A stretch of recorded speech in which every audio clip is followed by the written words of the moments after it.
마치 내 머리 댄스 on a private jet 여긴 닿을 수 없는 곳 올려놔 버스 하늘 위로 떨어지는 별을 느낄 like demons 자식 날고 기는 것들은 전부 천했지 왜처럼 증오들은 나의 밑거름 꽤나 좁아져도 너의 시선은 어느새 풀려 숨죽여 Hey you better you turn when I pull up Can't slow me down down 나 끝이 없는 ride 멈출 수가 없잖아 안돼 Oh so hero 망설임없이 주사 위로 여전히 예상 못한 곳으로 향하지 like we to go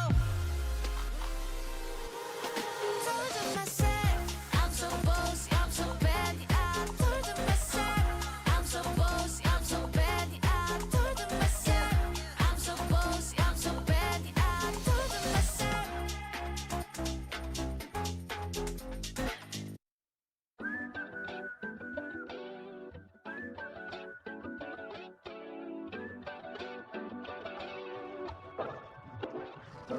I don't know where you've been sold, but I'd be insane not to play my role. Yeah, I know I can break a fall, the stakes are low. If I could say one thing, just know that I got a hand that I can lend you. And it don't matter when, no, I'll protect you. Call on me, I'm here whenever. Those who rated it one, move five is bad. Just know that I got a hand that I can lend you. And it don't matter when, no, I'll protect you. Call on me, I'm here whenever. Those who rated it one, move five is bad.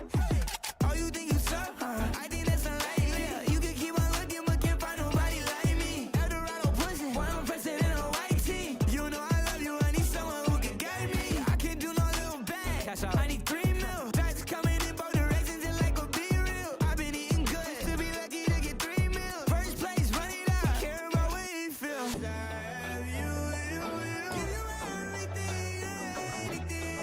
I have you, you're my everything and anything. Just know that I got a hand that I can lend you. And it don't matter when, no, I'll protect you. Call on me, I'm here whenever. Those who rated it one, move five is bad. Just know that I got a hand that I can lend you. And it don't matter when, no, I'll protect you. Call on me, I'm here whenever. Those who rated it one, move five is bad.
butterfly. I flip a switch, keep a secret, let you come inside. When I run the gamut, but I could never plan it. I keep on breathing when I land it.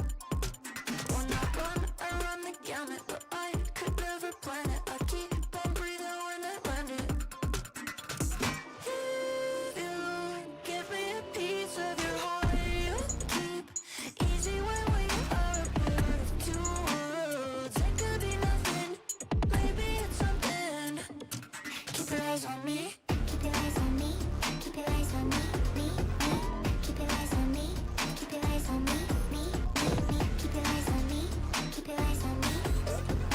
Keep your eyes on me. Keep your eyes on me. Anytime you clock a butterfly, you flip a switch, keep a secret, let me come inside. When you run the gamut, but you could never plan it. You keep on breathing when you're in it. If you give me a piece of your heart, you keep easy when we are a part of two worlds. It could be nothing, maybe it's something. Keep your eyes on me.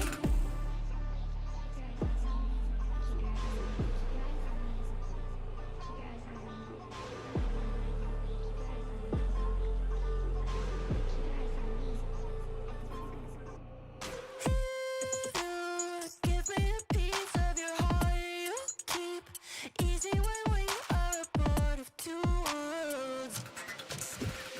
If you give me a piece of your heart, you keep easy when we are a part of two worlds. It could be nothing, maybe it's something.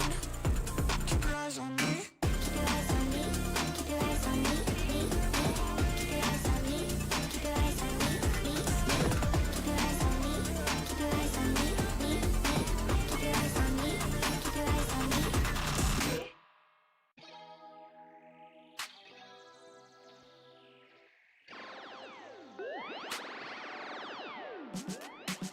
Feeling good, feeling great on my time. Won't let a hater block my shine. I'm just living my life. Too busy chasing good vibes. Chasing good vibes. Chasing good vibes. Chasing good vibes. Too busy chasing good vibes. I'm feeling good, feeling great now. A hater can't play with my day now. Get that negativity out of my face now. In my city, I'm the man of my state now. Yeah, I'm living life to the fullest. Baby girl, you're talking to the realest. Energy and joy, you can't steal it. Good vibes all around. Baby, tell me, can you feel it? I woke up, so I'm blessed. Just another chapter in the test. I know I'm doing better than the rest. Got a smile on my face, showing teeth for the crest. It's no sweat, I'm a vibe in my own right. Go time in the sun, yes, I'm gon' shine. So fine, got a baddie on my phone line. Feeling good, feeling great, chasing these good vibes. Feeling good, feeling great on my time. Won't let a hater block my shine. I'm just living my life. Too busy chasing good vibes. Chasing good vibes. Chasing good vibes. Chasing good vibes. Too busy chasing good vibes.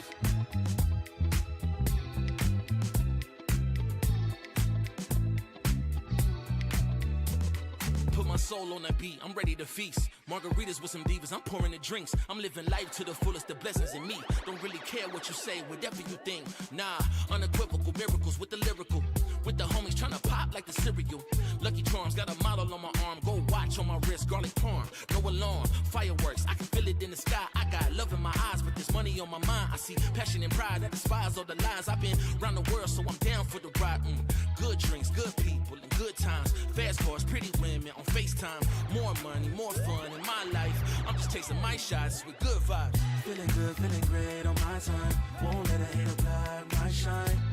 I'm just living my life. Too busy chasing good vibes. Chasing good vibes. Chasing good vibes. Chasing good vibes. Too busy chasing good vibes.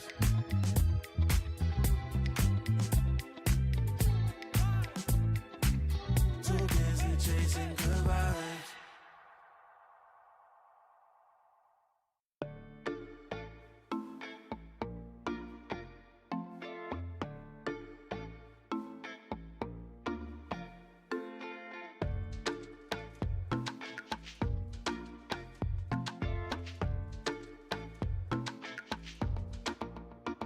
Oh,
through the flame, now get out the way.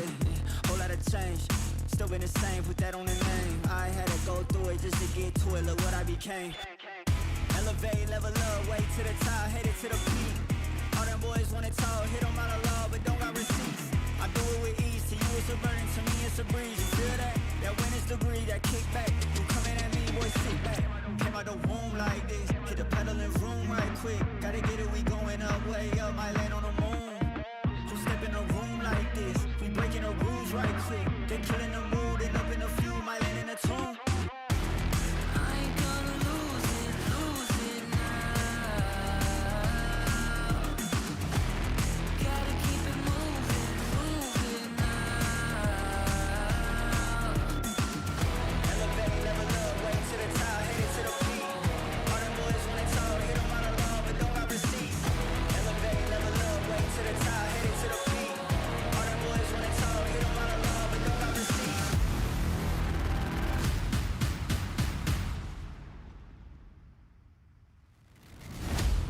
Bad with a vengeance, killing the ops and leaving no remnants.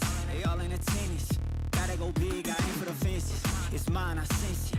Back in the scene, I'm back to the business. Back on the front line, gotta grind. It's time, let you be the witness. At the time, turn a repeat to a 3P, yeah. Got the franchise on me, you more like G League, yeah. 21st century, you all the way BC, yeah. Old boy been washed up, I'm notched up in TTA. Came out the womb like this, hit the pedal in room right quick. Gotta get it, we going up, way up, might land on the moon. Who step in a room like this? We breaking the rules right quick. They killing the mood, and up in a few, might land in a tomb. I ain't gonna lose it now. Gotta keep it moving now. Elevate, level up, way to the top, headed to the peak. All them boys wanna talk, hit them out of law, but don't got receipts. Elevate, level up, way to the top, headed to the peak. All them boys wanna talk, hit them out of law, but don't got receipts.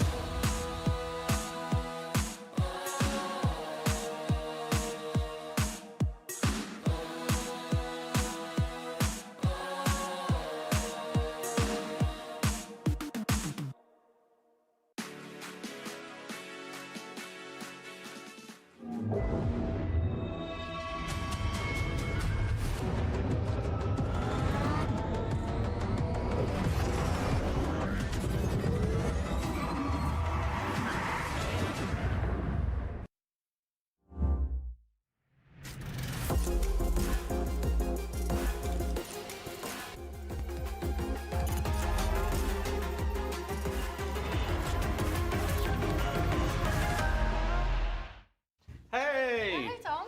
Alberto was looking for you, by the way. Really? Yeah, you better get there Okay, quick. I'll go check.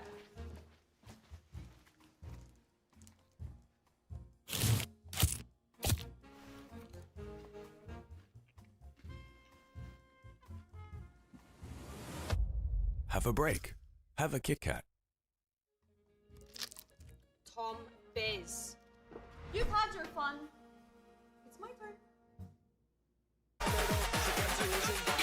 At Carmine Corp, we demand the best. This is what backs us up. The Razer Iskor V2 New Gen.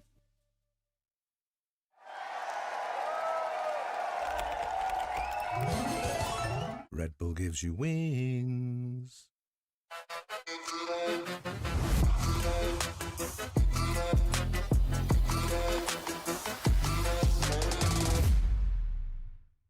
Want to find your fastest server every time? Express like a pro and optimize your connection in one tap.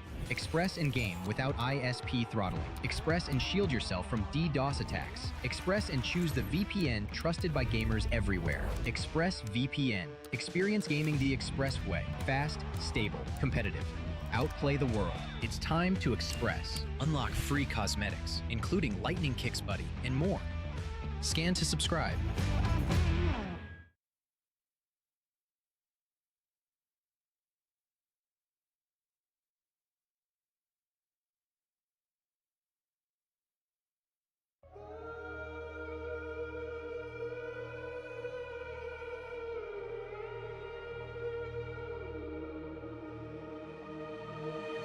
I'm out here in the cold night, Running till I barely feel my feet. Wanna see it through my own eyes. There's no going back, and I'm not afraid anymore. Cause I know I'm gonna be the last one standing. Yeah, I'm not afraid anymore.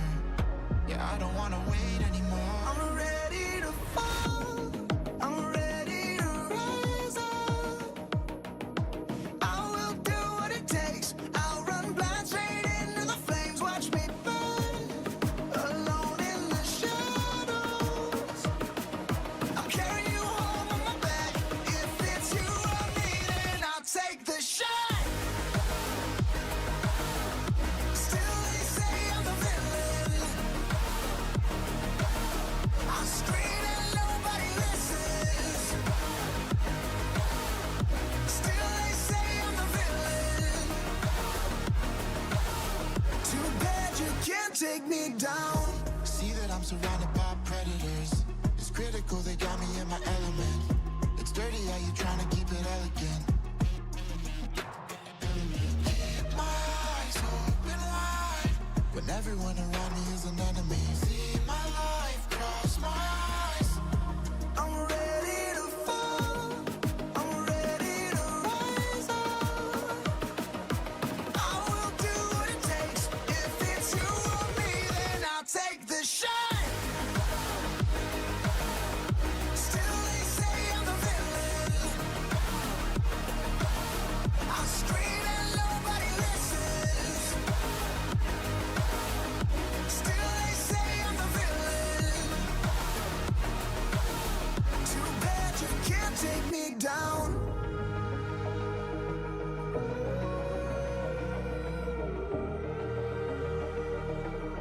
Too bad you can't take me down. You can't take me down. I'm ready to fall. I'm ready to rise up. I will do what it takes. I'll run blind straight into the flames. Watch me burn. Alone in the shadows. I'll carry you home on my back. If it's you or me, then I'll take the shot. Still they say I'm the villain. I scream and nobody listens. Still they say I'm the villain. Too bad you can't take me down. Welcome back to VCT EMEA, where we like to get every possible round out of our games. Hopefully we'll be having a bit more of that today. Joining me, Darth Mike, here on the couch. We've got Kakuka once again. Kakuka, how are you feeling this afternoon? I'm okay. It's a funny afternoon here in July in Berlin where it's pouring raining, so Fun. just another day in Berlin. Woo! I kind of really love Can't hearing wait to the go to rain Barcelona. on the roof. We'll have a few more weeks before we hit that. Billy, what about you? How are you feeling about this match? Yeah, I'm excited to be back. I think that we left the studio at like midnight last night because of how long that KC Fnatic ready. game went on. 5 show days a week, and we got the first day starting off like that. I mean, don't tell me EMEA's not got Gigabanger games. It does. Gigabangers It's indeed. entertaining. Are you not entertained? What would Come you on. rather be doing on a Wednesday evening, you know? Having some entertaining Valorant. We're going to be having more of that coming through Fair today, enough. but let's take a check of the standings of where we're at after those Gigabanger games yesterday, because they did get very interesting all the way through. Thoughts on the standings? Thoughts on the standing? I think that again, Pacific with the 0 points. Somebody posted have to flag it every day? We have to yes, have another because flag. somebody like made a screenshot yesterday, and it was just like devastating to see the amount of matches that they've lost in a row now. Because Dark Mike, I think that you understood it yesterday when we were speaking about what it's like. You believe, like you see the signs, and then we go into the third map, and there is absolutely no chance that that happens. I guess that the surprise also comes on the other side. As you're saying, we had an incredibly long day, thanks to not only Pacific and Foot that were the first game, but more especially thanks to KC and Fnatic. Honestly, either of the team could have won that. We had 2 very long overtimes in a single match, so good to see. We finally got to see Summit. We did indeed. We got our first EMEA I know, it's a lot of Summit. matches. Very exciting. Casting my mind back to that one. I think there were a lot of takeaways as well, right, from how it was played. And I think for the two teams, there's going to be a lot that they learned. But we'll focus on our teams today and maybe pray that we get our second Summit. Who's to say? Let's take a look at our games because there are two more very exciting matchups going on in. And to start the first one, we'll get into it in a moment, but Eternal Fire taking on Heretics. There's a very interesting storyline there.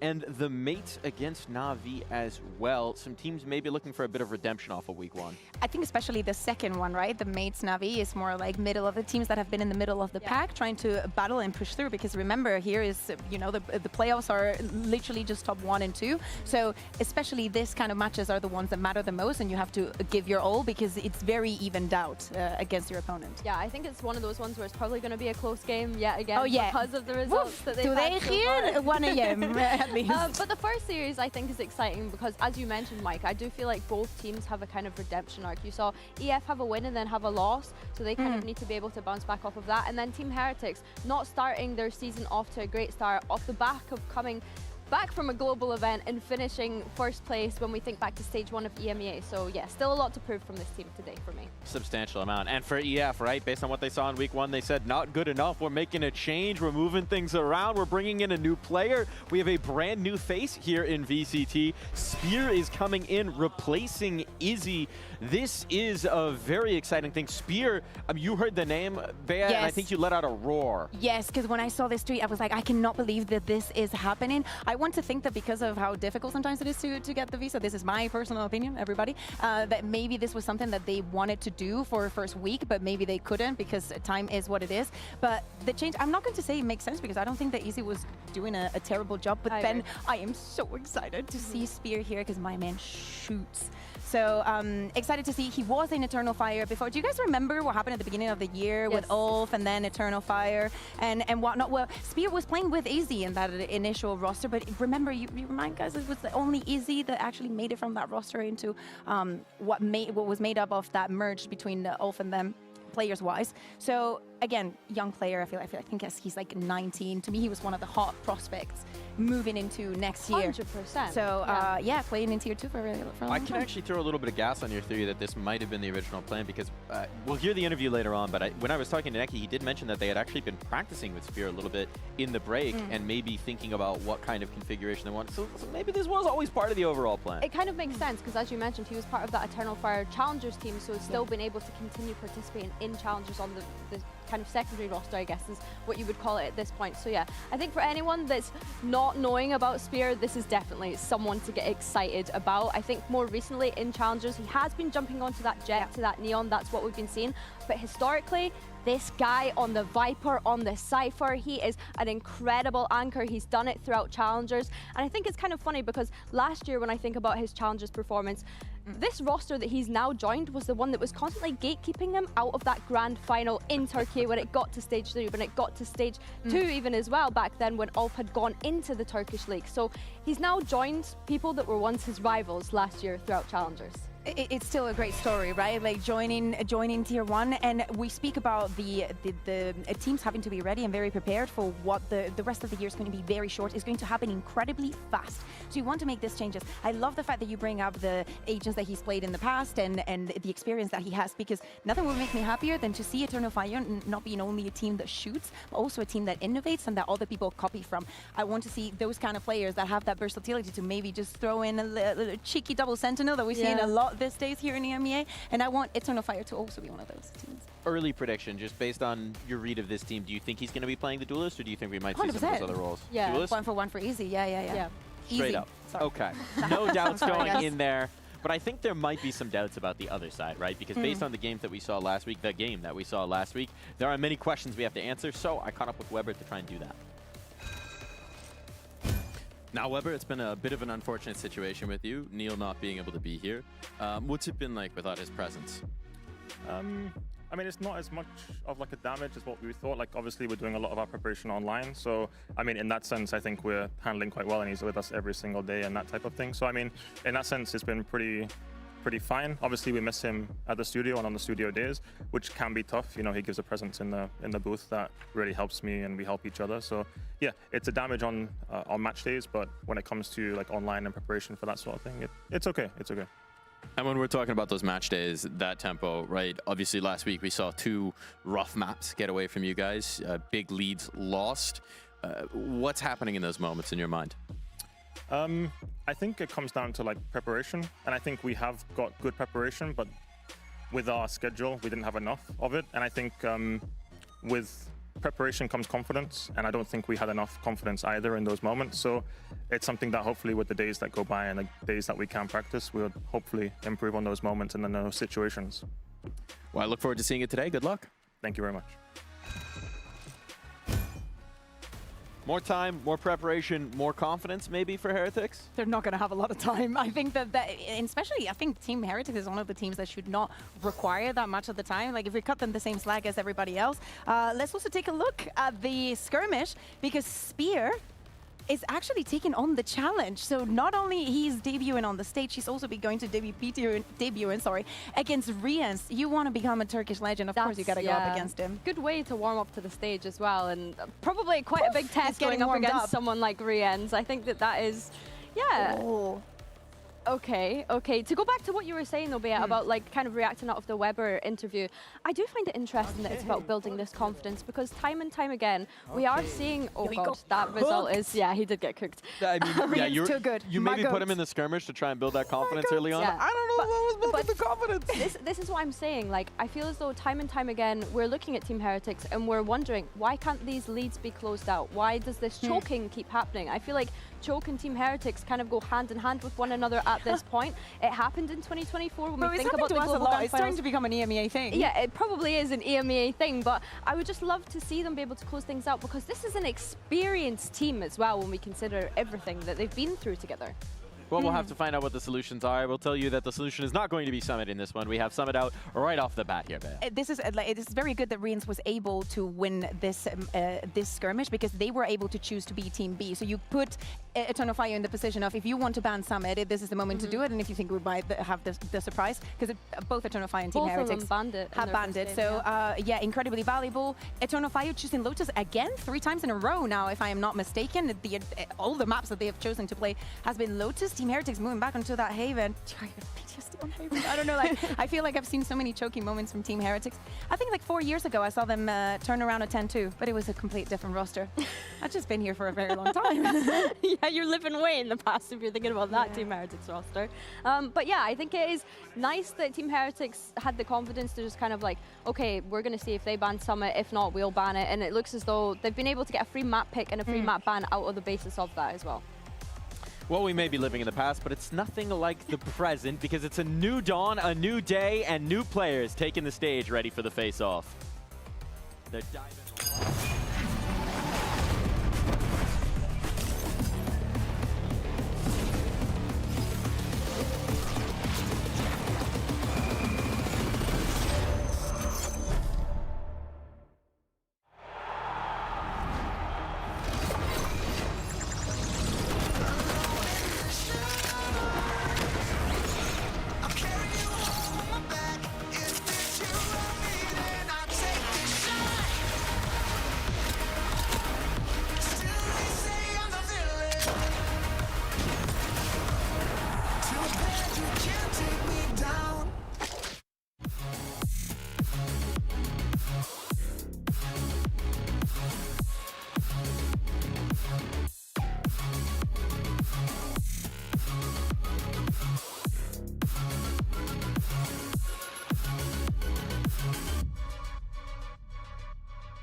Versus Team Heretics.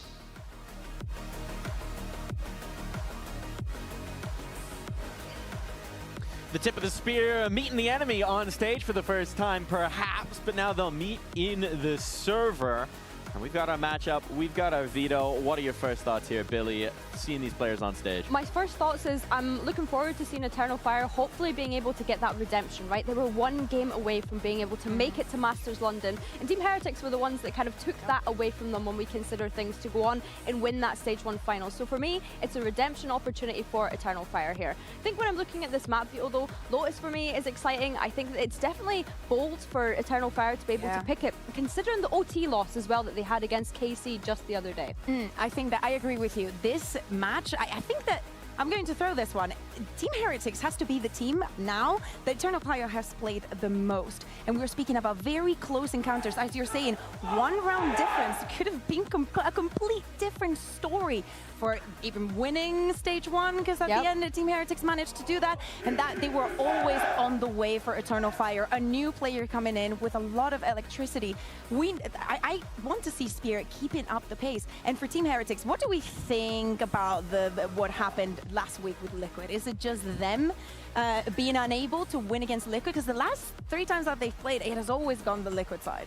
It did feel at times like they were truly haunted, but there's no better way to part those thoughts from your mind than to settle your tush into a Razor chair on stage. So they'll be supported by their chairs, but the question for me is going to be, how does Eternal Fire support the new guy, right? There's always nerves coming into a debut, even if maybe this was expected. Spear is fresh on the stage. I would love to know if he was the one that wanted to do the skirmish, or they thought to put him in as in like you're going to have a trial by fire. You're going to be already, you know, feeling and having a taste of the stage before we go on to it. So I think that he's not going to need a lot of adjusting. For what I've seen today around the studio, he's perfectly comfortable with what's about to happen. Yeah, and I think it's nice to see. I think definitely we're looking at how supportive can his teammates be in the server when we're looking at this Lotus, because as much as Eternal Fire played double duelist across a bunch of their maps, he will, what we're expecting to be on that solo Neon, right? Because of this kind of interesting composition that Eternal Fire usually choose to play. So yeah, for me, they need to be able to get off on a good start and warm up to this stage, I think, especially when we go later into Haven, because we've not seen that map from Eternal Fire in a long time. In fact, the last time Eternal Fire played Haven, at least the core of this roster, was against Team Heretics, and that was all the way back in kickoff. So yeah, definitely want them to have a good start warming up into this Lotus. So is the veto staying or not? Don't... Don't play with me. I just have to mention this real quick. I don't know if our mics are picking this up, but they're singing on stage over the Eternal Fire side. I was distracted. I'm listening to songs coming out, so clearly keeping the mood high for this debut. Very excited about it. So now we're back into the question of the veto. They really like the veto. I don't know that we've justified it yet. I think that if there was going to be a team that would switch compositions from game to game based on what their opponents would play, I think Eternal Fire would be one of the teams to do it. I think Team Liquid 100%, but I think Eternal Fire are definitely one of the teams that are capable of doing that. It's just a question of, do they do it when they know that there's so much on the line in terms of being able to build up those champs points? Because this is an important game for them as well, considering when we're looking at the stand-ins, especially after a loss to KC. We have to remember that as well. Yeah, and also you got a chance to speak to Weber. He was mentioning the preparation. Neil, I assume that he's watching from home. I hope that you do not have a heart attack today. And I wonder if there are also changes coming into Lotus, very lukewarm that we've seen when in the past they've had very good Lotuses. I feel like lately they've not been just as confident. I don't know if they maybe want to tweak something around. Honestly, not in the priority list if I am looking at Team Heretics. It's more of the mental side. The plus side for Team Heretics is they did beat Leviathan on this map back at Masters London, and obviously Leviathan went on to win the whole event. So for me, that's like a, maybe it's more of a recency bias thing, but that was like an optimistic sign if they were able to beat one of the best teams in the world right now on this map, which is why I think Eternal Fire picking it is such a bold choice for them to just play into their strengths and feel confident in the fact that they were, that's what I mean. Like every time we see these players, interview these players on Eternal Fire, they really just, they don't care who you are or any of this, which is why I think I would love to know, as you mentioned earlier, if Spear chose himself to go play in the skirmish. Yeah, like the pressure on both of the sides, even though we are mentioning how hungry Eternal Fire has to be for getting the revenge of what happened in last playoffs. Bull is on Team Heretics court. They choked last week. That first map, it was incredible the fact that they got disappeared. Well, that was quite the noise. I think we're all going to be holding our breath, frankly, no matter how big of a lead Heretics build up after what we saw before.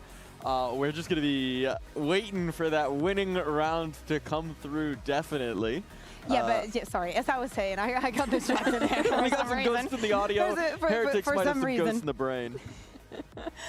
For Team Heretics, they are the ones that have to go back into form. I see that we're seeing an Eternal Fire. They will pick the veto again. No changes on the side of Heretics. Poshmar's on the Omen, though. Okay, Hello, yes. this is interesting. No, I mean, this is new. Okay, I mean, okay.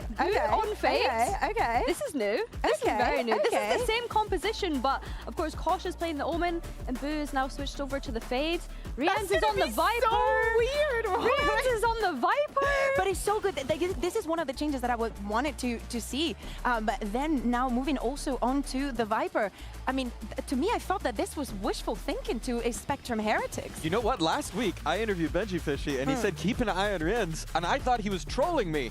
But it might have just been a delayed interview response The thing is, here. I really like this because I love to see Benji on the Vice, but of course they've seen the strength of Viper on this map, on Lotus. So yeah, I think if Rians has to pick up that role, let's see what it looks like. I'm excited for Team Heretics.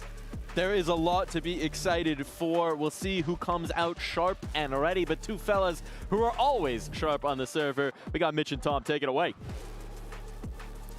Thank you very much, Darth Mike. What a matchup we've got here today. Heretics facing off against Eternal Fire. We've seen this story before, but this time, they've changed the weapons out on Eternal Fire. They've brought the spear to the gunfight. Yeah, they have. They know, nice pun, kick off the day. No, I think the Spear is one of those players that it was mentioned a lot on the desk that if you watched any of like Clash or I think it was Blender at the beginning of the year, this kid is insane. Like, he was someone that came in as a Sentinel player, beat Vitality in a best of one. And I was like, okay, he's quite good. Then played Vitality again, beat them in a best of 3. And this was brand new Vitality Chronicle, like everyone you know and love. And this kid was able to beat them on the Sentinel. Now, clearly, since then, he has been grinding the Duelist. I think that has basically been the sort of the message that was given to Eternal Fire. Like, we can't basically put you into the team right now. We've obviously picked up this new squad. We're going to put Izzy in. He's the trained Duelist.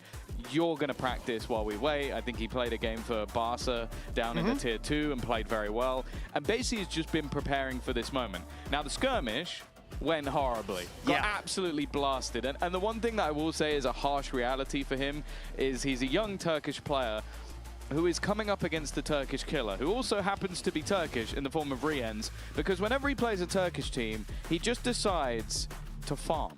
Yeah, I mean, we've seen it, and that was what ended the run of Eternal Fire going to London. Master's dream crushed, and it was Riens almost single-handedly to do it. That said, though, thinking about, I believe it was Fracture, if my memory's not mistaken, where Koshmaris really stepped up to the plate as well. Now we're seeing these role swaps. Riens playing in here on the Viper, having an Omen for Kosh as well. This is a nice composition for Heretics. I'm excited to see that head-to-head, though, between Echo and Riens. Finding value from this role is something that Echo has been doing almost every time that we've seen him. This guy is dangerous in the late rounds, and I want to see Riens do the same. But I don't really expect to see anything but that. The guy, as you said, he hits another level when it comes up against Turkish teams.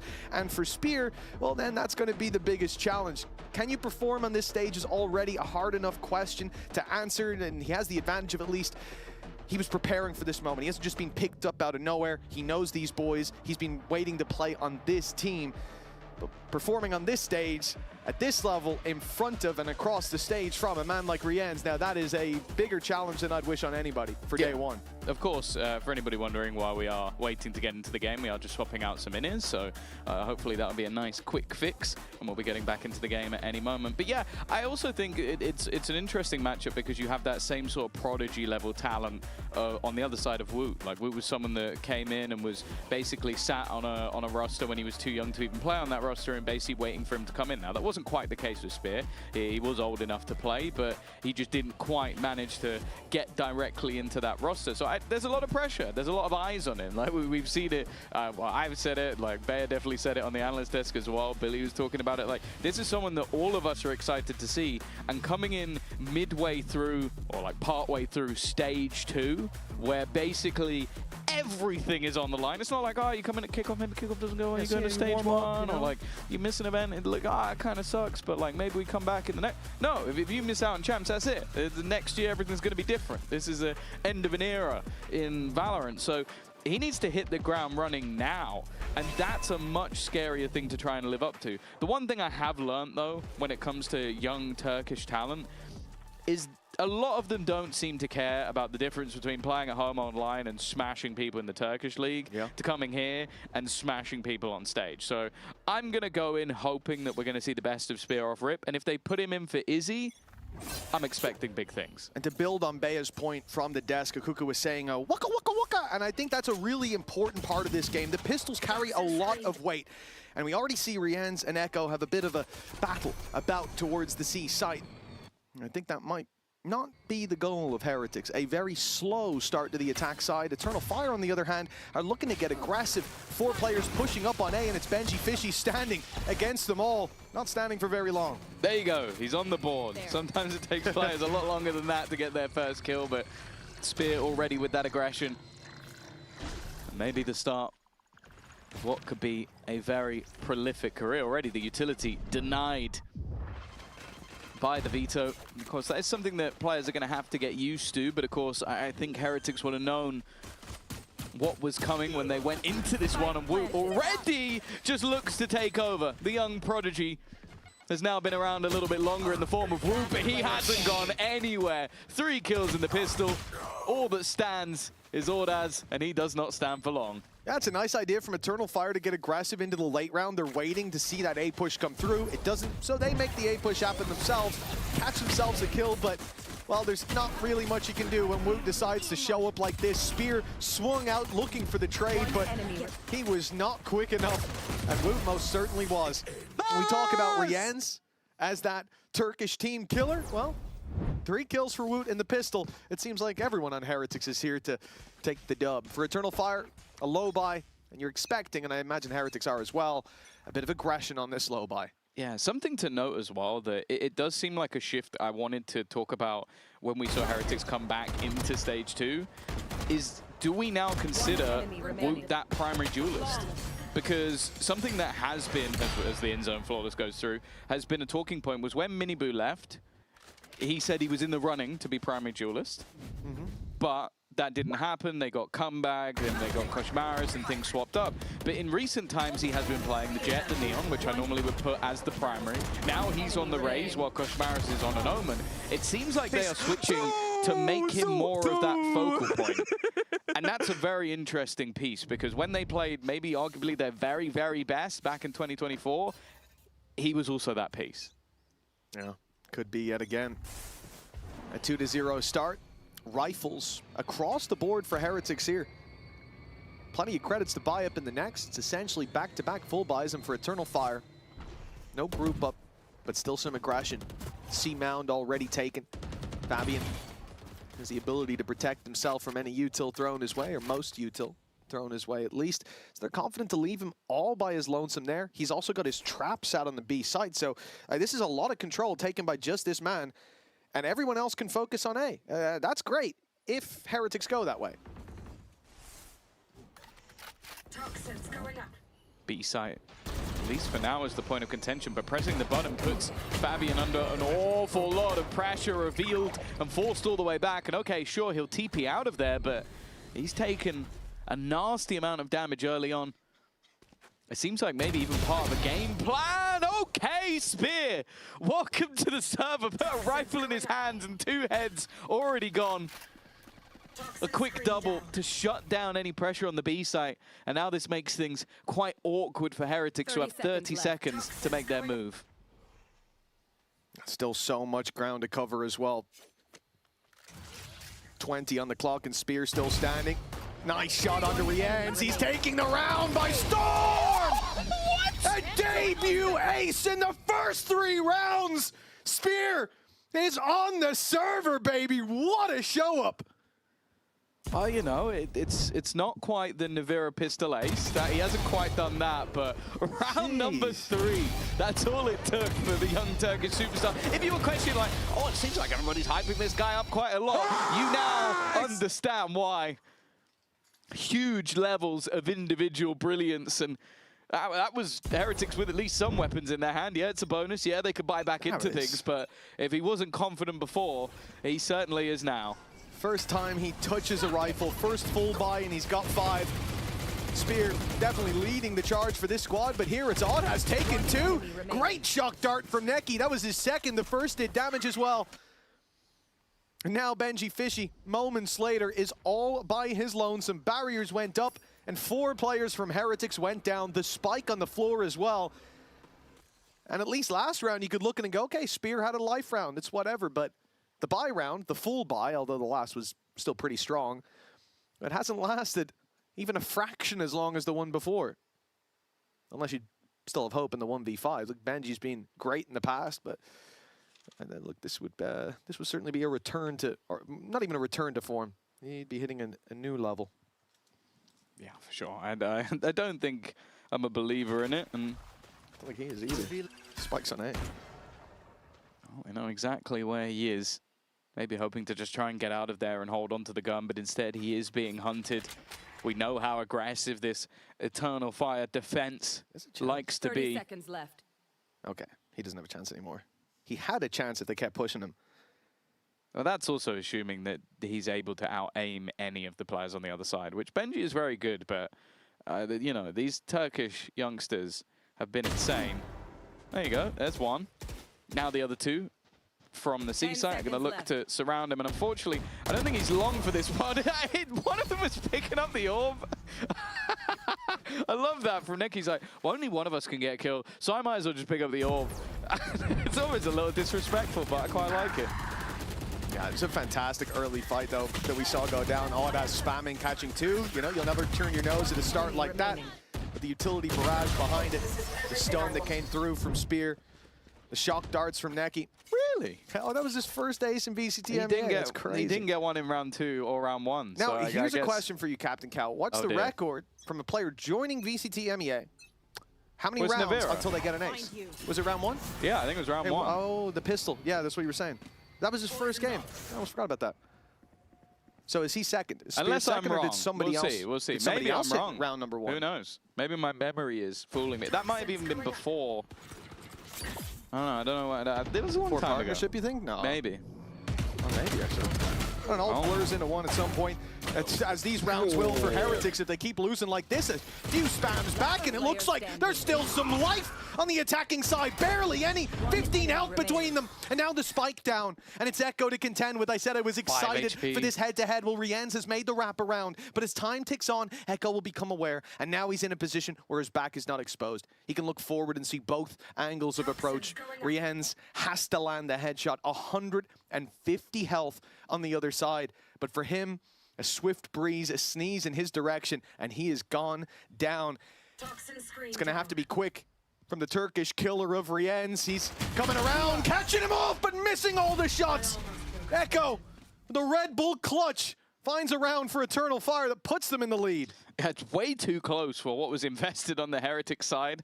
I think the Eternal Fire can breathe a sigh of relief after they were saved, because started so well. Audaz did fantastically, but again, we talk about the bliss of Rienz versus Turkish opposition, and he very nearly took that one home. Instead, though, it will be 3-2 in favor of Eternal Fire. Of course, when you look back at these two teams, it is both of them seemingly starting on their favored side. Of course, very different ideas compositionally. That very aggressive use of Veto is going to help them out quite a bit on this defense, but at least for now, we're going to have to wait a little moment longer. He's playing with the camera. Yeah, that's a lot of fun, a little auto tracking on it. Don't fall off the razor chair. Don't matter where you go, it's come find you. You can't hide. You got eyes and ears everywhere. We need a small technical pause. You can see the boys lounging out for Eternal Fire. It has been a breezy start. Spear, we had a lot of questions about him, and he started out the, well, you had a lot of hope for him. For sure. I was curious to see. Anybody who's seen him play before knew he would be good. But then I saw him play the skirmish, and I thought, ooh, this ain't looking too hot out there. But, he went 0-5. He was saving all 5 kills for 1 round. That's it, exactly. Yeah, and he got them quicker as well than the skirmish.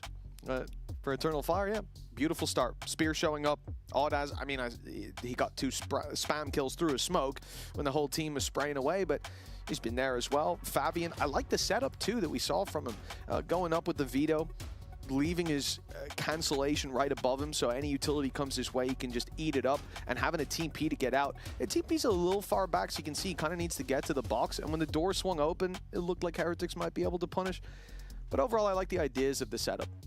Yeah, I kind of want to talk a little bit even just on Veto, because this matchup is quite an interesting one. Because one of the sort of narratives we've been selling is that any team that went to EWC, or maybe you could even argue went to London, has kind of been coming out and banning Summit. Well, that's what we expected them to do. KC then picked it yesterday, which blew that out of the water, because obviously they picked it against a team who didn't go anywhere as a team that did. So that was a little bit peculiar. And then today as well, we've seen it be banned by Eternal Fire. Now, we can give them a little bit of wiggle room by the fact that obviously they've swapped player.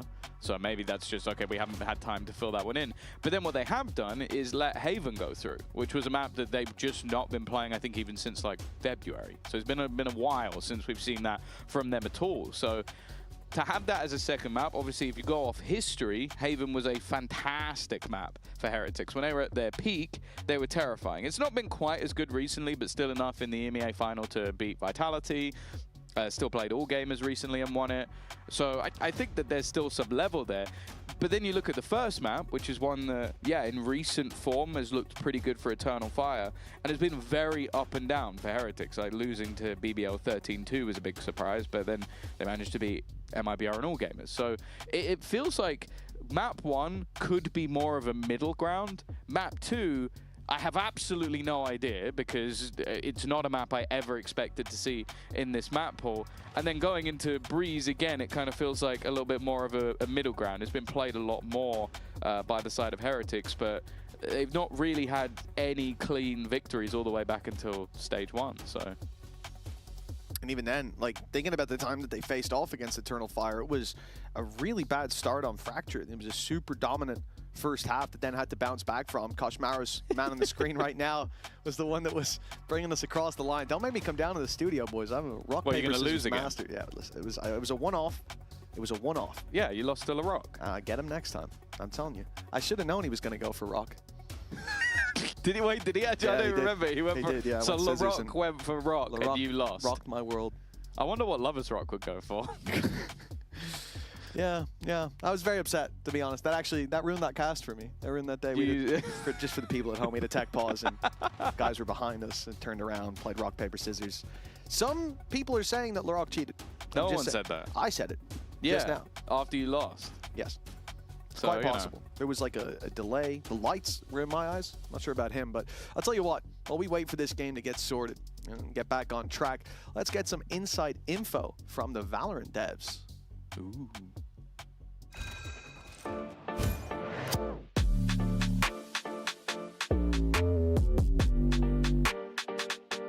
Hi everyone, my name is Diego and I'm a map designer.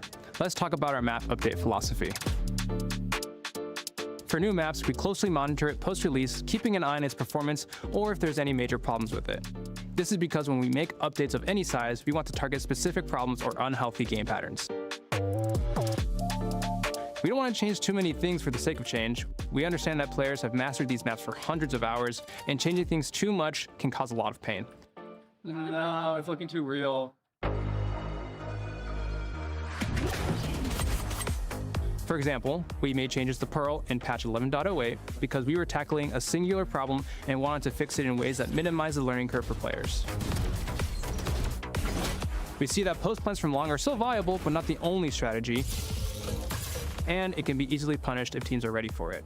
We wanted to add cover on site to block sightlines from deep long and to incentivize players to stay on site.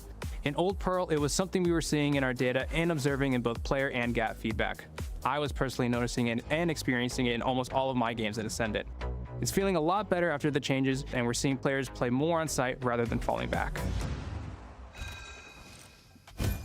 And welcome back, folks. It looks like we might be getting back underway very shortly. And so we'll take you back into the game on Lotus 3-2. Eternal Fire have just claimed the lead with a 3-round streak as well. But I think most importantly, that round 3 start for Spear. He has got an ace in his 3rd round here. And I'm very excited to see what else he can deliver, because that was one hell of a start. And ever since, Eternal Fire have been putting rounds on the board. Heretics clearly didn't feel like they'd sat long enough on what had just happened, so now they're going into tactical time. Of course, during the tech, the coach is not allowed to talk to them. They can play rock, paper, scissors, but that's about it. So we are going to now get them, have a little bit of a word, because, yeah, they've lost 3 rounds in a row. Of course, the closer sort of clutch round that came out from Echo is not really going to be the one that they're talking about. It's that they're struggling versus that aggression. Like Spear being able to get up in their face and escape. Ordaz has been doing exactly the same thing. And if they can soak up that aggression, I think this half becomes a lot easier for them. The problem is, doing that versus Eternal Fire, for most teams, feels nigh on impossible. It's very, very tough to deal with how they play. Well, they tried to towards A main. Heretics tried to soak that aggression up, and then they sure soaked the stun from Spear, and then about 12 bullets from Ordaz through the smoke. Like, I guess in that moment for Eternal Fire, it's a good trap card sprung, but I don't expect to see that work again. The problem is, when you look at Eternal Fire, they're not going to have that one setup in A main, and that's it. We've seen constant aggression on this defensive side in the majority of the rounds so far, and you can bet your ass you'll see it again. Maybe even right here. Operator for Spear, and you know, normally you wouldn't think he'd push too far, but he's got 2 buddies with him. It looks like they want that deep control, and it looks like they'll get it as well. Spear's already posted up way down C long, and to be honest, for Heretics, you'd never assume that you've lost that much control. That someone's peeking C, sure, but not that deep in. And that's why Boo goes around to probably throw a reveal, check if they're mound, and gets a bullet to the face. Yeah, that's a rough start. You can even see that they were hoping to try and just deny some of that early control. And got completely punished for it. Neki, it's a good position. I thought for a moment he might get a multi-frag. Now looking to try and take the weaponry away, but both players too far back to be caught. Need to clear out the drop, but a wraparound already from Spear. There are lots of players locked in. A missed shot, that's a first. Got the first ace, now the first miss. But he still lives to tell the tale, and his teammates are all encroaching around the back angles. Already evolving is Fabian, but it's whether or not they need it. A 2v4 necessary, and although Woot can get 1, that is all she wrote. A very quick round once again from Eternal Fire as they now double up their opponent's score. Yeah, from 2-0 down. And the start of this round from Spear, and it's not just Spear, right? The shot was so important to land that opening kill, but it's the fact that he has Echo and Ordaz with him. They have a large amount of utility to throw. If Spear is getting pressured, he can get behind mound, throw his wall up, and get out. You've got Paranoia, you've got your Orb, your Snake Bite, your whatever the hell you want to get him out of there. That's why he's so confident to take that much space early on. He's not just being hung out to dry if they do pressure him. He's been given a bailout as well, multiple ways out, in fact.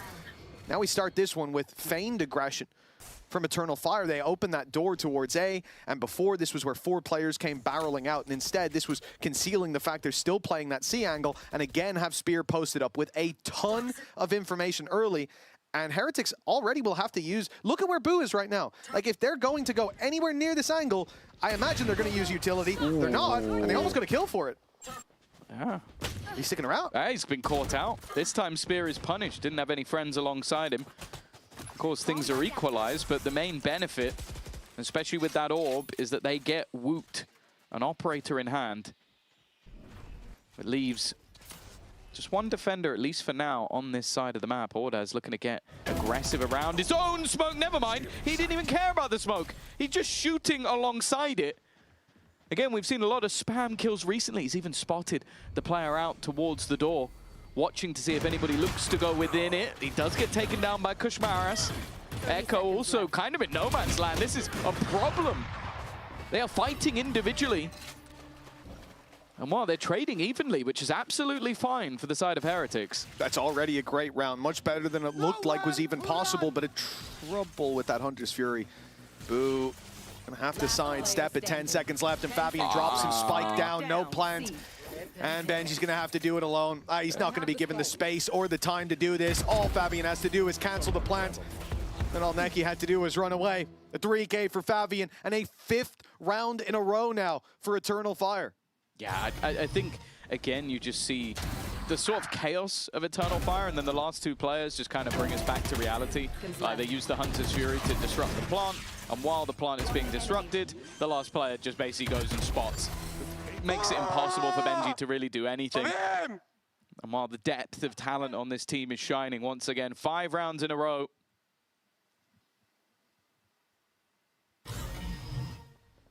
Oh, Weber doesn't look too happy. The timeout hasn't changed much. Now some interesting util from Team Heretics! Woot! Got in for 2! Slipped up behind them and Spear! Didn't see the knife in the back coming, but hold on. There's an opportunity. Never mind. Never mind. Woot cleared it. I mean, they just put a Prowler through, but for some reason Woot said, I'll double check it. And it's a good thing he did. It feels like Woot has been their main win factor so far. Well, the pistol round. Crazy. But then also they catch a player with the C's and he's like, right, I'm in. I'm on that. Goes over the top and ends up with 2.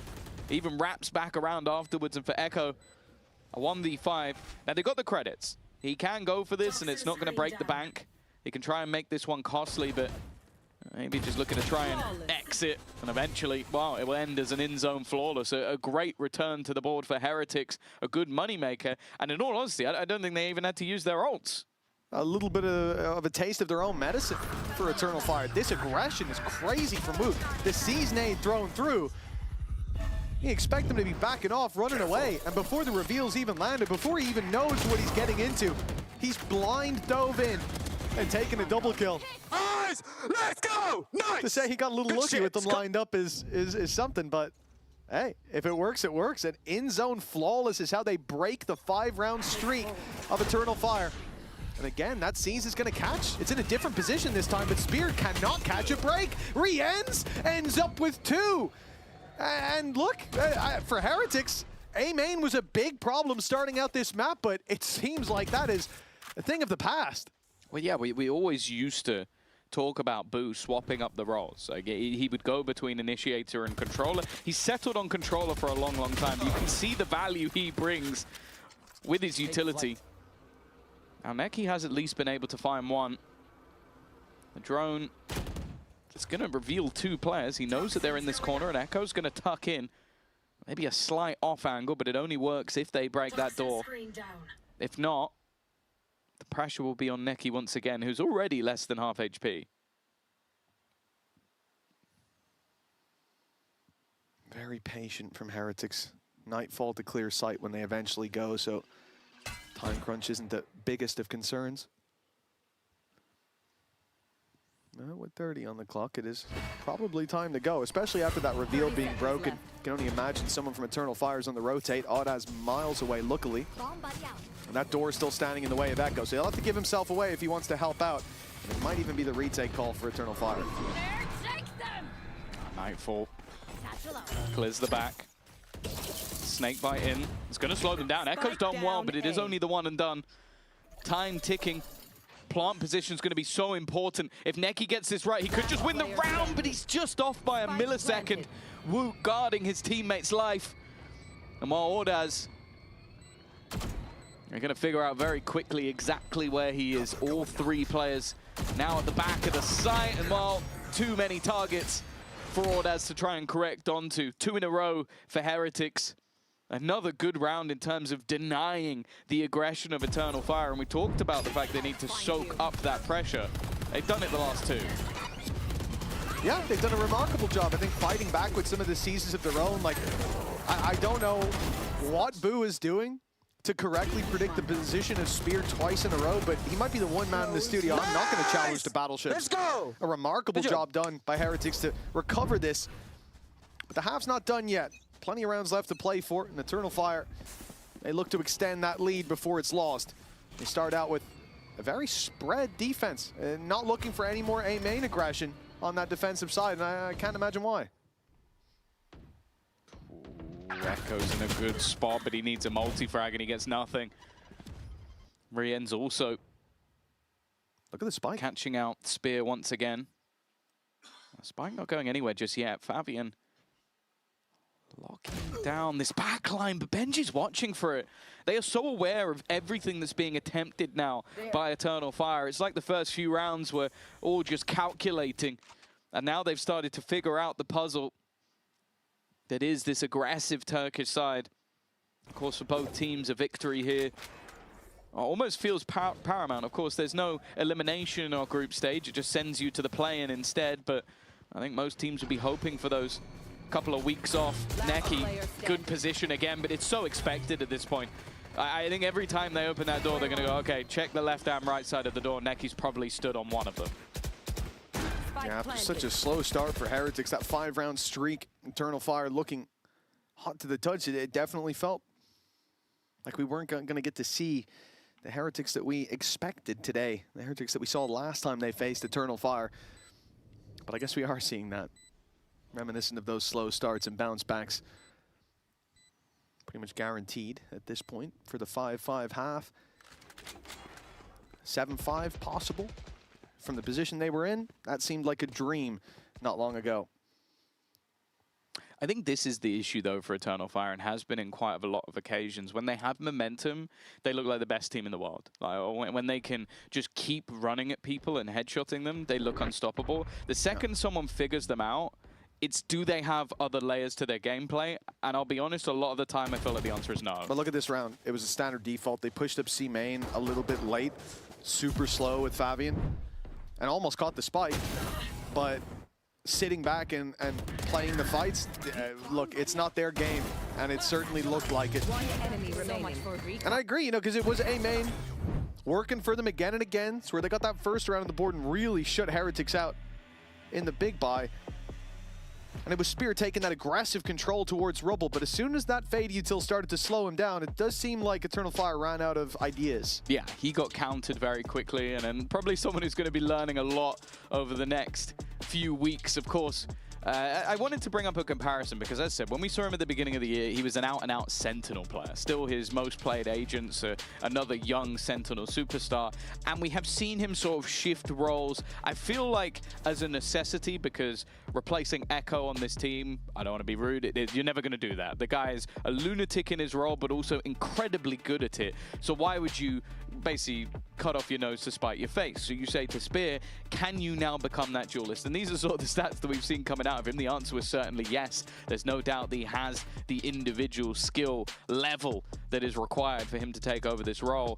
But I'm excited to see how this develops, because sure, he's 7-8 right now. That seems pretty decent, but that was 5 of those 7 in a singular round, and then has gone a little bit quiet since. And when you're up against a team like Heretics, winning a singular round isn't quite enough. And that's where maybe the confidence starts to take a hit as things slow down. This pause hopefully resetting things for Eternal Fire. 5 in a row, and now 5-5. And the defense goes back to 4-man A main aggression. Again, we're going to see the wall put up, but this time Spear waits, expecting the utility to be thrown through. The funny thing is, Boo didn't throw it this time. He watched that wall, waited, and they found the advantage for their trouble. It was a good idea. I like it from Eternal Fire. There was going to be a second leg to that aggression, but Team Heretics immediately read it as fake pressure. They just spammed. That was all they needed to do. They're like, someone is going to take this ground. Let's just spam in that direction through the wall, and we'll probably get a kill, and they did. The funny thing is, it wasn't Spear taking the ground. It was a push out of door, right? Fabian came out of the door. Nobody came through main, because that's been where the spam has been so often. And then this time, it's changed up. That's a tough blow. A better round for it to happen. And again, for Eternal Fire, they keep their credits through to the next round for the most part. That's where the full buy is going to be. Hopes put into something like a Bandit, but, well, this weapon has delivered in the past, but not this time. Wood is activated today. He's only 11-7, but his impact has been tangible in the rounds that they've won. Oh, yeah, especially the early rounds, you could almost put solely off his back. Dart going through. Does reveal Riens. That's the player you want. Unfortunately, they weren't quite quick enough to grab him. And while Riens then finds a spam of his own. He has gone down. That's at least something. But you look at what's remaining. Spear would have to pop off with the rifle. Neki would probably need to find something as well. And Wu just isn't having any of it. Looking like a different beast so far today. Obviously had a bit of a rougher showing in their opening game that we saw. But as I was saying, like if either of these teams want to make it into that top 2, you kind of need a victory here. Like the Heretics going 0-2, definitely not where you want to be. But even being 1-2, you're still going to be a little bit more reliant on teams not finishing 4-1 or finishing higher up on that board. Well, 1 round left to play for. And Heretics avoiding a second loss. Still a long way away with Haven. We don't really know what to expect. That same Sea's nade thrown through, but Eternal Fire playing this much more passive there. Fabian's popped the ult, and again, we've seen this round. We haven't really seen it work for Eternal Fire so far. As Fabian takes the C control, a TP this time is much more, much deeper for him. And so he's going to be able to play deeper towards Mound, TP back, keep that control while this pressure is going on towards the A site. But Heretics don't show signs of really wanting to go there yet. For Eternal Fire, rotates have come in, but they could be doubling back. And it looks like Eternal Fire making that read. They're starting to group up at that choke point. I think the defense wants to fight. Oh, the door. Ordaz will slow them down with the paranoia, but he's been denied by the blast pack. Spear didn't allow them just to make that move for free, though. Weaponry about to be removed, but the timing's not quite there. Players fighting through while they still have the rifles. That's always the problem with a steel gun. It's just a little bit slower than you'd like it to be. And that leaves Rienz left alone. He's had a pretty decent half, but it would need to be the ace if they're going to go in with an advantage. The spams, not far away, and okay, he's got rid of Echo. But that time is ticking down. 20 seconds. Okay, that smoke's now going to fade. But with both players still in the corner, nothing that he can do to clear them. It just has to be immediate headshot! But Rienz pulls it off! The man that always seems to be the God versus Turkish opposition somehow takes down both! What on earth is that? What a way to close out the half from Rienz. We talked about wanting to see this guy on the Viper on this map, the head-to-head with Echo, but my God! What a round to show up in. The lead locked in 7-5 at the halftime. For Eternal Fire, the bounce back needed. Let's hear from Neki. Guys, what are you doing, guys? I'm here. Calma, calma.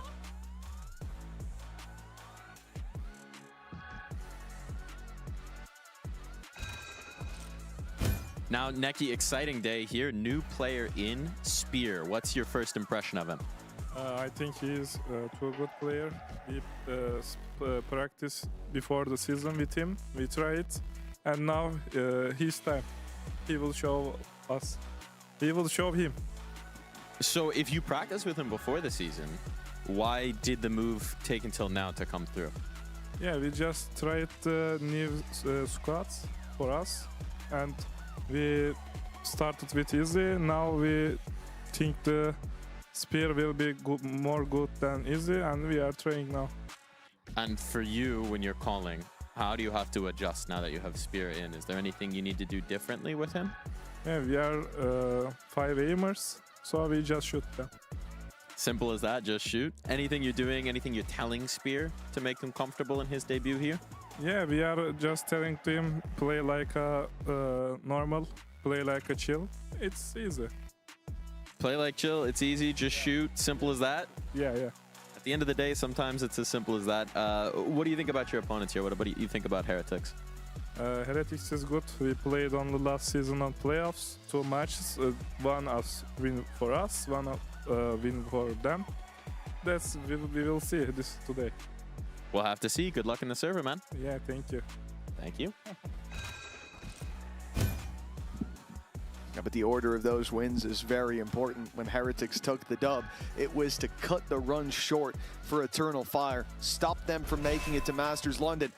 And now Eternal Fire back for revenge early on. They have a chance to knock Team Heretics down a peg or two. A 0-2 start to the stage would be a big blow to this organization.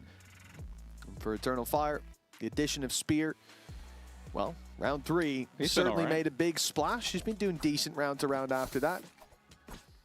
But this attack side is where I expect to see him shine. Either way. It's not an opportunity to turn it in the pistol. Let's listen in. Git ortadan çekti orayı. 3 Boş kanka. Kapıyı açabilirim. Bekle ya. Spike'ı size vereceğim, şey yapacağız, tamam mı? Ömür bir B önüne git, kendini göster, al şunu. Yürü beyler belki.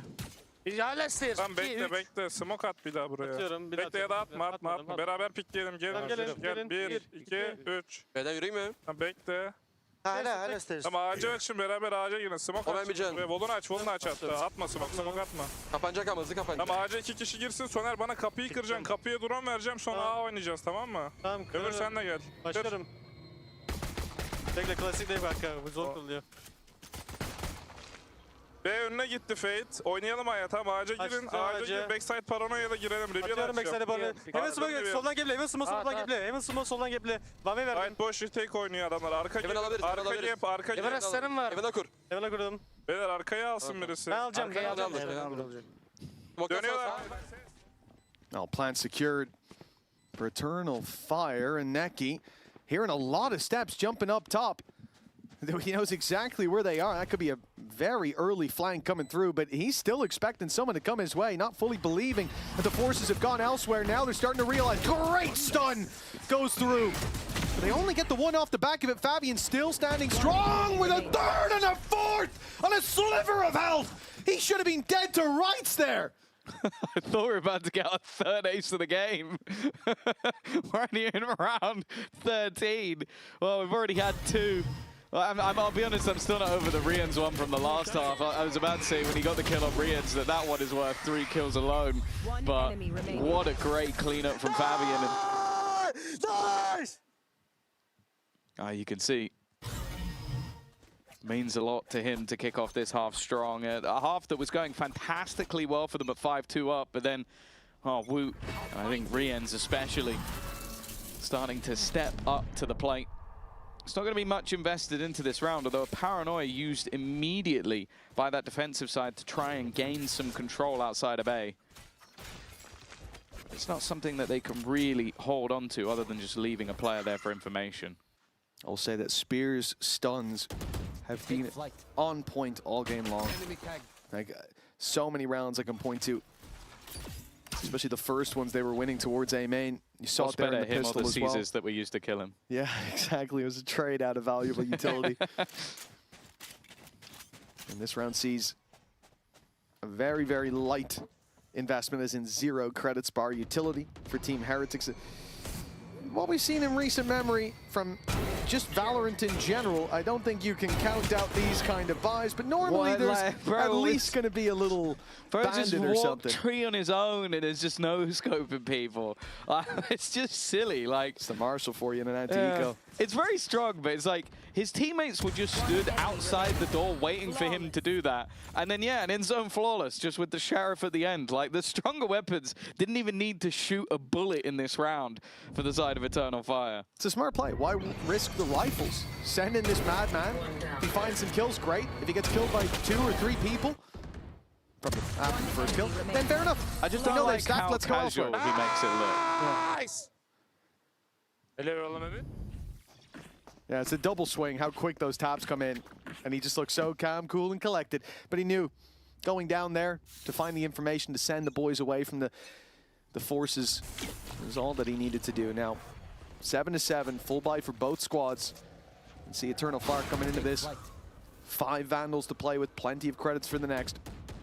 1 away from Fabian having his ulti. He's looking for it. He is seeking out Boo. But now he's just going to hold that control into the late round.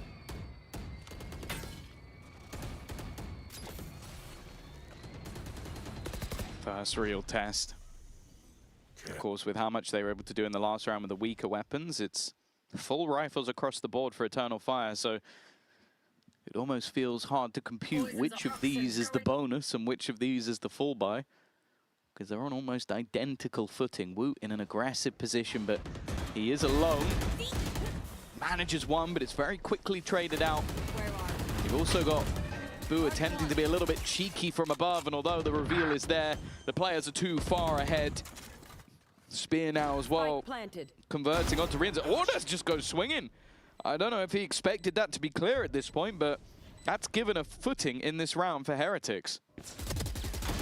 Oh, Spear doesn't even go for the slide. He was meant to be bait. Yeah, exactly. Runs in to draw the eye, but then just stopped in his tracks to take the kill himself. Wonderful work. Man advantage now for the attackers as the spike ticks on, but it's left into the hands of just Neki. Locked out in main, the smoke at least to fade, and they've lined up a collateral for Neki. No shortage of superstar plays coming out of Eternal Fire today. Yeah, that's a nuts Red Bull clutch. Like, that had to be the aligning of the stars for that to work out for him. I was going to say, like, he didn't even have his dart online. That was gone for ages, but hey, he's having a good time. 8-7, bonus round conversion, although as I said, it was barely a bonus. And it now literally is. There isn't a player over on the Eternal Fire side that hasn't had a crazy round. 4 of the 5 players are also on 11 kills. So there you go. It really is a race to the top.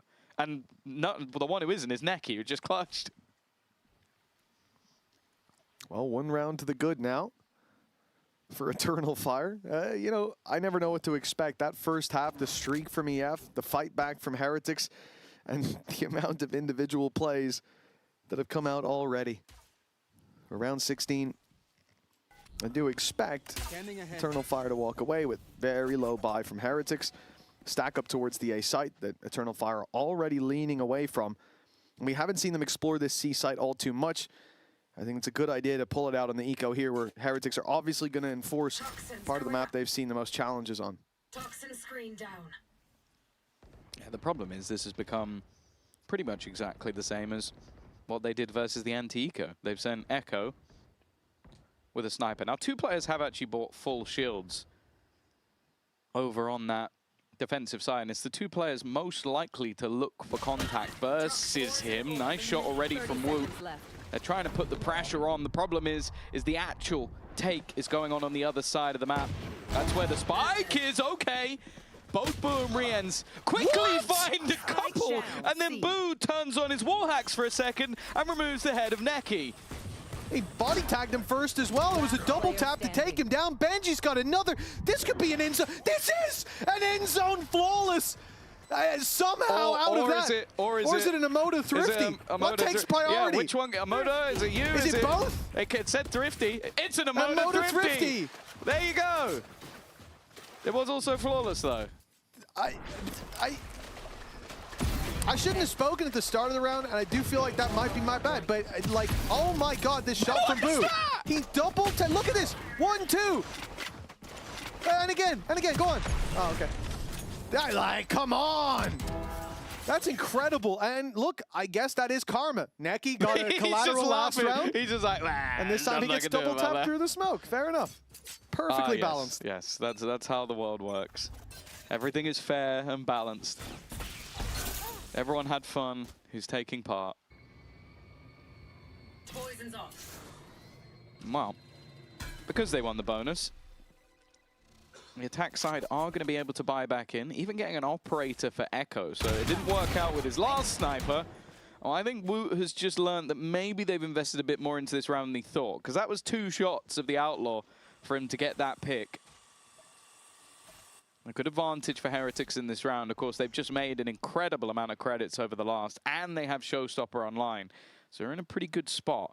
Speaking of good spots.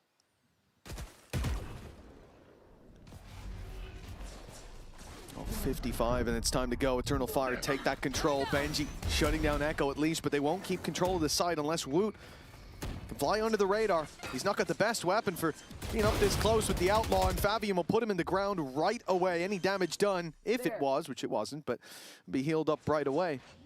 And for Heretics, they're going to have to play. Oh, never mind. They're not going to play back into the retake. Let's see how they handle this in the 2v2. Distance, okay? Neon planted. 30 on Neon. Just pick this, okay? Yes. We play with you later. Ready? 1, 2. Neon planted. Nice! You guys are fucking shit. Let's go. It's just Riens once again, man. This guy in clutch scenarios is just an unstoppable force.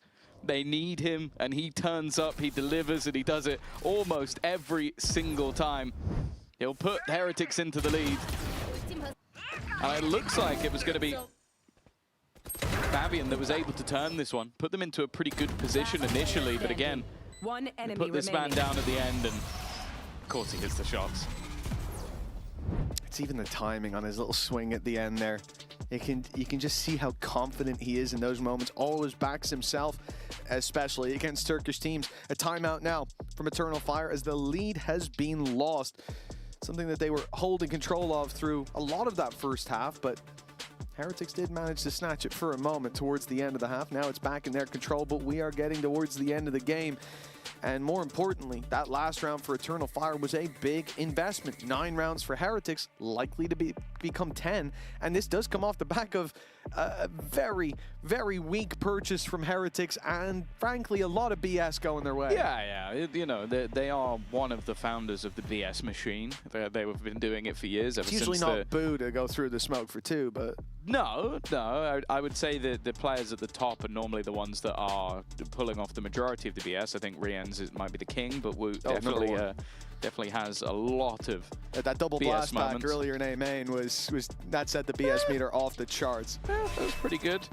Then again, peeking into 2 players while you're on an ace who are on a high-low and killing both of them is also with no utility. That's also straight BS. But you know, that's what they do, and they've got the youth of BS that are trying to learn the ropes.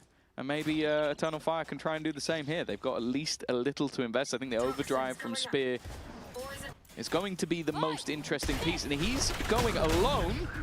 And while going alone, he's managed to get them an opener on the B side. They're not going towards B. He's trying to wrap back around because Maris was waiting. He's denied them, and because of the delay over on the C site, they haven't actually taken anywhere near as much control as you would have hoped they would. It was interesting, Echo just ran through to break the Prowler to make them think it was the B site, so there's not as many players waiting on C as there could have been. Benji falls with no trade possible, and Heretics are locked out of this site. Planted. Man advantage for Eternal Fire, but the Nightfall's going to be put through. 1 for Rien's, and the Viper's Pit will be there to contend with. Fabian standing strong in the corner, and Rien's tagged. Maybe not too low to use that pit, but he's all alone now.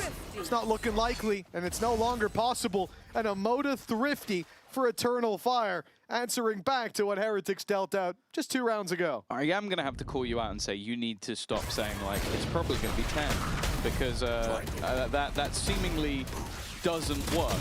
Because you said that in the last round. No, I know I did, yeah. This is the second time. And yeah. Second immediately time. a Moda Thrifty afterwards. At least this one wasn't flawless, but yeah. Hush your gums. The flawless definitely felt like a bit more of a sting, but at least that came off straight BS. This was a great round from Eternal Fire to put them neck and neck. Now, Operator in the hands of Spear. It was straight up aggression towards B main last round with his ulti. This one will be a little bit more tame. And it will be Benji on the chopping block, although he's rotated away. He can't leave for too long. You got the wall up at least, but with how quickly Eternal Fire can flood out, you at least want info early. And now that info should tell you not to peek that again. Well, it's enough to send a shiver down your spine, but not enough to scare Benji Fishy away. Viper's Pit's also been used on C just in case there is an attempt to wrap back in that direction. What a challenge onto Echo. Well, I guess he was more challenging their ground, and because of that, got stuck in the mud. Also, the spike's been trapped before. Weaponry about to be removed, and that's a big problem. Boo has given a further advantage, and Spear thought he had safe ground. Instead, Ordaz was a little bit delayed, and although he'll do some damage, it is not enough. The lead swings back and forth once again, and Heretics have it once more. Yeah, I love this round from Heretics. The second that they see that challenge towards C after already spotting the op outside B, because it was a drone that was coming up from C main, clearing mound, clearing up behind the box, then the pit just comes into play. So they've secured C at that point. B is a pain, because you've got to go through Vice and Viper Wall. And in the meantime, while that Viper Wall is up, they send Woot and Kosh Maris to push A. Echo's trying to find that little space, but Heretics realized we're losing control, we're being pressured on the other side, we need to pressure here. That got them the snake in the grass. Double digits on the board for the defensive side, and, well, a few pistols in play. I'm not saying a thing. Keep my team's name out your mouth. 10-9. No rounds have been free, and if anything, this blow by has more to it than you might expect. Echo still has a Viper's Pit as well, so if they can get into a position, that's the one There. ultimate that has value. This is really dangerous. This is way more dangerous now. They're going to get into B pretty much for free. That Viper's Pit can go down. Now with the man advantage as well, you almost need something to pull that advantage back, and that's the moment that Boo and Woot answer up. Benji starts to slip in. He's already around the pit, and he's dropped Echo outside of it. Pit down, and players down. Eternal Fire crumbling. It was a great idea. They got good ground and the man advantage, but Heretics pulled that back so quick. Yeah, they made that look very comfortable in the end. I think as well, you have to bear in mind, Echo didn't have a gun, so he puts the Viper's Pit in, probably goes to try and find something additional, and doesn't realize that Benji Fishy has just been waiting the whole time to strike. But it's those two quick kills towards the broken door that end up being the problem. And while Woot continues his form. Let's go! Let's go! That is how I feel when I kill a Viper outside of their pit. Every time. I thought that was just you when you get a kill. My throat will be very sore, Tom. It is, isn't it? It is, actually, yeah. Been a tough week for me, let me tell you. Yeah, you got 2 kills in a game. Anyway, 11-9. No need for Defensive side looking to get aggressive. They've revealed everybody. They know the full force of their opposition are there, but dealing with it is another story. An even trade early on. Fabian down, but they live to tell the tale on the attack side, and now with so many casualties, they'll look to try and play with those rotations. Now, the wall obviously is not moving. It's been in the same spot most rounds from Benji over on B. He has the Thorns, so that's why they're leaving such a massive opening on that side of the map. And putting the pressure onto this double stack-up of players, which is exactly where Eternal Fire are about to walk into. Right place, right time, but coming out. Whoa, okay, never mind. I thought that Woot would eventually go down, but never mind at all. He's managed a quick double. And he will close the round for Heretics, 1 away from taking their opponent's map choice. Yeah, and going into that double spray as well. He was 1 away from a showstopper. It's now going to be online for him. Coming into the next round for Team Heretics. Woot! Good job! Woot's already scary enough as he is. Now he's going to have a rocket launcher. 3 rounds, 3 chances to lock in this map. After that streak at 5-2, it looked like Eternal Fire had completely locked this map down, but Heretics woke up just in time. And keep in mind, we don't know what to expect on Haven, but it was their pick. You've just got to be so blessed if you're the Heretics coaching staff. You have Riens, who's probably, if not the best initiator player, maybe even in the world. And then you go, all right, buddy, are you good to play Viper today? And he goes, sure. And just looks fantastic. And then you put Woot back on the primary duelist role, also looking fantastic. It's a good day to be a Heretics fan, and for Eternal Fire, they've had moments of bliss and brilliance, but it looks like their map choice is slipping from their fingers into the hands of Riens. They look to go. It's only going to be the 1 this time, which, hey, that's a good enough trade in my books. But the Hunter's Fury has found nothing, and it's an attempted ruse, but that ruse hasn't worked out, and a labored fight now has them running back towards the C side. And you can see, look at where the defenders are. They're like, is it A? Is it C? Is it B? They don't even know where they're going. I don't even think Eternal Fire know where they're going. Yeah, the problem is because of where that wall is towards A and all the numbers, there's so many gaps now for Heretics. So they need Benji to leave C. They need to play this together. But as time ticks on, you're now worried about that flank coming through, or you have to be. Plant is going to be touched, though, and that's going to tell Heretics exactly where the play is coming in. Now they can group up, play this together, and that's more terrifying considering all that Woot has to do is press X or A. Showstopper. Could be a problem, but in front of it, I thought for a second he was going to find it. Instead, it's Spear. He trades out a double, looks for 1 more, but he misses the shots. He gives Benji an opening. Benji maybe having the expectation of a wraparound. 45 HP. Instead, but at the time so low that it almost feels like he needs to go through it. running back out, and timing is everything, but Echo is ready and waiting. Thanks to Spear, Eternal Fire will live to fight another day, but they still need 2 more rounds. No, it was a huge step up from Spear. He had to deliver them that double, or this one was done. They're very lucky to get away with only 1 kill. Going the way of Rien's there. You said it's, you know, fighting against him is one thing. That was through a snake bite as well. Like, I never back you. I don't care if you throw 5 people at him.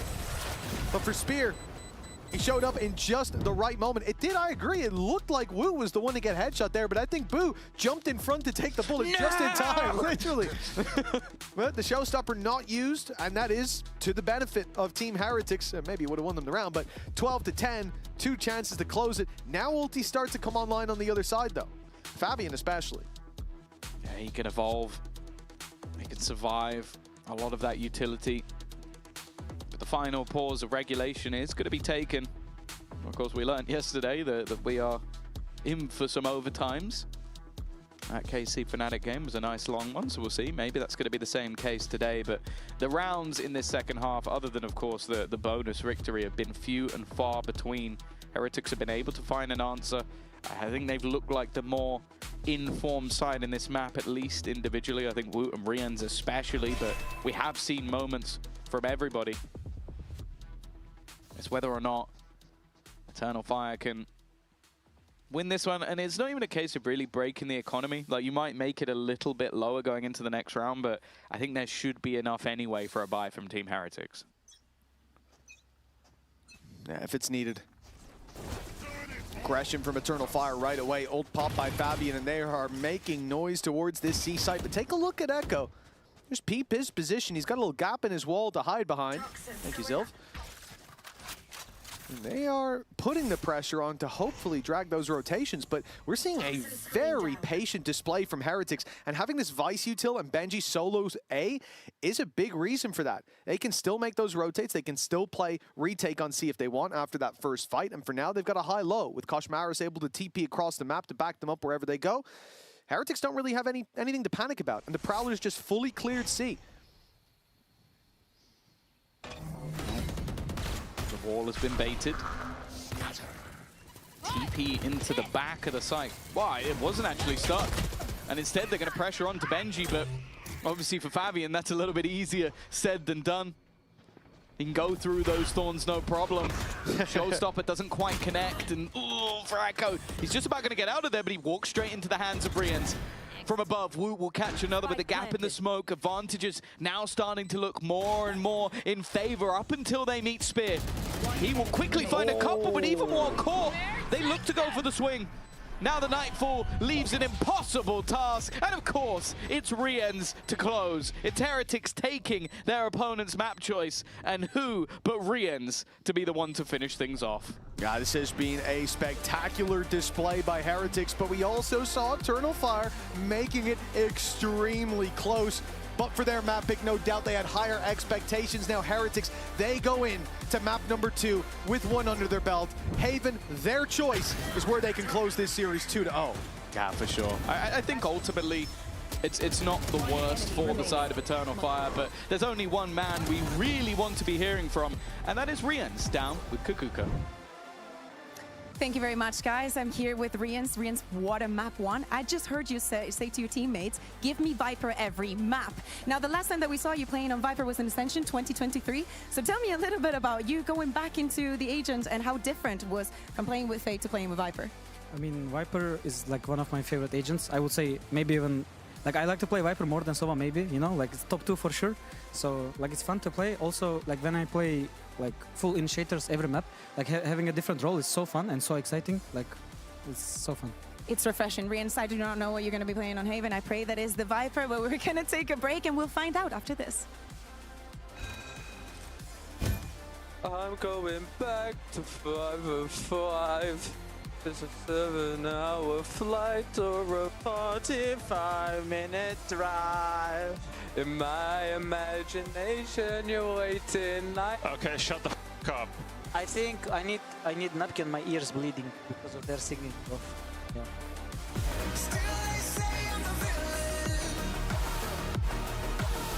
Too bad you can't take me down.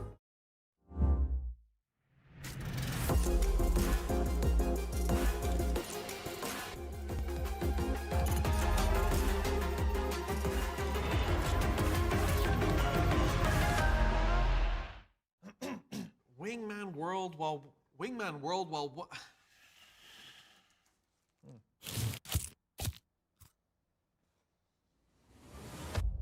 Have a break. Have a Kit Kat. Wingman world while wanting a well-won break. Let's go! At Carmine Corp, we demand the best. This is what backs us up. The Razer Iskor V2 New Gen.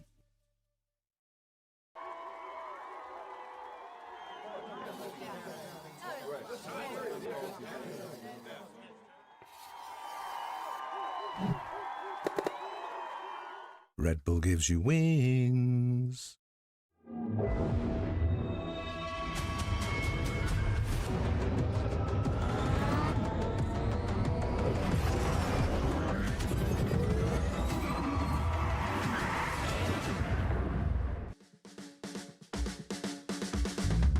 You know I got to wake up and dance.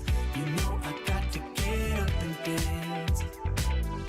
When I'm in the backyard, dance, dance. When I'm in the graveyard, we dance. When I go back to sleep, I dance. In the realm of dreams, I dance. When I'm in the boneyard, dance, dance. When I'm caught off guard, I dance. I got a feeling I can't shake, but I'ma try to shake it anyway. I got a move that I can't break, but I'ma break that thing anyway. Not gonna tell you twice, we're gonna dance all night. Not gonna rush the beat, we're gonna move our feet. Not gonna tell you twice, we're gonna dance all night. Not gonna rush the beat, whoa. You know I got to wake up and dance. You know I got to get up and dance. When I'm in the backyard, dance, dance. When I'm in the graveyard, we dance. When I go back to sleep, I dance. In the realm of dreams, I dance. When I'm in the boneyard, dance, dance. When I'm caught off guard, I dance. Feet on the ceiling, feeling great. Don't tell your mama we shake and bake. Break the rules and do your thing. Bring your shoes, yeah, bring your date. Not gonna tell you twice, we're gonna dance all night. Not gonna rush the beat.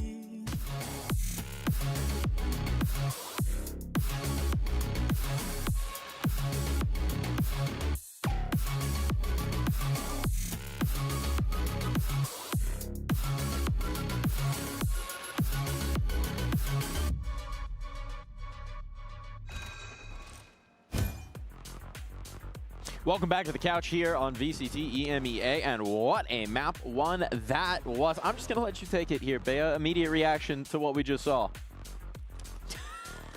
My goat. Here we go. My goat. The only absolute goat. He's just too good, man. He's just too good. Yeah, I guess we need to have a conversation, a serious one, with Team Heretics and the roles. I was thinking, right? Okay, that, but serious. In all seriousness, when we saw the changes, and we were like, bro, you have Rians. Why would you move Rians away from the Fate? He is so good. Now we see why. I just don't think that he can do anything wrong. Might actually just be flawless, perfect in all things. I think that if Rians is not your favorite player, you are wrong. Well, dramatic full statements here. Billy, is Rians your favorite player? It's one of the top players. It's crazy that she would just tell you you're wrong. I'm being very diplomatic about it here. What's your response to what you saw from Heretics? My response was having a clutch player like Rians on the Viper makes so much sense. And yes, when we saw the agent select come up, there was so much excitement, I feel like, between the both of us when we're wanting to get stuck right into it. But yeah, I think Rians being on that agent is so good. We definitely saw Heretics. Yeah, there was a couple of rounds here and there where I was like, oh, I'm getting a bit worried about it, but it's the individual moments. Rians very much being the kind of man of the hour throughout this map, between the clutches, between the ace that he got as well. I mean, it was really nice. Another day in the office. 2v5 for Rians. We come here to play, and Rians just has different plans. I feel like it is like him versus the Turkish team, so we're having a good performance. Did he say calma, calma? That's like when I say tranquilito. You know, it's like calm down, calm down. He's popping off a little bit. I love the actions. It started in the skirmish too, right? 5-0 in the skirmish, comes into the server, he's racking in the clutches. Can we go into map too so we can keep watching Rian's play? Well, what was really nice about that ace was obviously it was the last round before they swapped sides. So I think like having that like momentum and excitement, I think that that was really, really important for them, especially when you consider they got those first 2 rounds on the first half of the game, and then it kind of started to steer towards Eternal Fire side. Like we weren't seeing the adjustments and adaptations from Team Heretics on their attack until the kind of later rounds in that half. It was dire, right? Like they had on the left, on C, they had Spear with the operator that was being a menace, then on A with all the utility that they had and whatnot. It took them a little bit of time to figure out how to bait Eternal Fire into their own death. It's like being given half a step forward and then going back. But then we also need to speak about Spear. His first map, and this man has already aced. What a way to have his debut here. I didn't see the nerves and all of that. I think that he's going to be an absolute star. It's a fantastic thing to build on going forward, right? Just to give him that confidence early, to have that kind of pop-off round. That's exactly what Eternal Fire are looking to get here. I think that when we saw that ace happen on that round 3, like it was so quick into the map, and it was a case of we want to see him be confident. Well, I feel like there's no better way of getting your confidence up than being able to ace. We were talking about his teammates needing to be able to support him to warm up to the stage, but this man was just doing it all by himself some rounds. And I think for us, like, I was just hoping that we'd hyped him up big enough in the pre-show so that people actually understood how good of a player he is and how excited we are to have him come into Tier 1. And we have to imagine there's still so much more of the ceiling to explore, right? Absolutely. Because when we talk about taking those points, like the timing on the utility, making sure that everything's on point, time, chemistry, that just continues to build. I mean, yeah, I would say that maybe for Neon, he has a little bit more of autonomy, but I love that you mentioned the utility and the synergy, because I was paying attention, man. I was like, listen, there are a lot of veto. I'm just going to be looking at, you know, like the interceptor and this and that. Very underwhelming on my side. Like, I still do not see it. I think Fabian individually is so brilliant that I would give him something else. And jumping onto Haven, I was thinking like, yes, Eternal Fire have floated it a couple of times. They were perma-banning it for a very, very long time, but as I'm saying, this would have been the third map in both of the encounters that they had before facing Team Heretics today. But this is a map that we have not seen from them. Since kickoff, by the way. Since kickoff. That's how long it's been since we've seen Eternal Fire play this map in and VCT. It's Haven. Bro, in EMEA, we only get Haven. The last time that we saw them play it in kickoff was against Team Heretics. How did it go, Billy? It was a loss. It was a loss for Eternal. Well, do we think that this is maybe something they're trying to adjust to make Spear comfortable? Is something that they want to do with that change? Or do we think that this is genuinely something that they've been working on behind the scenes? Oh, no. Like, I think that this was worked with Spear, probably, especially if they've told you that they've been cracking with him, because it has been intentional from the beginning. We're not speaking only about floating it and then banning it on the second wave. No, they left it open as they decided, as in, like, they're willing to be playing this map. Probably one of the surprises. And as I'm saying, like, we play a lot of Haven. I think everyone plays a lot of Haven, sadly. And it is something that has to be ready, especially with new maps coming in and out. You're not even aware of your own strengths so early in the season. As such a fan of Haven, right here, Kakuka, do you think maybe we might get the Viper on Rams again? No. And you know what? We should be happy, because he's an excellent player. I would like him to. Yeah, this is such a Sova map. Haven, you need a Sova on this map. Mikey can't do no wrong in my eyes. I think for me though, that's clearly the impression I'm getting here. I'm intrigued to see what avenue they go down, because I think more recently they've been, you know, in stage 1 they were experimenting with the Jet Neon, with the Phoenix in there as well. So I think more recently they were playing the Chamber on this map as well with the Vise. And that was Root that was on the Chamber. And we see that on Breeze, for example. So for me, I'm intrigued to see if they stick with these kind of moving roles around, or if they, you know, double down on what they have been playing recently, which, yeah, it looks as though they are going to be. Yeah, Wood on that Chamber, as we've seen. Koshmaris, I think, was doing a very good job on the Omen. I want to see his confidence back, him swapping into the Agent. He already had a lot of reps on. We definitely saw the comfort there. Brian's playing on the Fade. I'll take that. On the other side, double duelist. No surprises for the side of Eternal Fire. We expected a double duelist. Seeing Fabian on the Phoenix is such a treat. To me, definitely one of the winning conditions. And I think that Spear on the Operator is also going to be the same nuisance that he was on Lotus. I think as much as I just mentioned this being such a Sova map in my mind as well, we're not seeing a Sova in the server whatsoever, but what I really like about Eternal Eternal Fire, playing the Sova with the Phoenix, is the synergy that you can get with the utility belt across both of these agents together. So yeah, I'm really excited to see how that Phoenix and Fade synergize with one another, especially in these retakes. Eyes on the synergy, eyes on the spear, and two guys bringing their synergy into the comms as well. We got Mitch and Tom. Well, now yeah, we I move. agree. Oh. We just... I did that on purpose. Goodness, every day. No day's ever boring, Tom, and that's what I love about working with you. Oh, the synergy. Well, this is what happens, Mike. You gotta make those tosses more generic. This is gonna keep happening. Haven, this is where we're going. And look, you said this was a bit of an unknown for you. You view Breeze as a middle ground, but this one, we don't know what to expect. But after that victory from Heretics, after seeing Woot deliver the way he did, and now on the Chamber, and Koshmara's back on the Neon, how do you feel about what we're seeing? Realistically, Heretics should be massively favored going into this map. It's their choice. It's one they play. Yep. But I look at the composition and one that's commonly played on this map, and Eternal Fire should be one of the best at it. They've always loved the agents they're playing. Riens hasn't gone anywhere, though. He's back at the Fade with a point to prove. Boo might be good, but Riens might just be better. He's got an assist on that third one as well, and okay, he's not going to be allowed to close it out, but what a very fast pistol round coming out for Heretics. Ding, ding, ding. That was me ringing the captain cowbell. I would like to see Rien's stats against Turkish teams and non-Turkish teams, because I genuinely feel like the story every time. Yeah, average. What stat do you want? Last stage. Well, like his performances, ACS, KD. See the assists in there as well. Cast? Why not? No, we can leave the cast out. We can burn that and forget about it. But it genuinely, it's so weird because you have these ideas about players, these stories, these narratives that we spin that, oh yeah, well, look, against Turkish teams, he's the best. But that shouldn't really be a thing, right? It's the same game. It's 5 dudes on the other side. It shouldn't matter that much. Somehow, it genuinely tracks that this guy just hits another level. Pistol round. Already in for a multi-kill. Starts out here with a rifle. Koshmara's in the same boat. And it looks like, at least for now, the spike was going towards the C site. They'd taken the wide open ground, but they haven't seen anything here on A. That's about to change. Oh my goodness. Well, they might still go A now. They think they've got most of them. They're going to spot the aggression into middle as well. It's not the greatest fight in the world. How has Spear come out with 2? He's only got a classic. Shouldn't be going anywhere near this well. Hasn't managed to retrieve any of the weaponry, but he's still holding on to some of the ground. He's managed to avoid that piece of utility. He even hits another headshot. Oh my goodness. He's made this one incredibly damaging. And he's given Neki a chance. It's another headshot hit. There's going to be a lot of shields being rebought, even on the 2 rifles, they say, but it could have been a whole lot worse. I mean, this is the thing, man. You think about sheriffs in their hands there. The headshots delivered in those last fights. What a tight margin. And if it wasn't even for the collateral to start this out, if that was even just a single kill, Fabian was half a second later rounding that corner, or even just a little bit luckier to not get caught by it.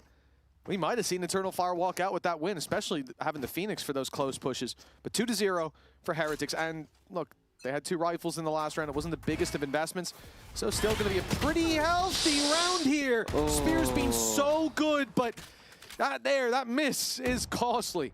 Well, that's the one thing I kind of wanted to say going into this round. He goes for a glass cannon operator. I don't think his operator in the first map at least lit the world on fire. His rifle was insane.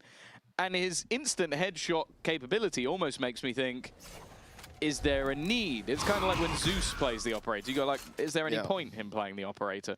So I wonder if that's going to be a theme going forward, because what this has now meant is that Boo has an operator, and Fabian's aggression now means there's another gun on the floor. There's now a very good opportunity for Heretics to go 3-0 in the lead. Be a strong start indeed. They're still walking into numbers. Bring them down. Neki and Audaz dodging the Prowler as well. Still having a trip on short. Valuable information. They're only worried about long for a lot of moment. information. And then, well, yeah, time to go the other way. Fleeing towards that C site. An Echo. Oh, it could even be the B hit. It would be a perfect play if that's where they take it. But no, they are going to give Echo an opportunity unknowingly. He sat ready in the corner. Incredibly good in these moments, but this has to be one of the best of them. The trip's going to let him know that's the first, and there's an immediate trade. Woot in maybe a bit of an unexpected position. Now for the post plant. An operator into Woot's hands, which is something they probably would have been saving up to get anyway. Cover going out.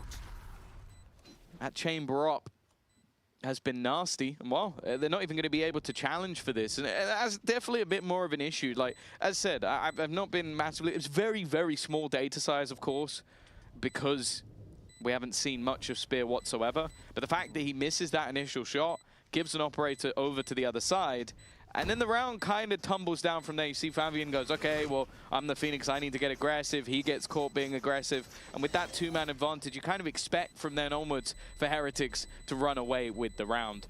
3-0. Of course, this is their map choice as well. And in case we haven't already hammered it home, not a map that Eternal Fire played since the very beginning of the year.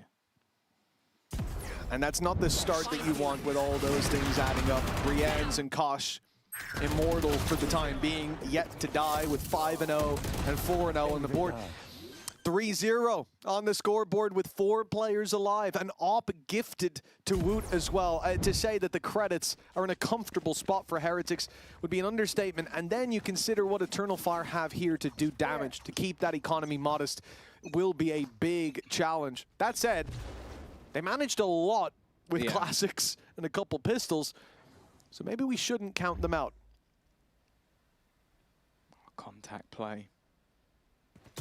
Timing. Well, I was going to say it wasn't the best for Woot, but then Neki gave him the second chance anyway. The rest of the players seemingly a little in doubt as to what their plan would be. Some wanted to re-aggress. Others wanted to fall back, and now they fall back. Of course, for Heretics, this is all but a patience game, just trying to avoid the dangers of this round. And to be honest, with the Nightfall, with how some of these rounds have gone, I wouldn't be too mad to see it utilized in this round. Well, at least for now, it's going to be a dry approach, but they've seen a lot of presence here. Be surprised to see Heretics commit blind, and indeed they will go elsewhere. The B site, well defended. The C's not going to keep him around for too long. Quick TP from Audaz, and there's 4 players back B site. Everywhere Heretics go, there are numbers waiting with open arms. And so they'll change direction again. 30 seconds left. Looking for another site to step all into, and well, that Nightfall's given them a lot of control. Fabian gets in just in time, and now trading blows. It's not a good look for Heretics.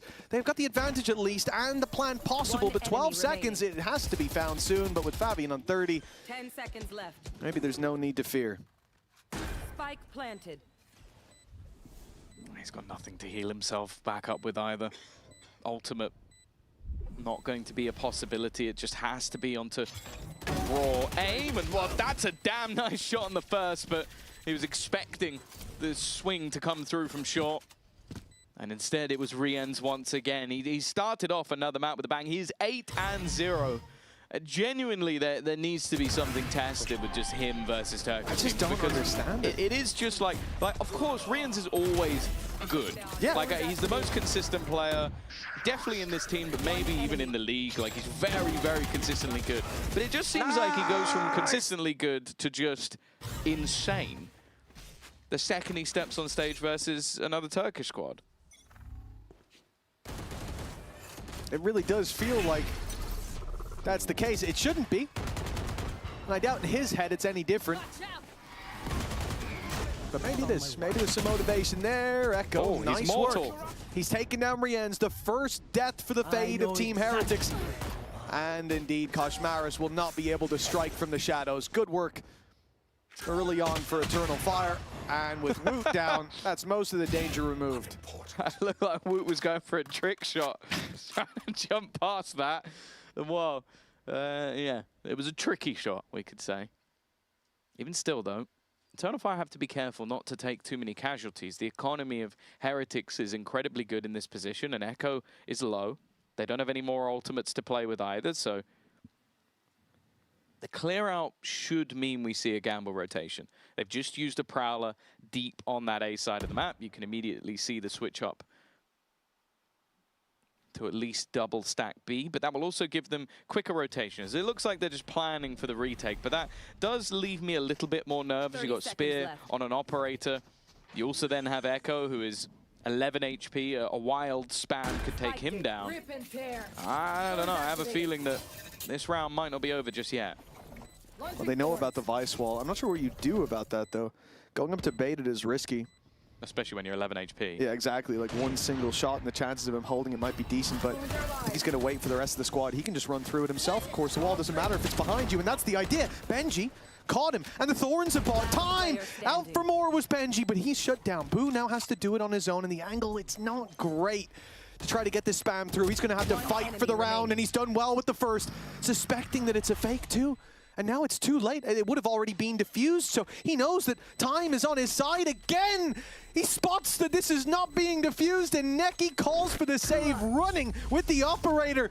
A Red Bull clutch for Boo, and Tom, this never should have been. You said you were nervous, and I could see why, but I wasn't downing Eternal Fire here. That's 5-0. This should have been the end of the streak for Heretics. I think you could just, especially with Benji having a full belt of utility, he was able to get that cross, and then once it comes down to these late round scenarios, Boo's not always going to be the flashiest player in the world. He does get 3 kills. He was on 0 before that, but he's very, very smart in clutch scenarios. He's very, very clever in just like, how do I bait time? And knowing like, okay, this guy's let go, I can just keep maneuvering around and keep switching up my positions and make it very uncomfortable for them. And he played that literally to perfection. Oof, it's not going to be a good vibe sitting in. After losing a 4v2 and the pause is called, like a lot has to change. But the vibes are, well, it seems okay. No one's screaming. I'm not seeing... Well, Afrofire is an incredibly calm coach. Yeah, He feels like, obviously he's been someone that has been talked about a lot as almost like, I don't like this phrase, but one of the like fathers of Turkish Valorant. Like he is someone who's been there for so long, brought up a lot of young talent, and I think you can see in the way that he coaches, it's not like an aggressive or like angry style of play. It is very much like a, okay guys, you know what you did wrong. Yeah. We need to do this. We need to do this. And I feel like, especially for young players, that's got to be quite a graceful thing to have, to know that when you go to that person, it's a teacher and not someone who's disciplining you. Now, sometimes I will say Eternal Fire look like they need a little bit of discipline with some of the decisions they make, but I've never seen, like, yeah, sure, you'll get the odd frustration, but I think he's the calmest coach in the league. The nurturing approach, oh my goodness. Woot gets blinded, but shoots on a timing and takes down Spear. An operator pick to start out this round right after the pause. Eternal Fire's first plan is to try to fight, not necessarily Woot, but to try to fight out the doors, and that has not gone according to plan. I will say, through no fault of their own. Great shot by Woot. Yeah, that has been a case for quite a lot of the rounds. Like, it seems like Heretics individually are in some very good form. We've highlighted Brian's a lot. Woot also had a great first map, and now Koshmar is on a much more comfortable agent. Like, you can see why they made the swaps to him being on Omen. Brian's looks very comfortable in the Prowlers. It's not the best product. Well, if he could shoot everyone in the head, who needs utility, right? He's still used to playing Viper, you know, after the last round. This is such a risk, man. Like, if this is a Neon or Yoru, where are you going, bro? You're locked in there with them. The Thorns behind him. Yeah, I didn't expect to see the all pushing around backside when you know the hit's coming in on Cypher with no teammates close by. But it was a unique strategy. I don't know if they called it in the pause, but well, everyone who picks up that op dies immediately. Oh, okay. That's messy. And actually, the aggression as well from Benji obviously took their weapons away. He's bought them time. This definitely won't be the prettiest round Heretics have won if they are to win it, but there's still 2 players left on the other side. Weaponry now back online. That operator has been retrieved once again. Nice shot from Woot. Tracks him all the way, and then the fadeaway allows Boo to close things out. Talk about a player in form. Woot's looking fantastic. Whoa, 6-0. Heretics look great. And I wanted to touch on something you said about Echo. I feel like he's the sort of player that has nothing and then goes all in. Yeah. Like, he's like, I have a terrible hand, but I'm going to play the bluff that I have everything. Oh, yeah. And then so sometimes you go, that's one of the greatest things I've ever seen. He just managed to bluff everyone. And then the other, like, 8 out of 10 times you go, he didn't need to do that. I don't think Woot could have shot an Outlaw's second shot that quickly. How fast he went, oh, I've missed the shot, turned the Headhunter, flicked to where his head would be, guy's fully concealed by smoke, and shot his head off. Oh, we didn't need to show that, did we? The thorns on the roof. I can't remember who it was that every thorn they threw was on the roof, and I think it's good that I can't remember it. Do you want to remind me? Do you want to be toxic? No, don't. Ah, he's on the wing. Yes, okay. His util's on the roof. His util's on the, he's on the wing and his util's on the sky. Well, a low buy round for Eternal Fire. Ult pop by Spear to try to punish them outside the double doors, but very quickly Heretics concede that space. I like what Fabian's doing in the smoke. Kosh definitely expecting it. But he has a flash to play with. Could be dangerous, even getting around this corner, but looks like he'll contact it, not knowing that someone's there. And I thought that would have been to his detriment, but hey, getting one there is just fine for Fabian. He should have been dead. Even still, such a massive deficit in rounds, in weaponry, and in players in this one. Once again, they're looking for one of those hero plays, and okay, there's a player close, but Benji Fishy looking to farm up some of those eco kills. He's got 3 already. He managed 2 aces and a nearly ace in the last map. He may have an opportunity here. Okay, Ordaz clearly having the right idea. Nice. Weapon found. A player up close with an operator. Might be somewhat of a surprise. They're trying to bait them into the fight, but I think at this stage they know they're not on it. And while from afar, Riens will put this one to bed. 7-0. I think we are slowly witnessing the reason that this has been a map they do not play. And the reasoning behind We're getting a Heretics picking it replay? back. Come on. Come on now.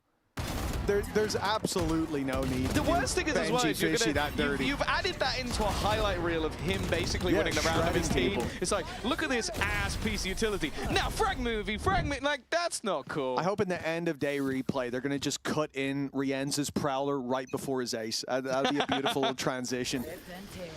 His ace while Viper on the other map. Yeah. Hey, it doesn't have to be chronological. Time is relative, and it's going relatively well for Eternal Fire to start.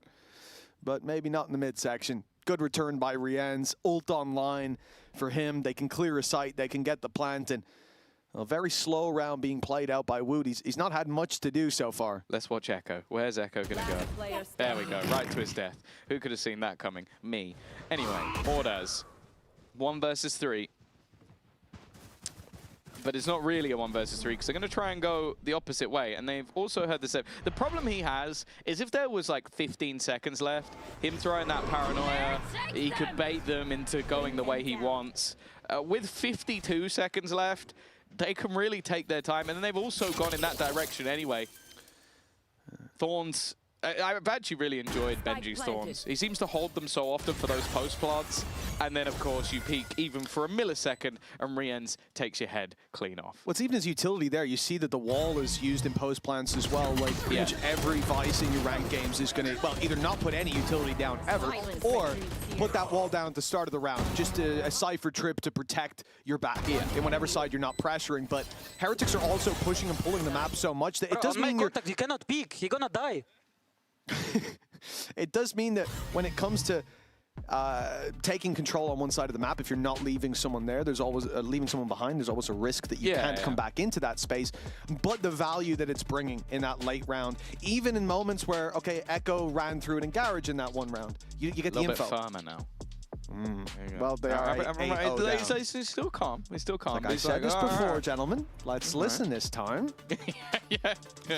Stop making those I said mistakes. if you kept doing that, you would get hurt. Now look, don't you feel silly? You've definitely heard that before, haven't you? My entire childhood. A few days ago. My childhood up until now, pretty much. But yeah, it is a painful. Dude, with like Rien's being 12-2 is. I can't believe he's fitting the mold so well of a turkey killer. Like every time he comes up against these teams, he hits another level. And we thought that last map, he'd already reached it.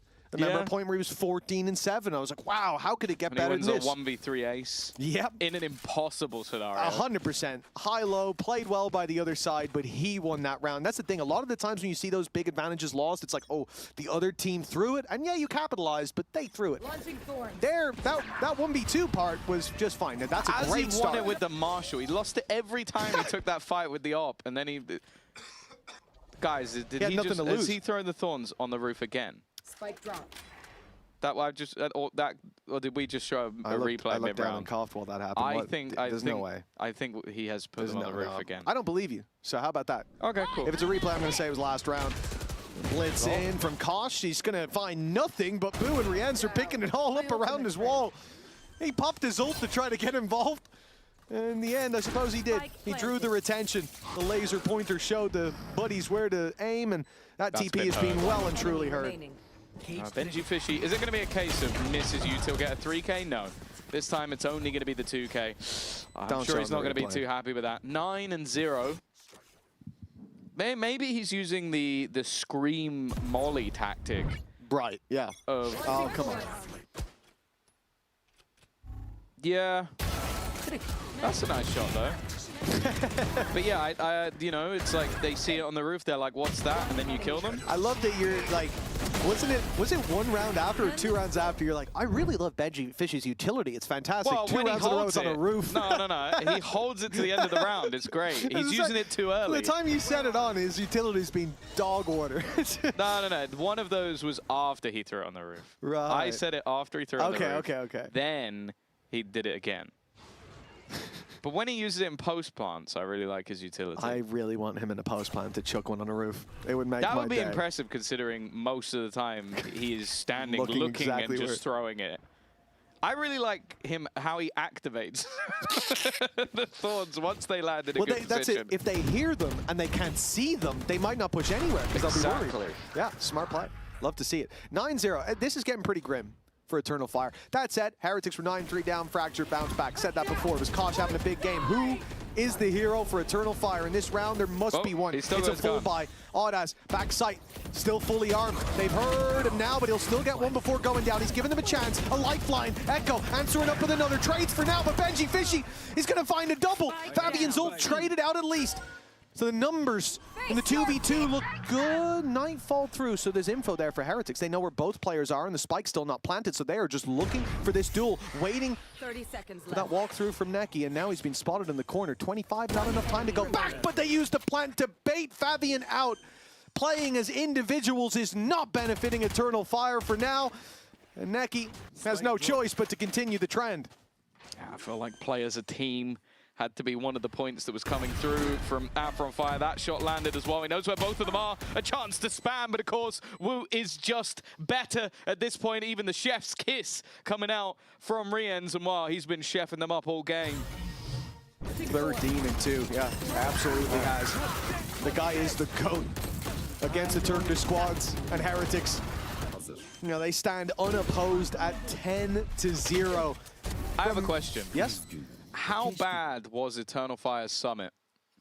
Oh, yeah. Well, I will say something a little out there. It can't be worse.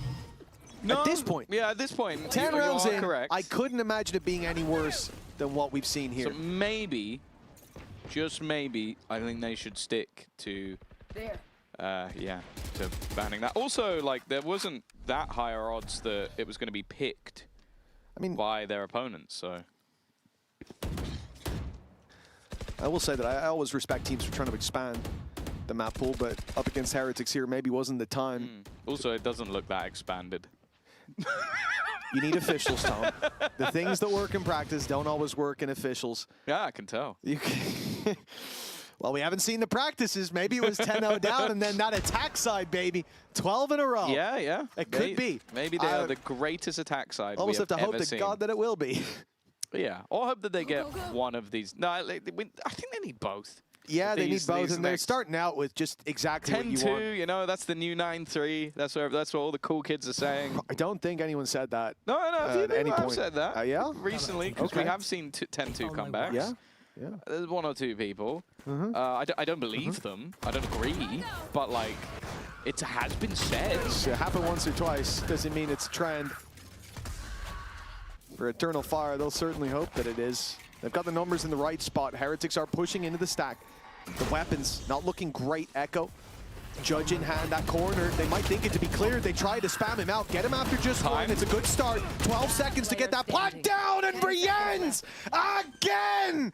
A double into the plant to keep this round alive. It looked like there was some hope for Eternal Fire, but of course Rienz hadn't rounded the corner just yet. He was giving them a chance. He was like, I'll let you fight my teammates, and then if I'm needed, I'll look to finish the job. Amar, even with a dink out from the Stinger, Woot. That's the thing. Like, obviously, we're talking about Rienz because how he's been playing, but Woot has also been insane this entire series. Like, I think this is where if you catch Heretics on a good day, and a good day normally means you have Woot and Rienz. If you have both of them playing at a top level, I feel like there's very little you can do about it. And then you add in a third player, say, for example, in this case, a Benji Fishy, other than his lineups, and there's nothing you can do. Do you think anybody... Let's go! Do you think anybody warned Spear about Rienz before the game? I don't think that's a good idea. But like any of his friends or anything, did they say, "Oh, you're facing Rienz"? I don't think he's insane like, against Turkish teams. Like, I would say if you've ever watched VCT, you know how good Rienz is, and if you're Turkish, you definitely know. Probably. But yeah, Spear is currently 3, and I think it was 13. Yeah, something like that. Maybe not 13. Not 13, 11, yeah, probably 13 11, I'd imagine. Yeah, well, they haven't won a round, so I don't know how he would have survived. It mostly died every... Have they saved it all? I don't think so. One round, I think, from either Echo or Oddaz on the C side, but yeah, it's been pretty tough. The tally only adds up in one direction for now. I'm sure Izzy's happy at least. Goodness, yeah, stocks are increasing slightly. Not sure it would be much different if we had him in, but Spear's at least got the operator again. It's not the greatest talking point at this point. Well, yeah, last time you said, oh, I haven't really liked his op, I preferred his rifle. Yeah. But hey, he's got that op, though. Yeah, so. For a retake, they don't have any ultimates to play with. This goes. Woot has both a rifle and the Tour de Force. And he's starting with Tour de Force up close like a shotgun. Rienz is one off having the Nightfall. And I wouldn't be the one gambling on him not to get a singular kill. That's sickening, to be honest. Oh, now Woot's screwed. His TP's just been taken away. Benji's coming with the U-Tail! I thought that Woot was dead to rights, but the Thorn saved his ass, and he sat on this. How is he alive? No. He tried to knife Fabian to close this half out. The disrespect palpable, and he'll be taken down through his own wall. 12-0, a flawless half from Team Heretics.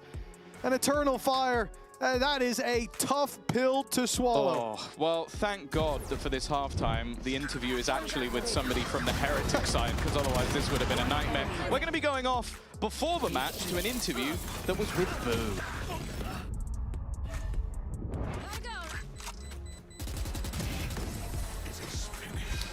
Boo, I want to cast your mind back to last week. Maybe you'd rather not, but inside those games, in the maps, where they're getting away from you, where you have the lead and it slips away, what's happening? I mean, that's a good question. That's what we spent our WOD review talking about. I think what's happening is like we are not in full right mindset mentally, and yeah, we just focus to fix that.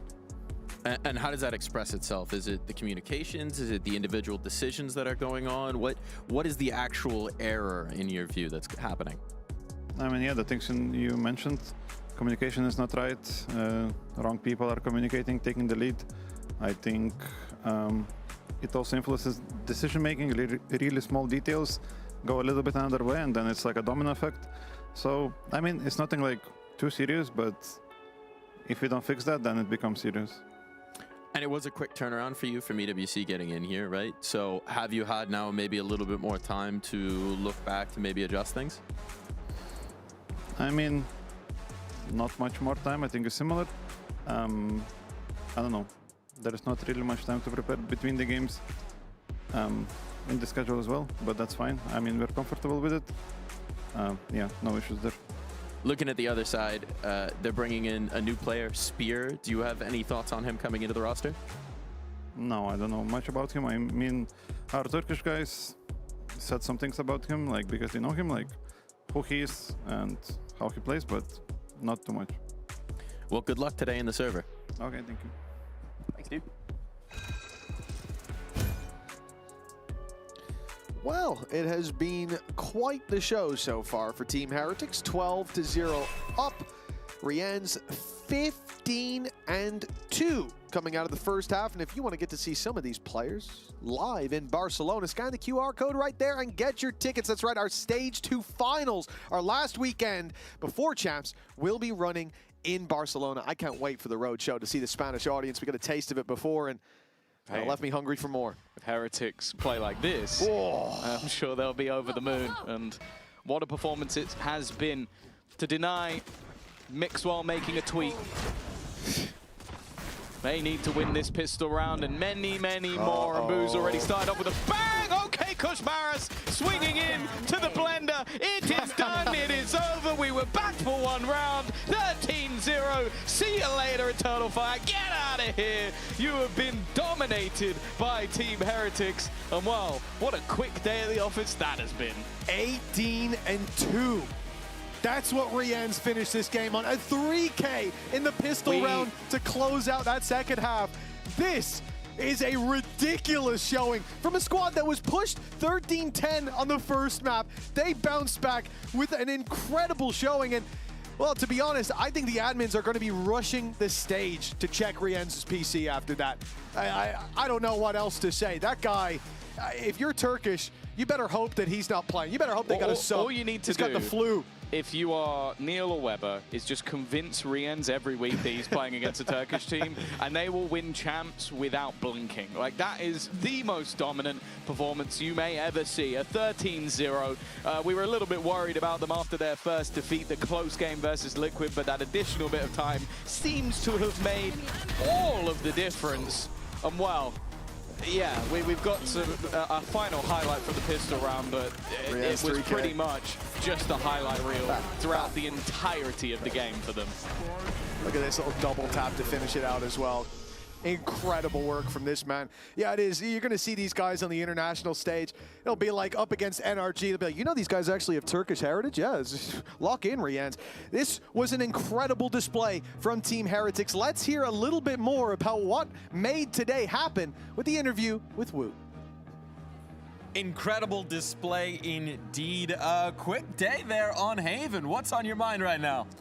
I mean, obviously when you're getting into the game, you don't expect like 13-0 every day. But it just happened. I think we played like really like almost flawless. And every round that we were almost losing, someone just stepped up and clashed it. So I think that's the only reason, because it's really hard to get 13. Oh, I thought, yeah. Everyone wants a handshake. I just talk with my hands so much, but no, it's good. I want to cast your mind all the way back to Lotus, where things were maybe not starting off so well, you needed a spark, and then you go flying over with the Rays, pick up 2, and suddenly from there it's off to the races for your team. What were you trying to do there? I mean, I wouldn't give the credit to myself that game, but I can talk about that. It's just the round that we have, and I'm kind of lucky that I think he hit like 120 on me.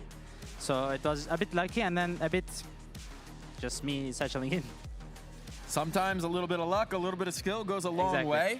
Do you have some words for your teammate as well? He's sitting over there. Rien's, I think he's going to get some nice words, but yeah, I wanted to give credit to Rien's because of the clutches he had in Lotus. I think it was like saved the game almost. So thanks to him. Also thanks to everyone. I think we played good.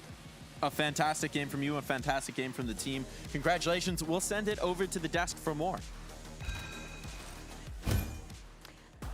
Thank you very much, Mike. I have Benji and Rien's on the desk with us alongside Kukuka as well. Congratulations, guys. That was a very quick second map. Is Haven back to being your best, potentially? I mean, it looks pretty good now. Yeah, it was clean. I mean, yeah, we want to try something new, so it looked pretty good. Yeah. Does that feel like a big confidence booster, especially considering how this season has started for you? I mean, honestly, for me individually, I didn't like Fade on Heaven, you know? That was like insane confidence boost for me, because I was like, oh, this agent in this map is kind of, you know, like so is better in my head. Especially because it's you, I would say. Yeah, for me, like maybe Fade is good on the map, but not for me. You know, like I'm way more comfortable with Sova, so I was like, Sova is better. But this game gave me like a lot of confidence, I guess. So what was it about it? Had you 13-0'd a team before here? I don't think so. No, first time. First time. Okay. But we had in our history, we had one 13-0 against G2 Gozen Yeah. in an off-season event. Off-season Red Bull in 2023 when we just made the team, or 2024. No, 2023 2023. December, something like that. Yeah, Like yeah. But VCT would never. Yeah, VCT so first time. that's a record for us. So what was it about that Haven? What was it about today? What was it like a residue from what happened in map 1 and how you guys bounced back? I think we just, you know, we had to realize what team we're playing against. I think we also learned from our last game against Liquids when we had such a big lead. Like, I think we were very calm, whereas before we like changed our mental a little bit during the game. But this game, our mental stayed the exact same the whole time. Even if we would have lost pistol, we would have, you know, we would have been super chill. So yeah, I'm pretty proud of us. Tell us more about that mental then, because that was what I was curious about. What have you actually been actively doing between week 1 and week 2 to kind of change things around, to go from choking leads, as you mentioned, to then having a 13-0 map? I mean, I think we just accept the fact that like we played like really bad on Breeze especially, and like whole week, I don't know, we just did like just usual work, you know, nothing special, I would say. Benji? No, I mean, I think like reviewing the game is important for us. Like seeing, you know, listening to it back, because sometimes after you lose, you can't exactly know why you lost. But I think when you like go back and watch the game, like with the comms and everything, you can kind of understand more about why it happened. And I think we understood pretty well. And yeah, I think we just had it in our minds while we were practicing. So what did you make of Spear, you know, joining Eternal Fire? Did you, I know that you, Rian, started with a 5-0 skirmish. It was so quick. I was here waiting to see while it was being recorded. I was like, damn, done already? I mean, that was my second time playing skirmish in VCT. So far I'm 10-0. Yeah. I didn't die yet, you know. So Well, the first one was against Lohan, wasn't it? yeah, but still, he beat Wood, for example, He beat last Wood. season. Like stage 1, he beat Wood, you know. Yeah, but Wood has okay, nothing Wood, on sorry, you. bro, but you know, I just 5-0 him, and I think Spear, like, I follow him since he was like playing in Turkish league. I think he's a good player, but sometimes when you play against like the best team, you know, you can struggle a bit. I mean, he had a nice ace. He got ace on Actually, his that's first game. yeah. Or actually, he got ace and 13-0'd in his first game. That has to be like a record. He's speed running. Yeah. By the way, he had ace, and then the next round he got 4K, I think. Really? Yes, I think so. And then he got 13. And then you know what happened. I think that we have it. We have your ace, Rian, because it's not only surprising that you get the ace. To me, it's also the reaction that you had in the end. Tell us a little bit about this round, because it doesn't look very winnable from any other perspective. Honestly, like I believe that I can win this. You know, after especially I spammed the guy in Hobbit. Like when I was 1v2, I know the time is low. I know they will panic. I know they will double hold me. Like I'm aware of the situation, and I'm like just like full white swinging. And I don't know, if you believe and if you have the confidence to win the round, you just win it. You know. Yeah. Did you believe that he was I going to win always it? believe, especially with this Phantom skin. Oh my god, this is the Viper Phantom skin right here. Like Yeah. that, I knew he was winning it. I mean, honestly, I feel like they trolled a little bit. But you know, bro, that it is you what see it the is. white swing, bro. Yeah, it They was. whiff, No, bro. but I'm Calm saying down. maybe they could have left A-Link, but I mean, yeah, you played Do you it to think perfection. do you think that's an experience diff then in moments like that? I would say so a bit, because I'd say it's a Rian. like when the time is low, I think they started panicking a bit, since it was like 1v4 or something. Like I started getting kills, and every single time I get a kill, I think they just panic, you know. And then when the time goes low, they're like, okay, low time, he needs to come and plant. And like when you just white swing, they just swift, you know. I mean, they went for the easiest option, I think. Like, Yeah. I think when like non-experienced players, like they're in hard situations, they go for the easiest option.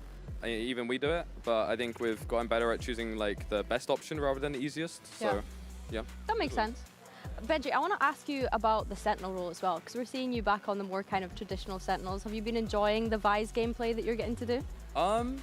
Yeah, I mean, listen, for me, I really enjoyed the Cypher buff, honestly. Like the I mean, it was a small one, but honestly, it's noticeable. I feel like more impactful on Cypher now, like kill trips especially. I think like they're kind of back. I think Vise in general against this meta is pretty good. It's not my favorite Sentinel, but you know, that's my job, you know. Like I still like it, but I think if I have to pick a favorite Sentinel still, it's still Cypher, because I feel like it's the most creative. Okay, so Rian was telling me that he wants to play more Viper. So if you could choose, would it be the Cypher that you want to play more? Yeah, I think so. I love Okay. Cypher. Or Okay. Vito. Vito? I love Vito. Yeah, I played Wait, one. what did you think of Fabian's Vito? Honestly, I didn't see any. I think I don't exactly know what he did. Like I didn't see any like cool cooks. I didn't see him cook anything. Me neither. You let me know if you see that. But I played one Vito game last season or last year. It was on Abyss, and it was very fun. Or was it last year or kickoff? I don't remember. It was. I think it was kickoff. Kickoff. It was kickoff. Yeah, it was Yeah, kickoff, and it was very fun. So Bro, one day. What happened to your like Viper bind? Because we use it as a Viper sentinel, binds. you know. Oh I my think god, that was your okay, like, favorite sentinel. Viper no? binds. That is actually my all-time favorite. I think. But is it because of Viper? Is it because of bind? A bit of both. I think I'm really good on Viper binds in general. Like I understand it really well. So yeah. You see, I think he's always giving you the flowers. Like sometimes you're like, I doubt, and he's always giving you the flowers. Before we let you go, I want to ask about your next opponent because it's going to happen very, very soon. It's on Sunday. KC. Yes, as you're saying, it is on Sunday, so later this week. Thoughts on the new KC? Everybody's commenting and seeing how they look. They were very close to winning against Fnatic yesterday. What do you guys think? I mean, I'll just start. I think like they kept the roster for a long time, so like they're getting better and better every day, you know. And for me, Awez is like incredible player. Like one thing I thought about Awez, it was like when he swapped to IGL, like I thought it will be hard for him because like he's a young person, you know, and sometimes to be IGL you need to be like very experienced and stuff. But I think he got used to it now and he's doing a good job. So like he's my really close friend. I love him a lot. So yeah, they're doing good, but we have to beat them, you know. So we'll play against each other. I don't think you've lost against them since kickoff final, you know, when Madrid and all that. 2024. Oh my god. So what about you, Benji? What do you think of them? Yeah, I mean, I also like Awez. I like their team. I think, I mean, I've been impressed with them this season. I think they improved a lot, like from like what they were before. So I think they're kind of on the up, but I think so are we. I think in the end, like it's always going to come down to how we play, not how they play. If we can play our best, then nobody in EMEA will be us. So. Do you think overall, though, they might be contenders to finish one of the top 2 in the group and skip play-ins altogether? I think if they keep like improving the way they are, I think they've got a chance. I think things I don't know. I still don't have like 100% faith, but with how they're looking like recently, I think they could do good. I think that's fair. I think it's fair to never have 100% faith in KC because there's been times where we've been let down with that roster. But listen, guys, congratulations on a 30-0. Insane. And thank you so much for joining us. We're going to go to a quick break, but don't go anywhere because after this, we have got the second series coming up.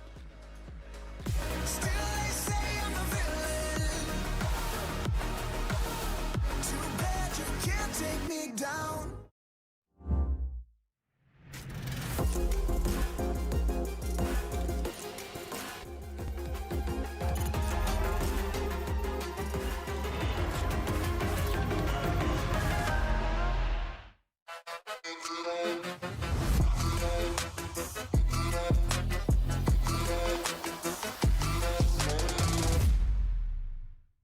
Want to find your fastest server every time? Express like a pro and optimize your connection in one tap. Express and game without ISP throttling. Express and shield yourself from DDoS attacks. Express and choose the VPN trusted by gamers everywhere. Express VPN. Experience gaming the Express way. Fast, stable, competitive. Outplay the world. It's time to Express. Unlock free cosmetics, including Lightning Kicks Buddy and more. Scan to subscribe.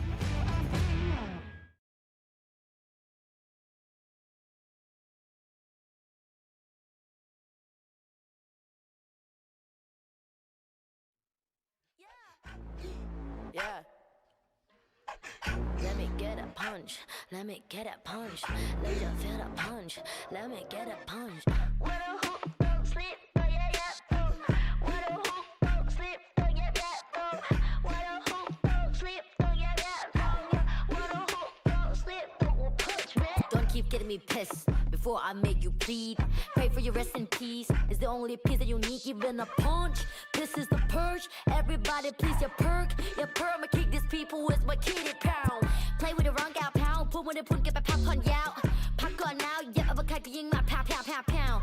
Pack it out, back it out. กูสร้างมึงภาพลับ Yo how about now bruh จบบ้านนี้ไม่ต้องรอถึงหูพวกกูจัดมึงจุก now out out. Be the pepper pick a pack of peppers. People like me pick a pack of bricks for a week per day per minute. Rapper like me ทำพวกมึง panic บอกกูเป็นผู้หญิงมีผลแต่ proof ไม่ควรได้ pride เข้าใจมึง lose อะไรไม่รู้พร้อมพวกขี้แพ้มาผ่านกูพูดไปก็ไร point เขาต่อยสักชุดดีกว่าว่าพวก What a hoop, don't sleep, oh yeah yeah. What a hoop, don't sleep, oh yeah yeah. What a hoop, don't sleep, oh yeah yeah. What a hoop, don't sleep, don't punch me.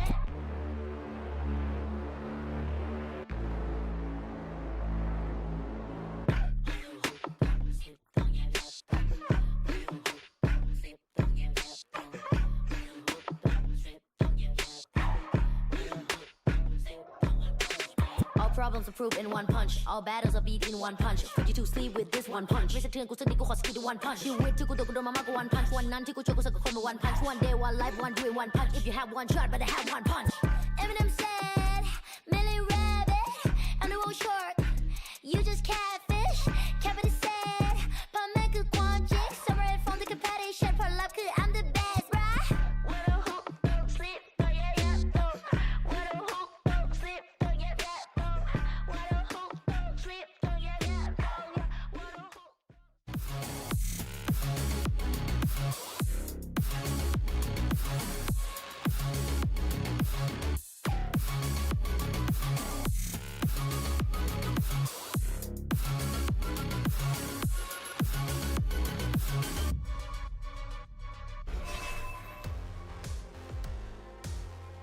Welcome back to VCT EMEA, where we're getting set for our second match of the day, and this one could get interesting. We do have a little bit of housekeeping to do before this, which is that there is a niche case possibility here. We have a new sub registered to the mates roster. Martin is perhaps a little bit under the weather. He's been recovering and is on stage and will be playing this first map, but we also have 1-0 standing by as a potential substitute. So now that that's out of the way, we can focus in on the matchup, and we'll talk more about 1-0 if it becomes more relevant. But first thoughts here on this matchup between mates and Na'Vi Bea.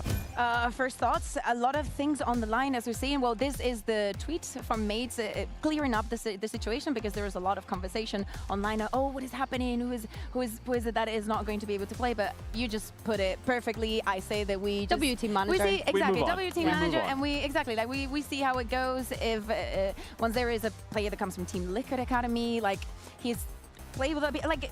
We will get there when we get there, yeah, you know? Like, so far, I think that we focus on the mates that we see, and taking it back to what you were asking me. And at the beginning of the day, I was telling you that this is like very middle of the field. Yep. This is one of the teams I think that is going to get a big punch. For the side of both of them, I think that we've seen the highs and the lows, especially very high highs for Na'Vi, because we've been there before. But yeah, for Gentamates, things are only going to get tougher. Yeah, this is a must-win match, I think, if you're Gentamates, to want to be able to try and solidify yourself as being one of the tops in the group, especially when you consider that result against Foot. Let's not forget, Foot lost their first match and then came into that Gentamates one and refound their form. I think the Pacific one as well, that was a close affair. We keep saying this about Pacific, but even still, I don't think that we were too happy with the form that kind of Gentamates had came in from that. Other than the Sunset, I think the Sunset was great from them, but the overall game itself, yeah, I think when you look at the opponents that they yet have to go up against after this Na'Vi game, as you mentioned, it's uphill from there. It's uphill from there. I mean, it's always difficult here in VCT, right? We look at so many of these matchups and we say, maybe you got your easy one already, but you're going to have to do some tough sledding all the way through. I just think we might be getting the Martin flu game, you know? Sometimes when you're feeling a little rough, you lock in on what's in front of you. Little magic happens, perhaps? But you know the problem with that? What's the problem with with Martin, there will be absolutely no difference. He would have the exact same performance, because Martin is Martin. Always locked in. But let's look at the other side of the coin, right? Let's talk a little bit more about Na'Vi, because this is a team, again, that had some really positives to the first week, right? They came out, we're like, holy crap, Na'Vi, they could be incredible this stage. And then we see after the Vitality game, frustration coming through. Angel was talking about it as well, saying that he was genuinely mad after that game, that there was a lot to be resolved, and I think some frustration that they couldn't wind up 2-0 after that first week. I think it's the test of the first week, having 2 matches, having tough opponents as well. You go out from a clean win in the first encounter, and then you face off against the Vitality that was able actually to come back to life in that second map. To me, surprises were Exit going a little bit quiet on that second map, especially like if you're gonna give it, you need to keep it up. Yeah, you need to keep it up. But yeah, I would love to like have that insight from Angel and actually hear how. What is it that he was, you know, actually that mad about? Mad Angel. We had this at one point last year. Oh, we should bring it back. Mad Angel. Production, do we still have it? Didn't we have it like a... Yeah, we had I think we had like a cardboard cutout of Mad Angel. But either way, I think positives to take away from this, they were able to push a Team Vitality to all 3 maps. Let's not forget Team Vitality are coming off the back of the top 4 finish at a global event. So I think for them, that's still a good sign to be able to push them that far. But yeah, as we mentioned, as the kind of games go on, it's like, what if we just managed to close it out, is what they'll be thinking in the back of their minds by the time we get to this end of this regular season. My one worry with Na'Vi is, at the start of regular season in stage 1, or kickoff even, we were so excited. We were like, oh my goodness, this Na'Vi looks incredible. And I'm worried that I'm getting fed No, that no, no, same we're not there false yet. Not hope there yet. Not there this yet. time again. Not there yet. Not there yet. Not there yet. Not there yet. We're not there yet, but we are ready for the skirmish. So let's see who's going to be going first in our veto. Good luck. Good luck. First round Odin? Yeah, first one Odin. And then everything else. Okay. Yeah. Fight.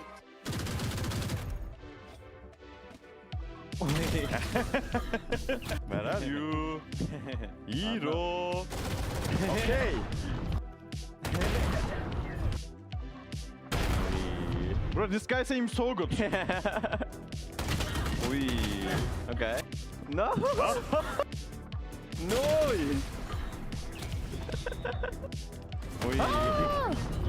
Last round, last round.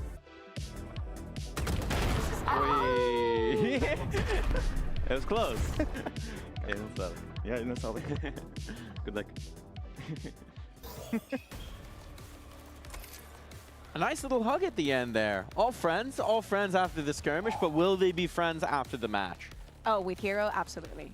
Yeah. Absolutely. Let's see. Let's take a look at the maps. Billy, you love the sunset. I love to see that we are seeing it in this map. Na'Vi picking it though. They've done their homework. They Yeah. have played the sunset. I like that. Yeah.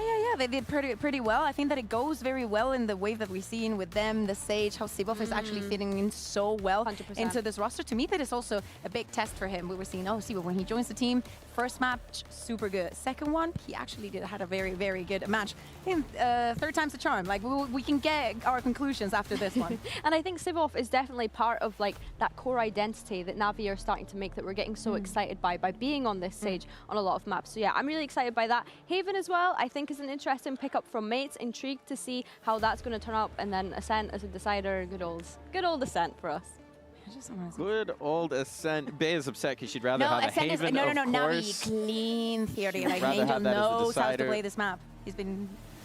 I'm not going to finish that sentence. Keep going, sorry. But finish some more sentences because I want to hear more. Oh, what are our thoughts now that we've seen the veto? Seriously? We've set the stage. What are we expecting? I want to see that, hopefully the Martin as well, that is not going to affect their performance, especially on the mental side, because as we're saying, this is an incredibly important match for them. Like, it's probably going to define the entire stage for them. I think starting with the sunset, I'm looking at Mates to start off on the right foot, right? We saw how incredible Mini was on the Neon when we saw them last play it. So I just need to see that confidence coming into it, because that would be a big upset considering that Na'Vi have selected this map as the first one. We will have to find out, but our teams are set and ready to meet on stage. Na'Vi and the Gentle Mates, they meet now in our face-off.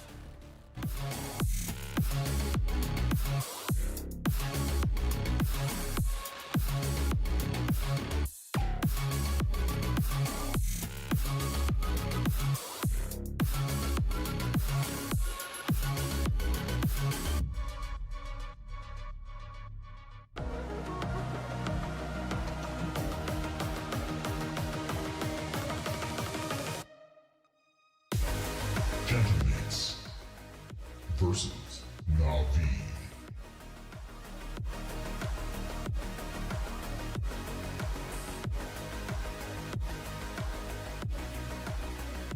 Thoughts? We've talked about the win conditions, we've talked about our expectations, seeing the veto through. Who are you favoring on the day, right? There's questions we have about both squads. There's answers that we've seen so far. There's maybe some more doubts about Mates on the day. Expectations. For the first map, I would favor Na'Vi. I think that last week we did the Ours team up moment, and they had such good protocols in this map that, yeah, especially with them starting on the attack, a lot of heavy like mid presence is going to depend also a lot on the mates. I want to see how aggressive they're going to get. Yeah, 100%. Yeah, Haven is just meh for us, I think. EMEA love of a Haven.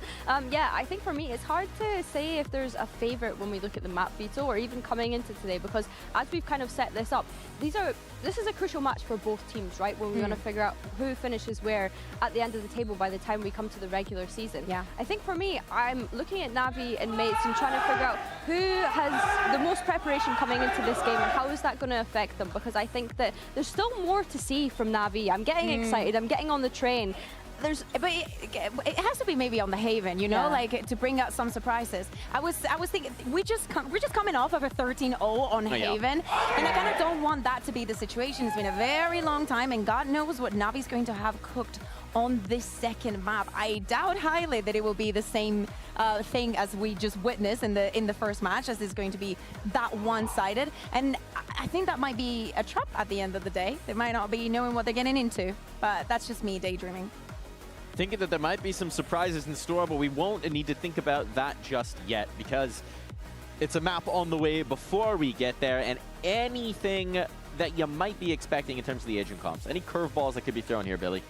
Curveballs, well, speaking of curveballs, I'm intrigued to see if mates stick with the Phoenix and the Neon that they were running previously, which they will be. No kind of changes needed there. I think what I will say about Gentlemates playing the Sunset last time around, there were so many times where Bippo was just left on the defense specifically to go into a retake because the rest of his team had fallen, and I don't think that that was a fair reflection of Bippo's performance by being put in those situations. I think when I'm looking at Na'Vi, exit on this Waylay is going to be a real judgment of how they're going to build up that momentum on the attack, because I think there's been some maps where exit has looked great, but then some maps where it's just kind of dwindled away a little bit. And you are against Martin. We know he's one of the best duelists that we have in the entire region. He might not be feeling his best, but I don't think that will make much of a difference. Na'Vi, they have to be very decisive here. We do see Starkso going on to the Fade. It makes a lot of sense. There is a lot of walls. Again, like, to me, like, I want to see an AV that is as confident. You bring back an exit, and I want to see him be just ballsy against this. He has to be. Well, there's a lot to see. There's a possibility of seeing a new player today, so why not see a new duo to take us into the action? We got Pansy, and we have Cairo. Yeah, well, you know, Mike's a part-timer, so I had to bring out someone brand new. How you doing, mate? Yeah, not too bad. I heard you wanted another northern co-caster to come and help out, so I thought, why not come in? Did you just call Mike Northern? Yeah. Do you think he'll appreciate that? Yeah, come on, he loves that. I don't know, that might be a little yellow card to start with, but yeah, look, into this one, speaking of role swaps, my eyes are on Gentlemates here, right? Obviously we are delayed, welcome to casting with me, pal. So it will take a second, but we can kind of dive into at least what's caught my eye, and you know what, you are allowed to have an opinion, I promise you, but I do want us to start on the whole Bippo mini change. Yeah, where you at? I mean, first week I was very worried on map 1. Yeah. Map 2 and 3, I'm thinking to myself, hey, listen, this could be a new Gentlemates. And then we watched them play Foot, and it felt as if Foot were playing the game of, can we find the Cypher and let's hit the site. I feel really bad for Bippo in that aspect, because I think he can be a good player on his day, but it's not been his day for a while. No, and look, we've heard the Scrimbucks for a long time about the guy. I know that he does do well in these roles, and there were a couple of nice moments, I think, outside of VCT EMEA for him in this new kind of fashioned role. But I think it's for me looking back on kind of stage 1, and you've got Bippo, who was bottom 3 statistically as a duelist, and then you had Mini, who was statistically the best rated Sentinel we had regionally.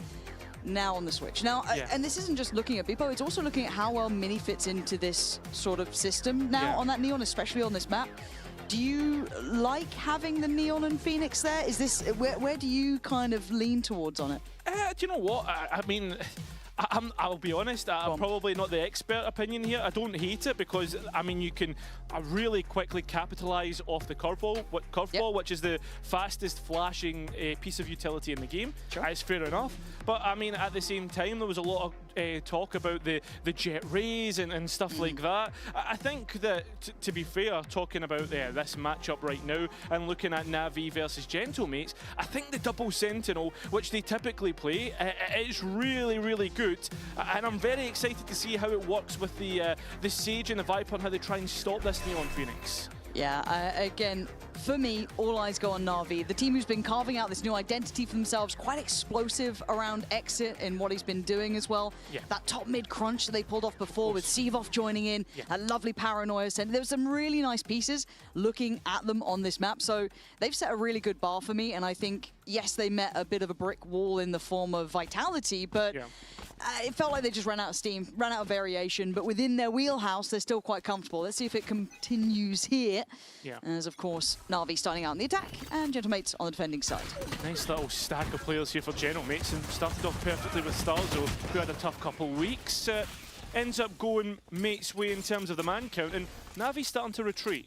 That C's is pretty nice too. And look at the space that they've got, you know, managed to get off the back of it while also controlling over towards tiles. So there's a nice sort of area being controlled here. Beepo needed more than that. Unable to even back away from it. That opens up the entirety of B. A lovely intention, but the angle had to have been held or potentially fallen away from. Could be a massive pressure relief for Na'Vi heading onto site. Still got Seavoff with the wall, still got a slow. This post plant should be pretty difficult to get back into, but General Mate's slow rolling it and Chloric up first. These passive angles have been foul for everyone involved. At least this time it does go Mates' way, but a 3v2 here on Seavoff trying to at least go shoulder to shoulder on this. And Hero generally good at closing out these rounds and continuing to keep at least true to that moniker and that idea. Mini, a 1v2. This is a tough spot to be in, as Seavoff still has util, and Mini's options becoming rather limited. Can be called into action on the tap, and the double swing. A nice attempt, not nice enough. Na'Vi, a brilliant round from Hero, but overall, managing to weather the storm there. Yeah, and I think the pistol round really gets... the key point in this round comes through Bipple not being able to hold his line. Even if he just plays, like, you know, jump spot, something like that. I know he's not trying to give away the audibles, but ended up, that's how Na'Vi get through.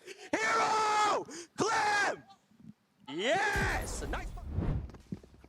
Captain America back at it. You hate Americans, that's a really crazy take. What's wrong with wow, that? Man, wow. Do not stop. Wow. Sorry, Americas, that's really harsh. Sorry, can we just look at middle right now with Ruxic? Yeah. Even the observers are a little bit like, why is there two Omens on the defending side?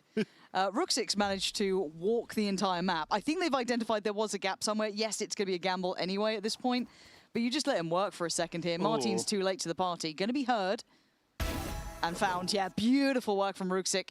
And if they can maybe figure out that there's something going on here, and they do, Na'Vi should be able to make this work perfectly. Yeah, this is lovely work from them. Very decisive, not pulling punches. I mean, it's easy as that. The last two, do you even try and attempt it? Do you try and just wait for the spike to go down? I mean, Navi's got so much time there, prioritising orbs for ultimates. Spike planted. Last two join up. It is Bippo and Starzone. Oh, Starzone's on a shorty. Not a believer? Nah. No? No, I don't think so. All right, well. Believe in a lot of things, but come on. That's too far? Yeah, I mean, I believe in EMEA finally winning an international trophy, and look how that's gone for the past 3 years. I did hear about your predictions and the curse that you maintained. Anyone you're supporting? I mean, the only team that I would like to see do well is Pacific, just because of the tier 2 stuff. And I really like Pacific. They're like the dark horse team that I genuinely enjoy watching, but it's crazy you've cursed them like this from the word go. They feel like a Wolves, you know what I mean? Like, just hard to break down, and then yeah, they get to map 3. They get to map 3. Look, we've had high hopes for a while. We'll continue to be delusional. Yeah, let's not flop a dead horse. Remaining. They're a dead horse. Feels like it. Jesus. You seen the strength of schedule they've had? I hate that phrase, but no. I don't pay attention. I can barely remember what I'm doing tomorrow. I thought Mike was working today. It was a terrible surprise. 2-0. We are coming through with a decent purchase, actually, for Na'Vi. Rifles abound. And, again, I just think my concern is with Beepo here. How much does he have to be able to control this? How comfortable is he in this role? Nice work from Starzo, but it is going to be a 1-for-1 trade. Yes, getting active on towards B, but I think the site's going to be pretty much in hand. Yeah, Bippo being so passive, and there'll be nothing to really stop Na'Vi getting into post, and that should be Gentlemate's biggest problem, especially with this Sage. Are they faking this? Yeah, it looks like it. Really nice call from Chloric. I only ever get concerned if it's overcooking it, but if they're feeling like they can beat them to the punch, or if they're expecting that mid-pressure to come back in, maybe a flank coming through, but we can already see where Mates decided to try and play retake from, and I think the pennies dropped. They've cleared sight. Yeah, and they've not used a lot of utility for it either. So Na'Vi could have overcooked this. The mid-brawl about to ensue. Yeah, and it looks relatively even. 3v, I guess, 3 at this point. Maybe a 3v2. Mini can't be asleep at the wheel here, and Ruxic just better on the angle. They've managed to chip away another player. This is a problem for Mates. Now they're pulled away from the A site. They've lost an additional body. I was concerned for Na'Vi maybe overdoing it, but they might actually be onto something here. Yeah, but Mates are here first once again. and the smokes are up. Onto site they go. Hero left as a late flank. Yeah, but Hero's been absolutely nuts so far. I don't normally doubt him, so I kind of put it in his hands. They've got to be aware that someone could be back on site. And look at these protocols, it's lovely. Getting a little late on time and things go wrong, and they are. Martin able to hold the site pretty much by himself, and Hero's options just dwindled to 0 with 2 seconds remaining. This one's done for. And I think it was a little overcooked. I like the idea, but just simply not enough time. Yeah, I mean, you can see that Na'Vi need to commit to an idea. They go back after getting the pick through mid. And from there, like, I can understand it, right? Hero being the late arm of the push, he's the one that's really meant to destroy any hold that Gentlemates have, but his timing is completely off. And all it is just bodies on the site. Yeah, I don't know what the end goal there was for Na'Vi, because they had the utility back off cycle anyway. It would have been a really nice... I mean, that feels like it would have been a death blow if they managed that, but let's see if the timing gets tightened up a bit. Again, I still think there's some, I don't say teething issues with Na'Vi, but getting that comfort in, kind of getting those synergies right. And it feels rinse and repeat towards this A site here. Starting off, again, similar look. Maybe looking to refine what they did prior. Yeah, just be straightforward. I mean, again, passive from Gentlemates. I worry if they allow Na'Vi actually to get into post this time, what that looks like. But Util in response, and Starzo goes wide. All too easy. Exit just... There were a couple of moments where we did feel some of the util was off towards CT. We saw that exploited before. These were some small teething issues we thought was maybe mistimed with the wall or potentially a smoke that was meant to be there. But it feels like it's back again. Well, that could have been a quick correction from that prior game. And once again, you're looking at mates right in amongst it. On the site, ult pop Martin forward. Clears close sight, clears towards the back of box. They now know where the rest of Na'Vi reside. Can they clear them in time? Starzo certainly can. Starzo absolutely can. 2 big kills, a defuse. And Na'Vi, once again, looking like they've got the right idea. But the execution just a little bit off. Yeah, they're missing the mark entirely. And again, like, they got to post, they got what we wanted, and just can't convert. These conversion issues, one to watch, and you can see the way that the traps are set up to allow them back in. They know what space is safe. They run it back to propel them forward. Let's go! Patricia is logged into the server. Let's go. Nice, Martin. Nice comms. Martin obviously being used to clear the site, the one giving away all the information. Some ultimates to come online, or are online at least for Gentlemates here, and you can see Na'Vi want nothing to do with A main. It's all on mid. Just gonna keep my eyes on the ult progress as well. Coming out from Martin, obviously on the reset. Hero, gorgeous catch! Punishing both, trying to push on the extremity. That's the sort of magic you can expect from Hero, and this completely changes the plans now for Na'Vi. They can kind of do what they want. This is going to sell a picture. They're going to exploit the space. If anyone even catches on that utility, I don't think they even did, but they're reading into it. I just need Na'Vi to not overcook this. I mean, that's what you're hoping for. Traps once again, I mean, one's a kill trap, the other one just at least lets you know that no one's came through mid. Don't know how useful that will be once we get to post. Plenty of money to at least try this retake in a 3 versus 5 with a Viper's Pit, mate. I don't know about that one. Yeah, I feel like you start calling it a touch on that, considering you have the res there. Maybe if you could get, I mean, you're not going to be able to get that out. And especially with the space that Cloric's holding too, you've got so much information, it's all through CT. Can they make it costly? Exit gets played in on this corner as well. Seavoff right beside him, a nice 3-play crunch towards that CT side. And even Cloric getting closer. This could be costly now for mates who want to give it a go. Exit greets it with a smile. It's simple stuff for an in-zone flawless. Na'Vi starting to button up some of those timing issues. Yeah, and really clean from Hero, who basically wins the round, getting that advantage for Na'Vi. That's as simple as that. And, I mean, it's just a double here. Well played from him, well played from Na'Vi, fixing any issues, playing off one another. You can see how the post plan is set up on the front foot to fight CT. Can I ask you something? Go on. What's the Cairo tingle I was hearing about? Ah, you don't want to hear about the Cairo tingle. No, I asked. Really? Well, yeah. It's that feeling that I usually have when there's a comeback about to come about. Right. Okay, we'll rehash that down the line. Okay. Anyone else has any theory crafting ideas about what this means, because he could be lying, do let me know. I mean, it was mostly Hazza that named it. Well, I like the branding. That was never the issue. It was more, what does it mean? Na'Vi, once again, simplistic in approach. 4-1 split here, leaving Hero to his own devices, but they do this early, right? Not with the same starting point. And the discount for Mini, getting both, dropping Exec and Seavoff at the same time. Leaving Na'Vi in ruins here. This should be a formality, and it feels like it is. Gentlemates suddenly able to weather the storm. Cloric, you got any more to say? Hero's made it over now as well. Give it a go. I mean, the orb, difficult. Hunter's Fury in. He's got a tag. Yeah, he's got a kill. Beepo's dead. And just above head height there as Starzo hit the crouch just at the right time, leaving Cloric having to ace. As ping's going out towards market, a different area of approach. 35 seconds, that's going to be Cloric's biggest issue. Left. He's not even going to have his dart back. Mini on the op, though. Maybe manageable. If he's dedicated online, I think that internal clock has just ticked over enough that he's like, there's a chance here. It's got to be a damn good first shot, and it's better for Mini that time. What a dreamy start for him, though. Lovely stuff. I mean, the question about who's going to be the operator on Gentlemates, especially when you had Martin playing so well on the Euro earlier in the year, and I think that's maybe been the reason why they've got Mini. Timing working out to perfection. And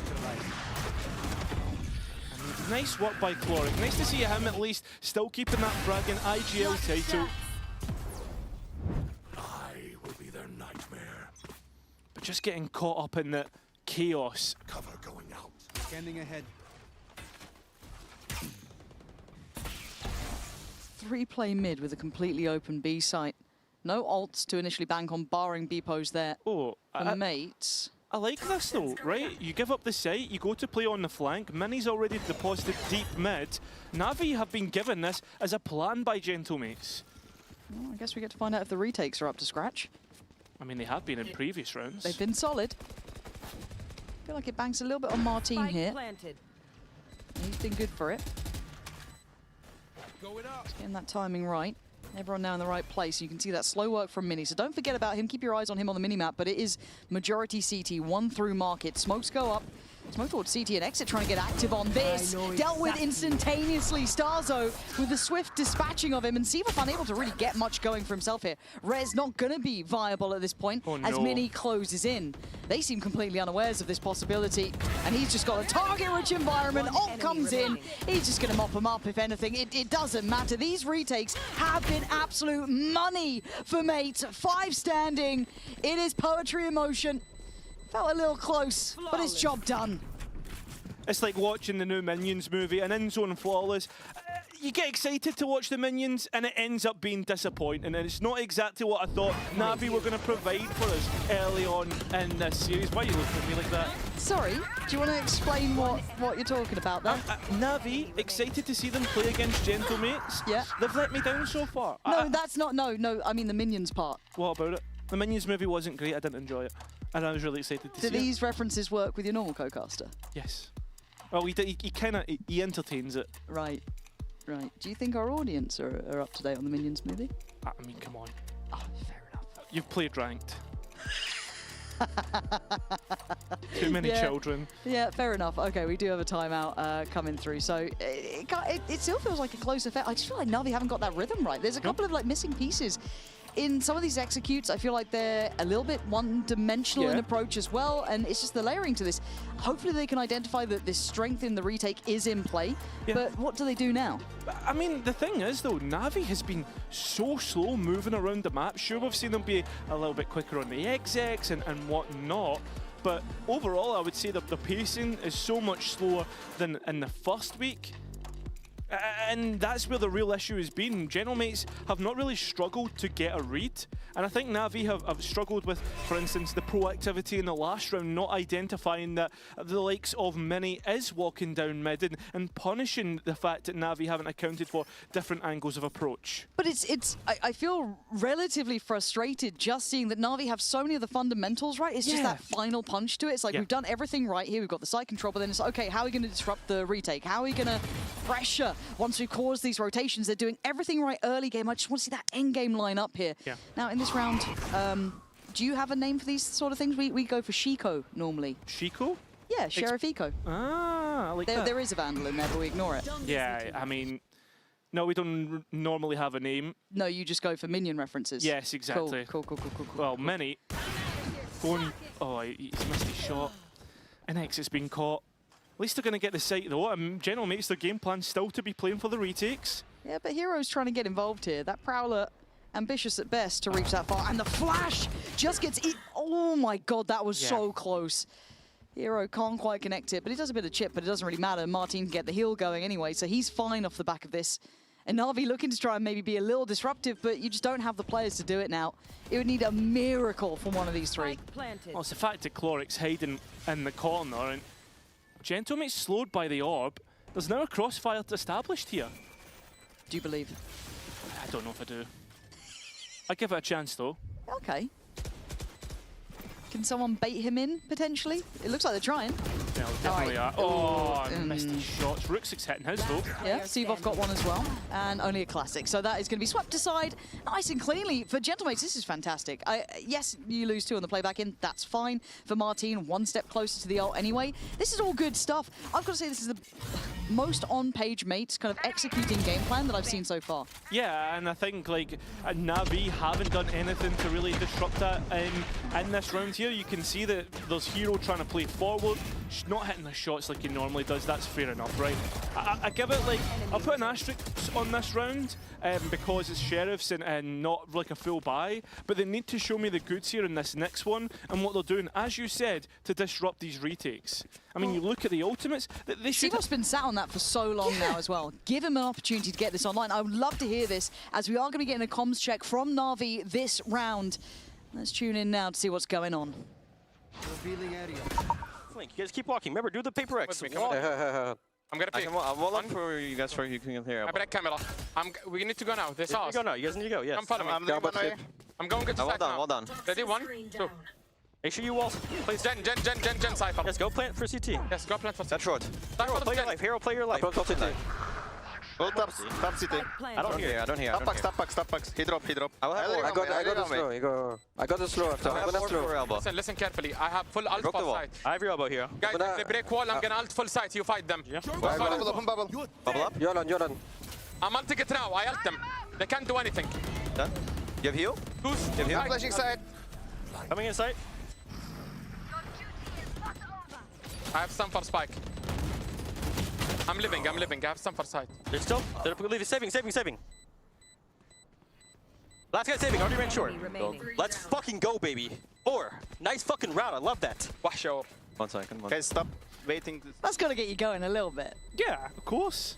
Your captain speaking like that, Na'Vi, a little bit chaotic in the comms, I would say. You can hear that X is trying to say, guys, listen, play for my ulti, play for me, and then Martin plays it further. Yeah, that's what I was a little bit worried about, is that Martin was able to gap close so quickly that once, I don't know if the comms was slightly off on the timing. Again, it's that timing, even hearing, make sure to place the wall, make sure we're doing these things, get those steps right, just keeping everyone in line. And even the fact that it was like kind of play that PRX style, maybe burst on contact, speed up on contact there, but it felt like he had to once again reaffirm that, re-encourage this. And I wonder if we're going to see that top mid burst that we've seen before with the paranoia that follows, maybe a little bit of pressure built off the back of this. There's something that was quite nice to see Na'Vi depend on. Very well crafted. It looks like it could be on the cards here. The paranoia getting ready to be placed here. Oh, mate's prepared for it. That's a great catch. This could completely change the plans now. Counter ult comes through, sends Na'Vi scrambling as they have no control in middle now. That burst was really depending on exit. But let's look at Hero. He's so close right now. Doesn't know the danger that he could potentially be in. And he's the one with the spike. Yeah, I think that little realization kind of came back through. Seeing nothing from Mini earlier on the other side, you go, oh, okay, maybe cancel on this. But what are the layers to this approach? They're just going to bank on a gunfight top middle on the drop of the wall. Rooksix trying to feel brave here, but he's in a 3v1 essentially.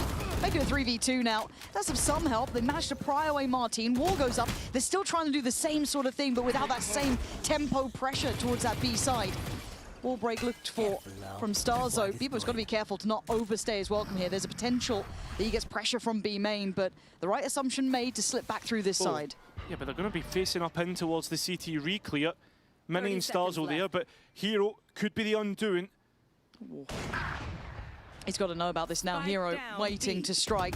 Timing. Oh, he missed the chance. The window of opportunity closes, and probably so does the round. Floric outgunned on all fronts, and Mini wants it sorted. It felt like he was waiting for that perfect chance. As Na'Vi, the plans got completely scrapped the second they lost out on exit. I mean, there's nothing really else that can be said. Na'Vi, I don't want to say directionless when they get towards that top mid, but there's just something not right. Something is not clicking. And Hero, the fact he's missed his timings quite a few times now. Quite a few times now, apologies. It's worrying. It's just one of those things where I feel like some of these players need that killer instinct to know when the timing's right to make that play. And I feel like Hero has great intuition in the way he plays.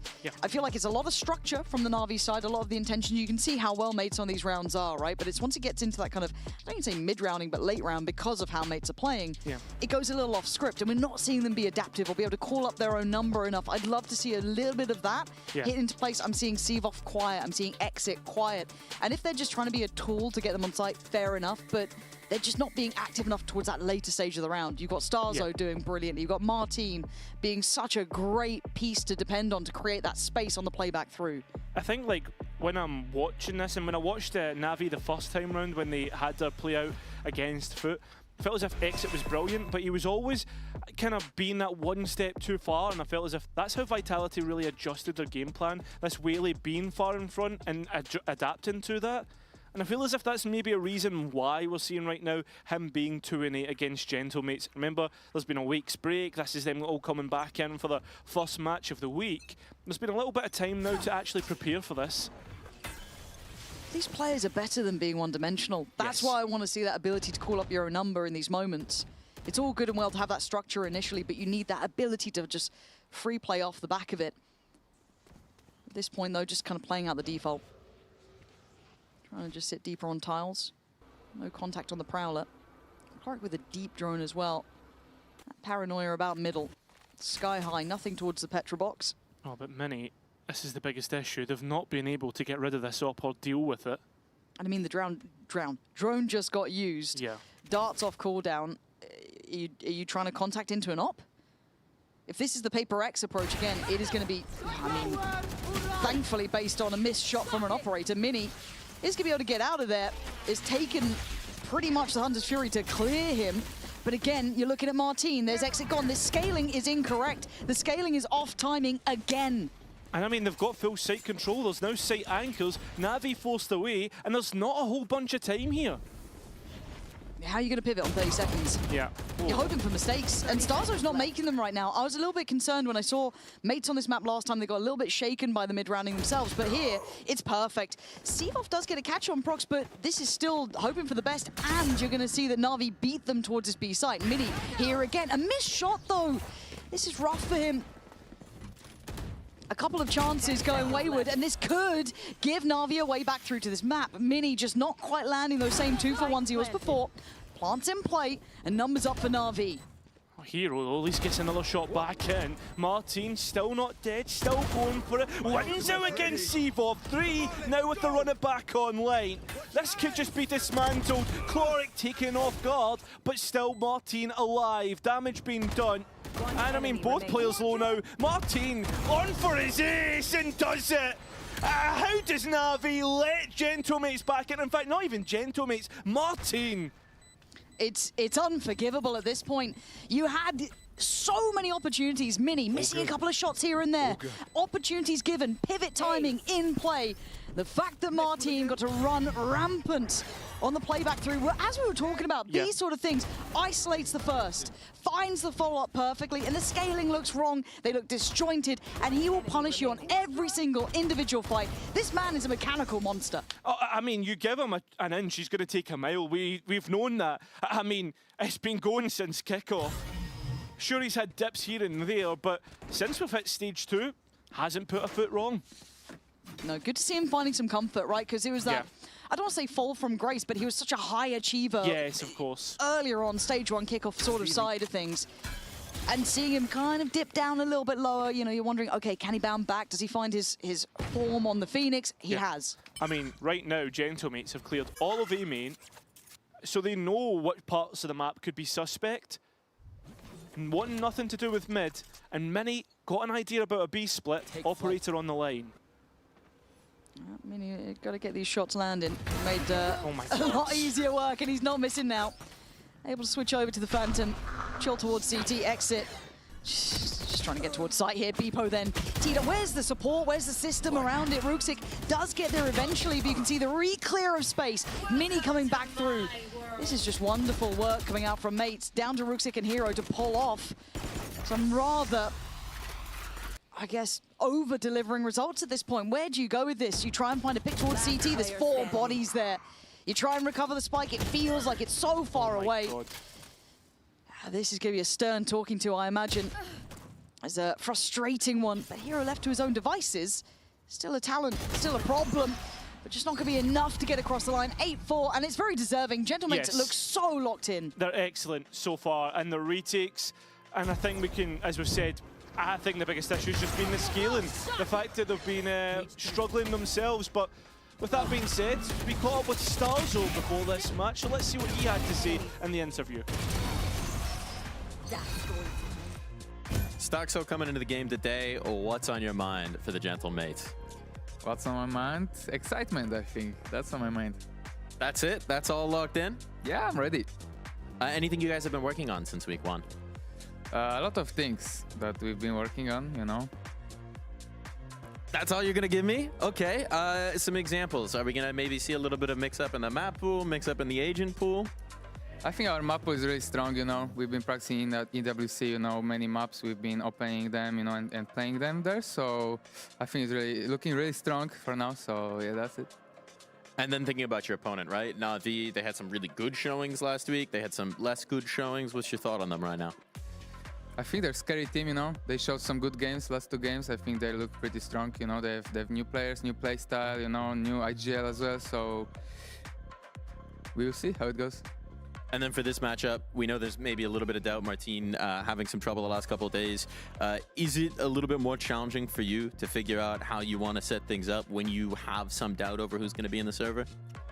No, I think it's a good chance for us to be united more as a team, you know. I think it's a good opportunity for us to help Martin to be there, you know, make sure he's comfortable on the server if he plays, and show some good team play.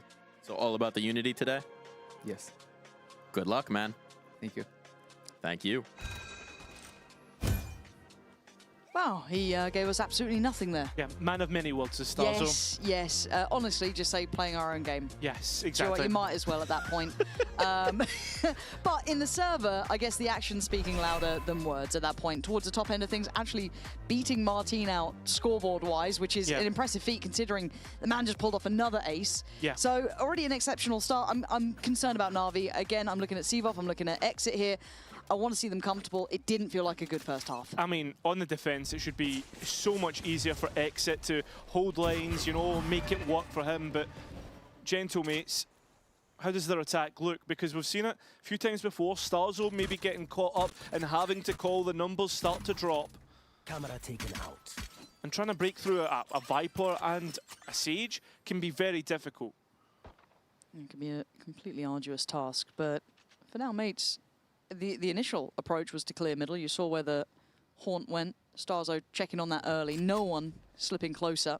Deep smoke towards that top right side of middle. Be indicative of that crunch through towards B. But Starzo with a lot on his shoulders. This is a solo endeavor and his timing just not quite there. Exit just managing to get around market side in time. And Sivov has 4 players.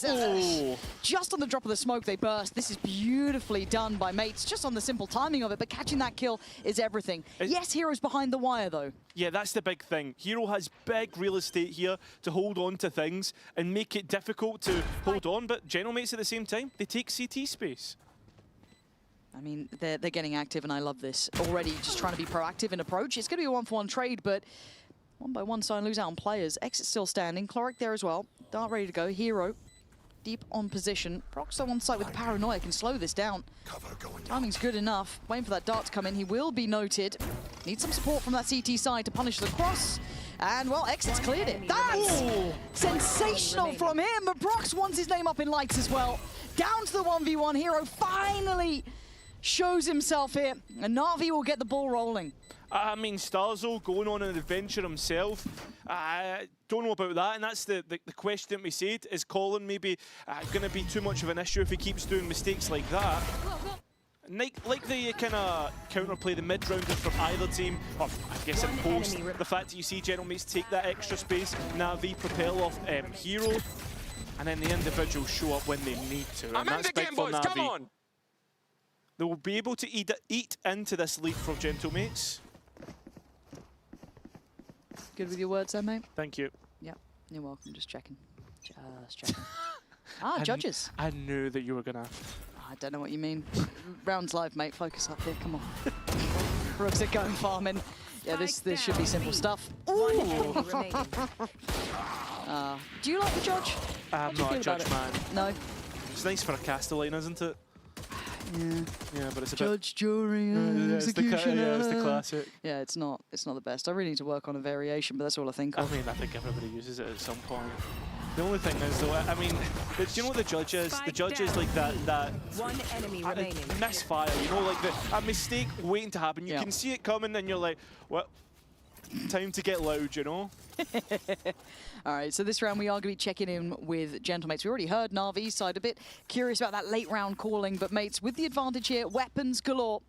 Still going to have to find where that judge resides. So we're going to hear how it sounds for the Gentlemates boys in just a second's time. Can you fake it? Push tiles, maybe one more. They bubble out. Care when you go back, guess me. Yeah, care mid rewalk.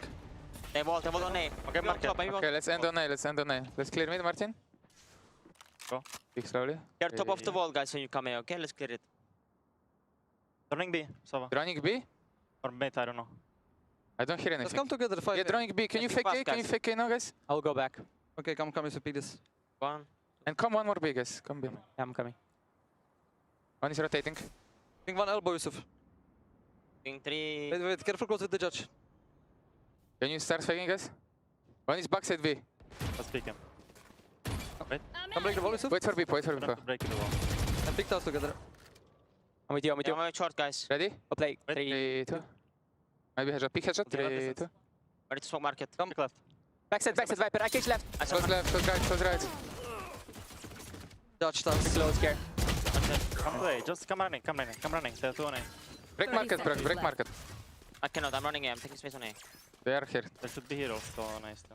Try to do some smoke. Need to full run, guys. I need to plant. Smoke. Cover going out. Blinding. Really short. Stage side, 10 seconds. 2 side now. 2 metal, no?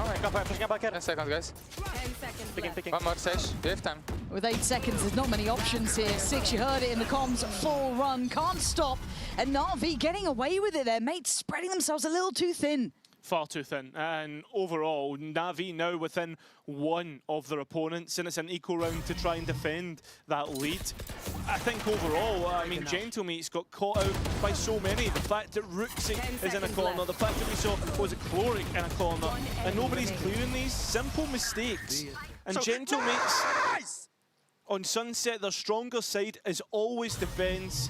I mean, Pansy, Gentlemates really strike above half in an attack half. Half one, I should say.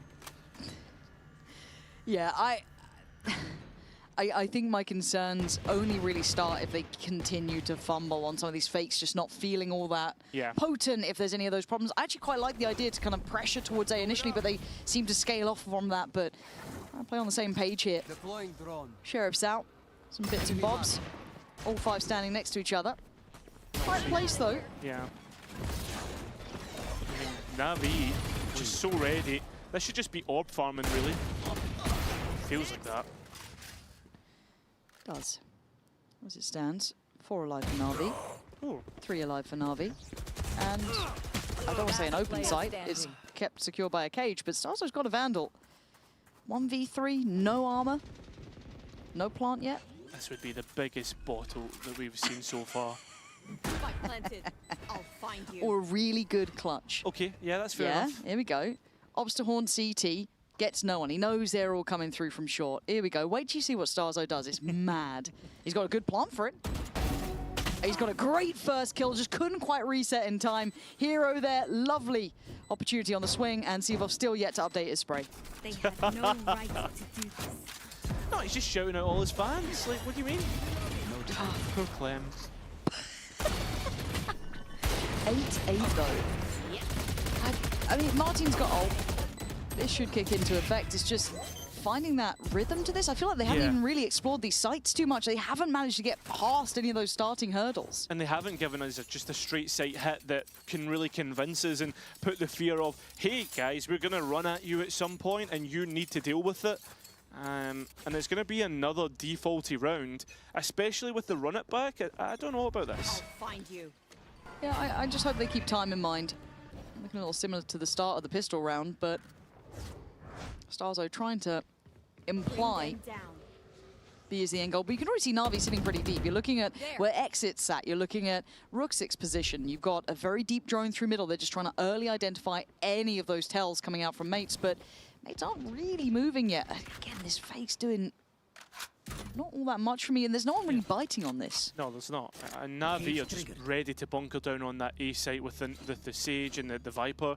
It's going to be difficult to execute there. They want them to hit B because of the ultimate of the Whaley. Be very easy drop off, but there's a mid push about to come through from Floric. The timing looks good. Well, that certainly does, and that's going to help. Just a random catch towards middle. Don't know if it was just a spam towards the smoke or a little bit of luck. Oh my God, Martin, you're not meant to catch Sivov there. Sloppy from him. Maybe just misjudging the time, but Martin gifted an opportunity. And now they get to pick. Do they go towards A? You've got Hero there. An easy read for them, I could imagine. No utility easy to clear him, however. So he gets to isolate one. A great headshot on the second! Hero! All three to his name. And Beepo left in a 1v2. You can already see Exit getting closer. Going to keep those numbers sitting nicely. A passive hold on the cross. It's sensational from Hero. Man of the moment there, just playing it so right. And right now, heading into timeout territory, Gentlemates with their best chance of converting a round, and Na'Vi shows up once again, Mr. Clutch. And not being able to win an attack round so far, when realistically you've had 2 rifles and an attempt. Well, that's why it's frustrating, right? Best chance yet. Yeah. Best opportunity yet. Things starting right.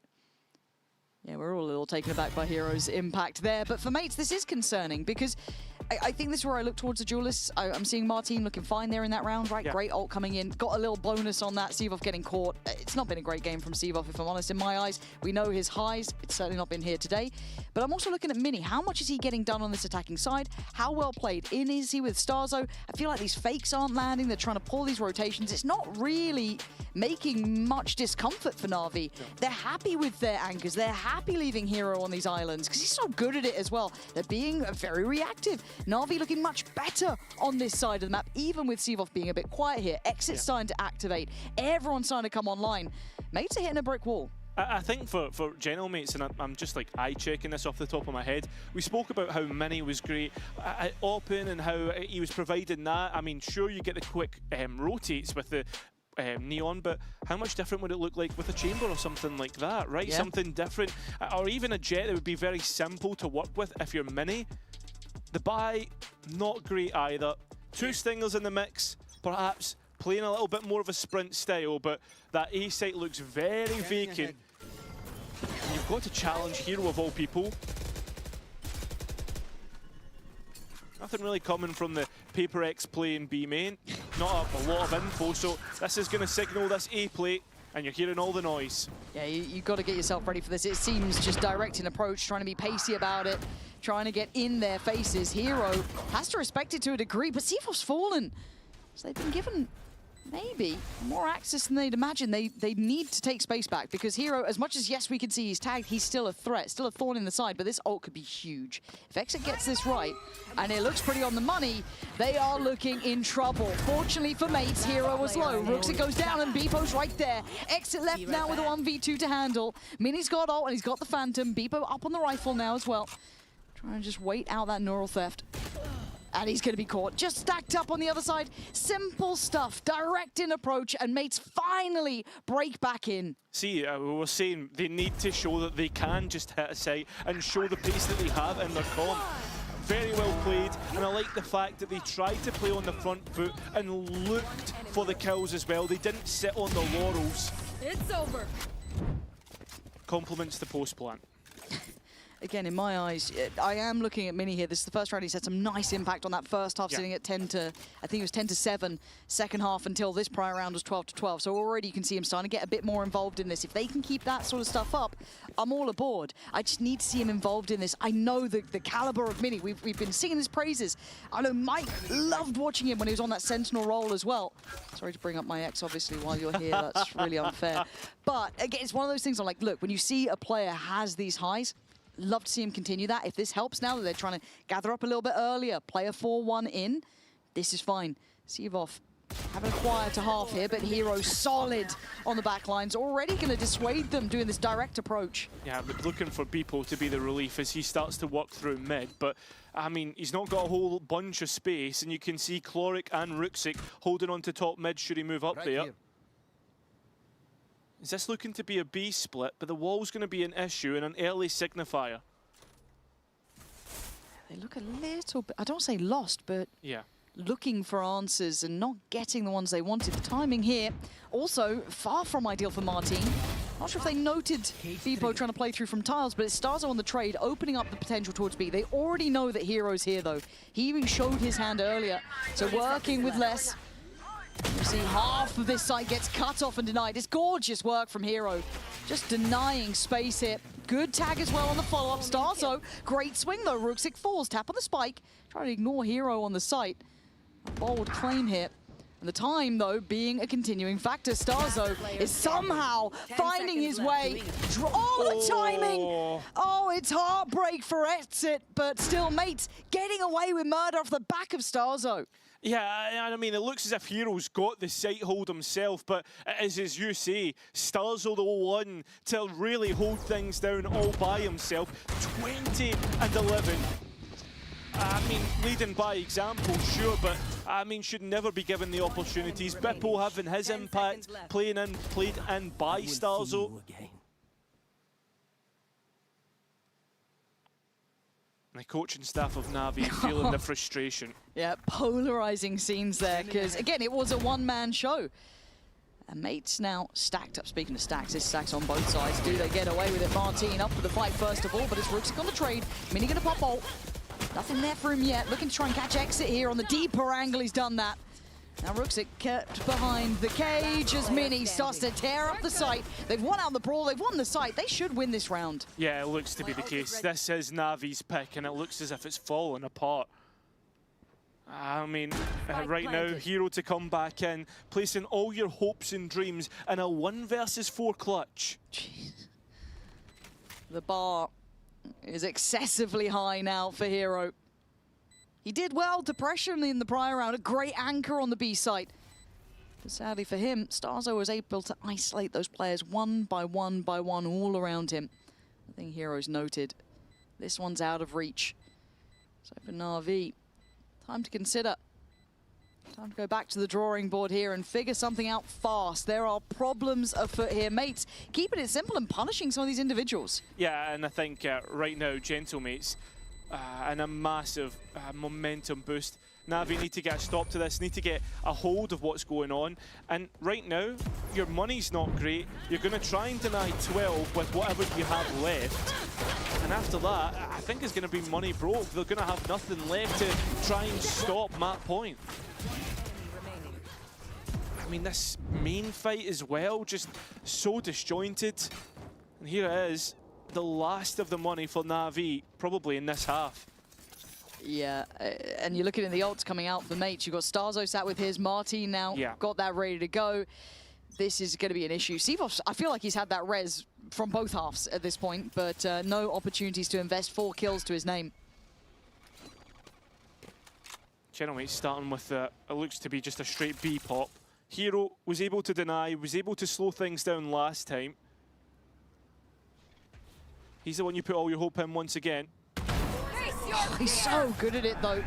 Even with these ults coming in, even with all the investment, he's trying to stand just long enough here, but Prox is out. Maybe ahead of where they expected, just not seeing the line that he approached from. Alright, gonna send away the ult, but that's certainly not the biggest issue. Here comes the res. Hero back on his feet, trying to stand by his side. Paranoia there, the swing. Prox trying to pressure backside. It's done well, but it's down to a brawl 2v2. Plant in play. And you're looking at this brawl never ending, down to Beepo against Hero. He's been a passenger so far. Needs to show up here and now. No shield for Hero though, 11 bullets. Beepo's got the advantage in a wide jump there from Hero. It puts mates on 12 and Beepo's got to feel good about that as well. A quiet first half, but if he's getting them up to 12, that's a tick in the box for me. Yeah, I mean, only 10 and 13. Sometimes as a Sentinel, you can find it hard to have your impact on the attack, always through these lurks. The only issue I have with it is Beepo's playing in market. Well, this fight is ensuing in towards CT. Needs to get involved, but ends up winning the round himself. Let's Beepo! Let's go! Na'Vi managed to scrape together a by themselves. No drone, though. That's going to be an issue for later in the round. Hero again. It just feels never-ending towards him now. Having to respect this to a degree. He's been able to get the first a couple of times. Yeah. And the conditioning's been good as well, because you can see, do they realize about Ruxic, though? So deep. Does he get any sound cues? They're shifting pretty far. I don't think he's going to hear much. No. Gentlemates are going to get this free site completely. And I guess with 0 steps, you hold this 4 stacked towards B. How do you retake, though, when you look towards, like, for instance, that missing drone? I mean, the dart's missing, sure, that'll come back up online, but as we said, missing pieces for Na'Vi.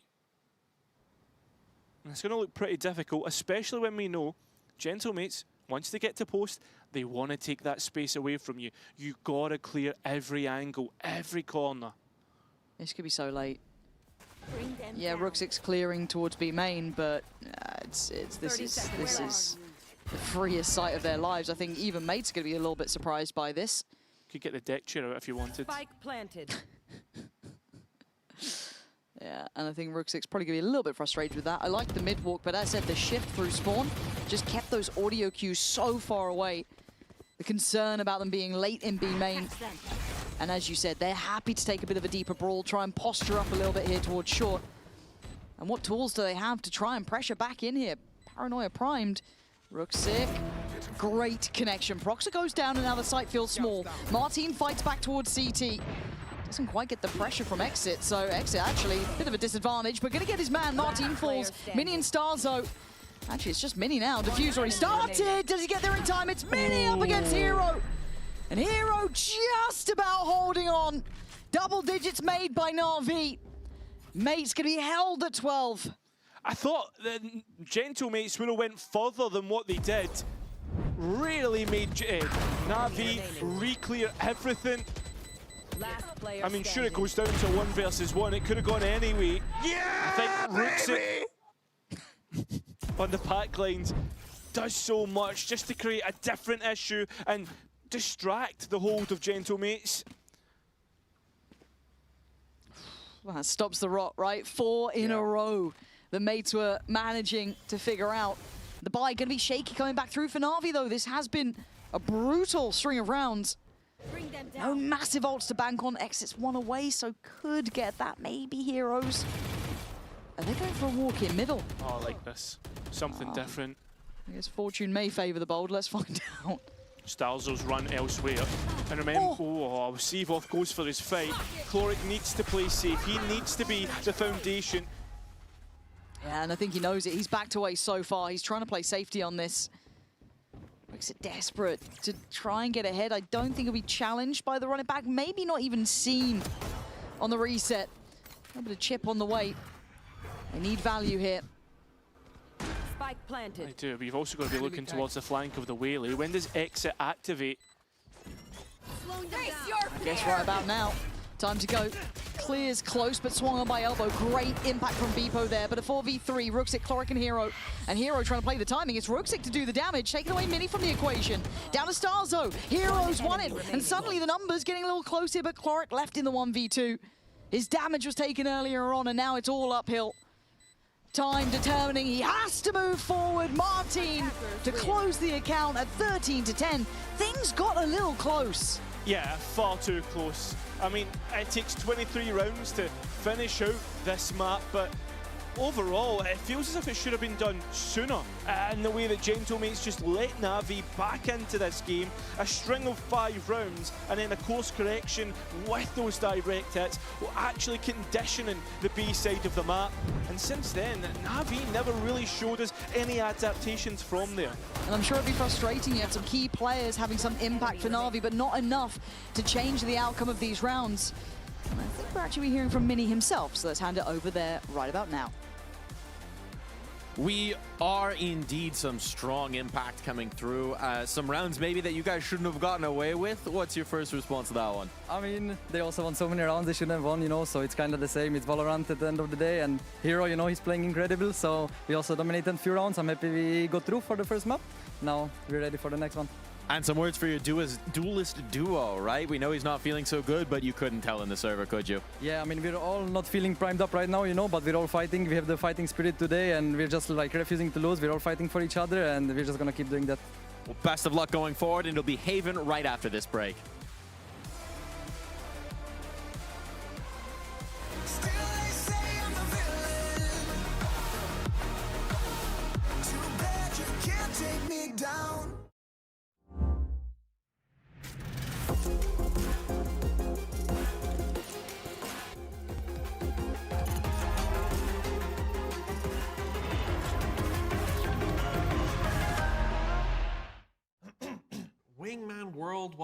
Wingman World while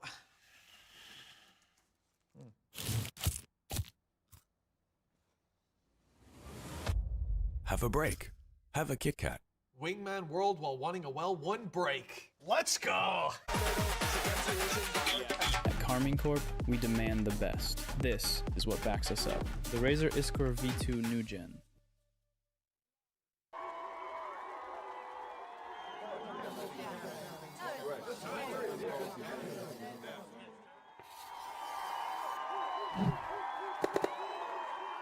Red Bull gives you wings.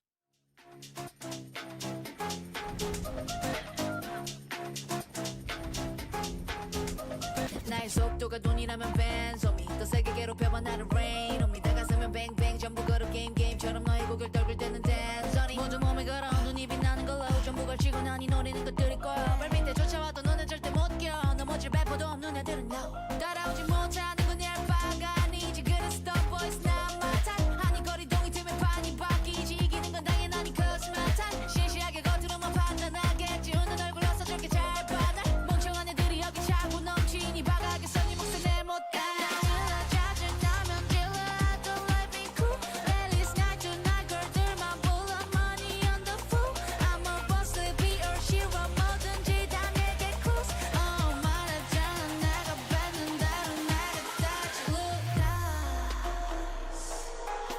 told them myself I'm so bossy I'm so bad I told them myself I'm so bossy I'm so bad I told them myself I'm so bossy I'm so bad I told them myself told ya 느리게만 보여 눈이 핑 돌아가는 놈들을 한 곳으로 모여 Shall we ride body with a tool 그래서 이거 누가 대신에 money dance on a private jet 여긴 닿을 수 없는 거 올려놔 boss 하늘 위로 떨어지는 별을 느낄 like demons 자식 나고 기는 것들은 전부 천했지 왜처럼 증오들은 나의 밑거름 꽤나 좁아져도 눈에 시선은 어느새 풀려 숨죽여 Hey you better you turn when I pull up Can't slow me down 나 끝이 없는 ride 멈출 수가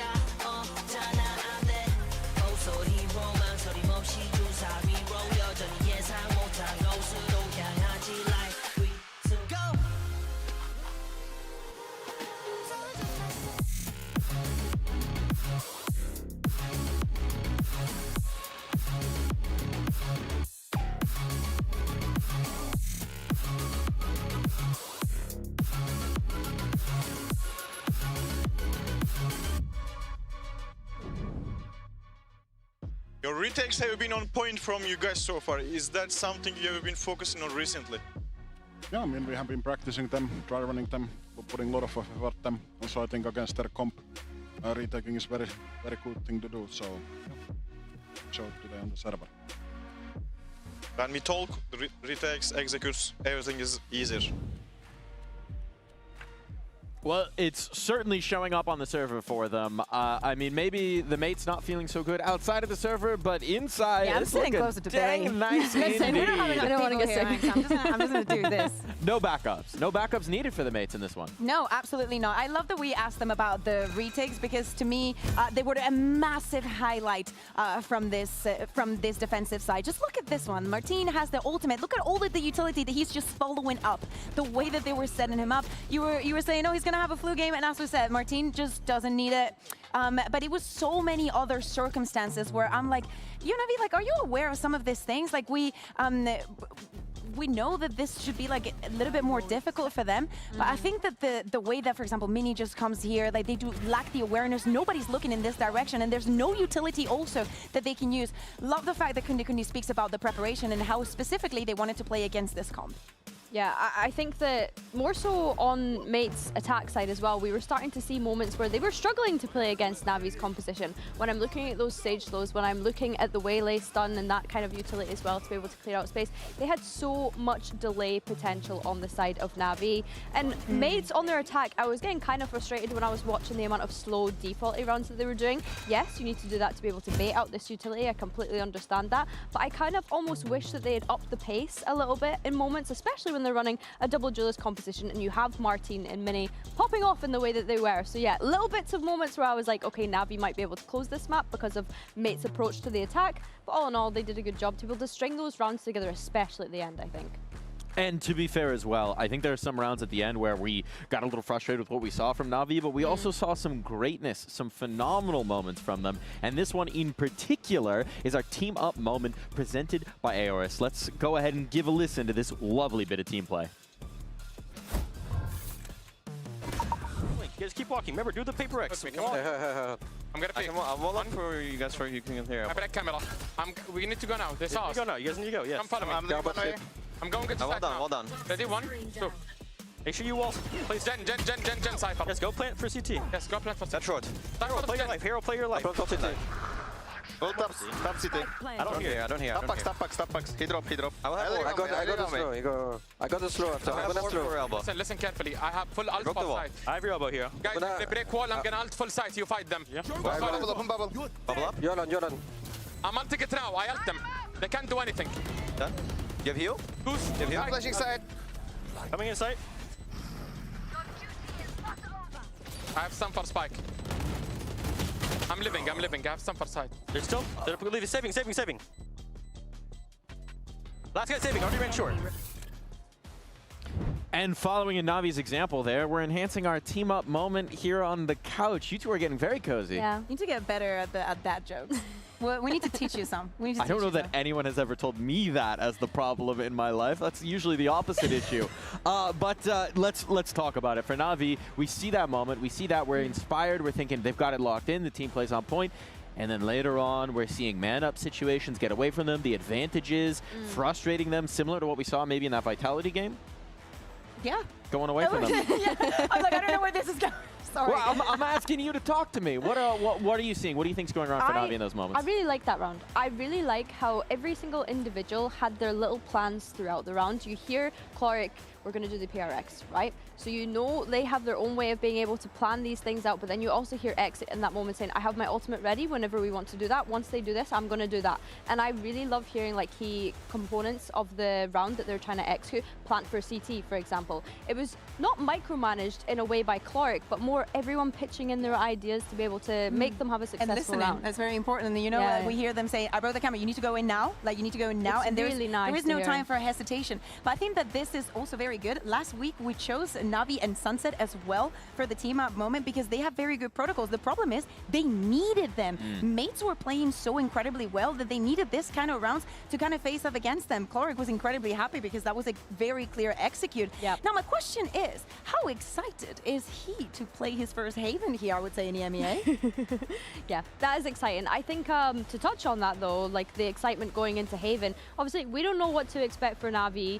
Mates don't know what to expect from Na'Vi, yet they decided to pick into this map. Okay, again, think about the Heretics Eternal Fire. Can it be? Can it be? We were saying the same about Eternal Fire, being like, oh, they don't play the Haven, blah, blah, blah, blah. It could be either the surprise, because as we're saying, like, it is a big possibility now. But they have the possibility to surprise as well. We have not seen Na'Vi play this since kickoff. And back in the day, they had Filu, they had Shao. They were playing with Viper. They also had a Killjoy. They had a Yoru. Like, it was a different moment in time. Do we see the Yoru from Exit again? Potentially. Like yeah, we've seen Exit play the Yoru. I think from my perspective, I had kind of said going into that one, when we saw the map view, it was a risk for Na'Vi to pick Sunset, because I almost was curious of, is that them playing into their strengths because it was good before, or are they picking that because they saw the Mates had a bad game the second time that they showed it, right? It is so important, right, with the how close the matches are to each other. You cannot get too comfortable in a map because then the other team will be prepared for it. You think that you go into one where you both have showings, but if we are seeing how close Mates can make it to in some of these maps, you cannot count out the power that the firepower that they have. No, you certainly can't. You certainly can't. And I mean, the question is also, we've been over this, there's a lot of Haven that's been iterated here in EMEA at the very least. How many potential new looks could Na'Vi be breaking out here on this Haven? How weird could they get?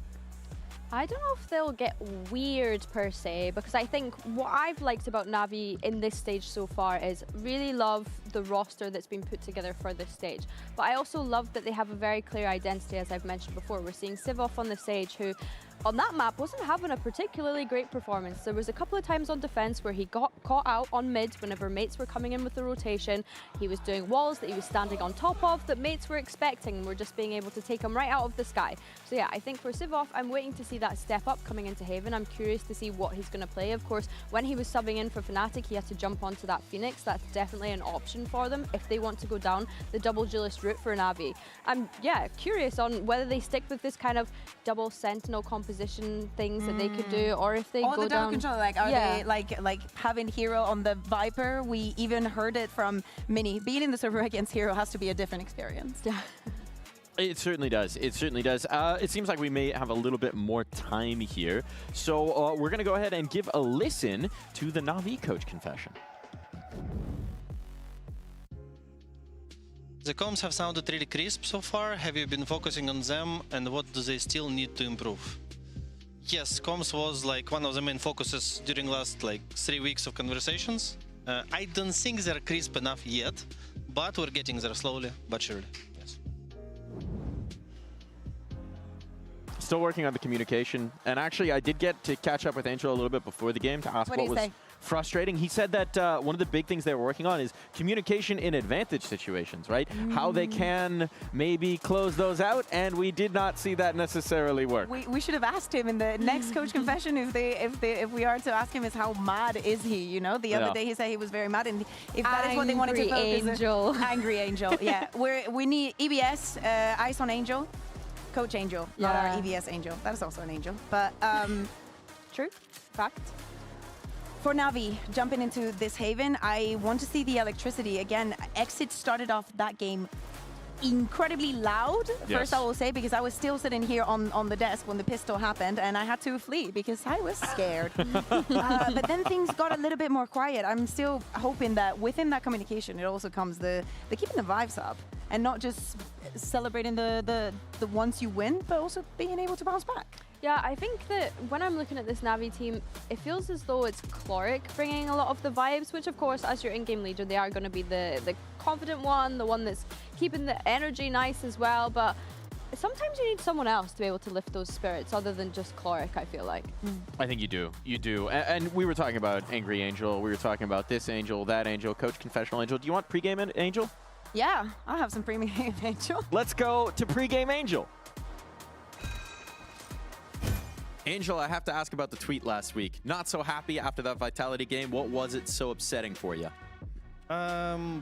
It was so upsetting because I felt like it's our game. Like we could win it on split and the first map, I already forgot which one. So yeah, and I saw we lost the game because of our mistakes. It wasn't Vitality playing better or anything else. So yeah, this is why I was upset. And what have you been able to work on since then? What have you been able to correct? We talked a lot about discipline, about how to act in advantage situations. We created certain rules which we apply in those situations, and we was focused on actually performing this way on pracs during this time preparation. Well, excited to see it today. Good luck. Thank you. So maybe not all picturesque for them, maybe not all the problems solved just yet, but what is life but a constant battle against your own flaws? The fact that you just said that against Angel is kind of iconic, I will say. Yeah, what can we take away from that? I think that Navi is still a work in progress. They are in the right track. I feel like especially with how we've seen them starting every stage, starting kickoff, starting stage 1, starting stage 2. It's the kind of team that you want to give more time to. I'm sad that in Valorant that just does not happen. I think as well we're seeing constant roster changes for Navi this year. We saw it after kickoff, we saw it coming into this stage, and it's like, yes, you need more time to be able to build up on what you've already started with, but realistically, if you're changing the roster every single stage, there's only so much you can build upon, right? Obviously, the system and ideology is there and in place because they've retained the IGL throughout this year. It's just a case of how quickly can you integrate the new players. We've been waiting on Exit, the man on your screen right now, to be able to join this roster, and finally we get to see it now that we're in stage 2. But then also Sivov as well, a player that we didn't even know was going to be available coming into this stage that then joined this Navi side. And I think that it's definitely a great new look for Navi in terms of hungry young players coming to this stage. It's just, yeah, can they put up the results in the way in which they'd like to? An update on what's causing us to spend a little bit more time here on the couch is that this delay is because Hero has broken his glasses, and so we're waiting for them to get fixed. That is an issue that I can relate to. My lens dropped into my coffee the other day. What? Your lens? Straight out, drinking my morning coffee, just popped right out of the glasses, straight into my morning coffee. That's crazy. I mean, if I am Navi, I wouldn't let Hero play without his glasses. His mind's too good. We need him. Yeah. Everybody needs him. Oh, the fuck, we got to a picture. Not Vietnamese glasses. They're nice glasses too, you know? Yeah, I think I would prefer if he had his glasses on to be able to play. Honestly, I would love to see the challenge of him playing without his glasses, though. I bet he'd still be putting up numbers. Maybe this is just an even handicap. We got one team that's got a sick player. We got another team with a blind player. Somewhere in the middle, we'll find it even. Are you speculating that someone from Mates went outside and like Whoa. bullied him? Like, yeah, I'm not saying anything. Don't do anything anymore. Mike, why would you say that? That's crazy. That is some crazy work coming in here. Allegations being tossed left, right, and center across this couch. But here's an allegation that I would like to know.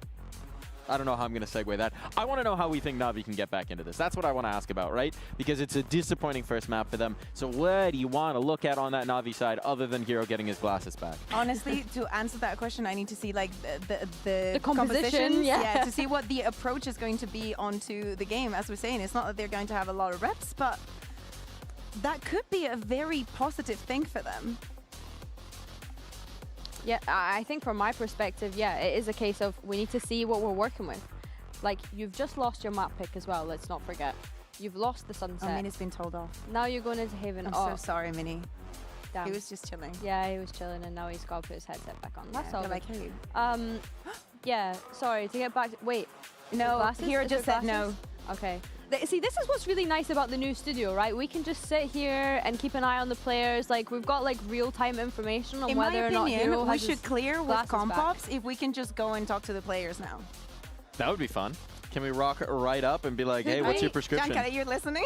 Could we just grab a microphone and just go and speak to all of them right now? That's a good question. Does anyone know Hero's prescription? This is now critical information for this pregame.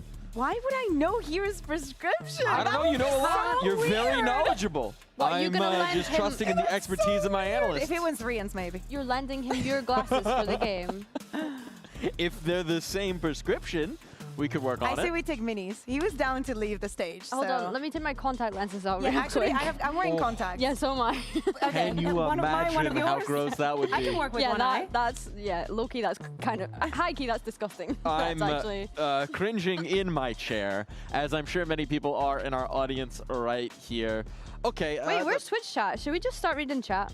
Are we? I don't think we've gone that far. I don't think we've gone that I far. have literally 12%. I have some reserves here before we get to that moment. Okay. Let's go out the window. Let's go into a completely unrelated subject. Can we speak about how good it is that we have this tracking cameras now? Because there's been so much movement. Audaz stuff earlier, that was funny. It was crazy because he was testing it. I don't know if they're distracting to the players, especially, you know, the young, impressionable ADHDers. Like, you see a camera moving and following you around. And I think it's very good because we have a lot of like moments standing up, and we could have like missed Rian's telling them to calm down, you know, to the Eternal Fire players. And I think Eternal Fire is also a great example of standing up, just giving it a little. So great improvement. Thumbs up. A great improvement indeed. I do have a different direction though to take this. Sorry. We saw our first summit. I'm tapping back in. I'm flying back into that summit. Any thoughts now that we've seen it play out in the server? Anything you think about Summit that nobody's tried yet? Nobody as in across the world? Yeah. I haven't watched all the games. Did you guys see Global Esports versus FullSense today? I didn't see it, but I know you told me about it. What did you like about it? I was tuning in for the drama. Clock it. That's tea. Share the drama. No, we can't talk about the drama. The drama. I mean, Frostus. I don't think he can even speak about the subject anymore. That he already has. Well, basically, Global Esports had a coach, and there was a situation, and the coach was kicked, and then he went on to FullSense. So they played this morning. Global Esports versus FullSense, and the second map was Summit, and I believe it was like a 13-3. FullSense was running, what was it? Double Duelist, Waylay, Race, Tejo. Oh yeah, the Tejo. I could be convinced by the Tejo. We spoke about this earlier. Yeah. I like the idea of Tejo on Summit. I think that the cool thing is like, we're showing the natural characteristics that we have as regions when we're going into Summit, you know. And wait, do we have a replay of how Hero broke his glasses? Oh, the lens popped out. And if there would have been a coffee under that, it would have been exactly the same thing that happened to you, Mike. Been there, done that. I feel it, but I'm seeing lenses on stage. Is all I'm saying. Look at this. This man, he's polishing. There's some work being done here. I'm feeling optimistic. So Tejo on Summit on the meantime. I think he's trying to make sure that it's not going to happen again. Yeah, I would during be the scared game. because like we will go into another tech pause if the glass just pops out. But good to see that EVS was in on it. They're ready for this. We're getting the live action, live commentary on Glass's construction here on the couch.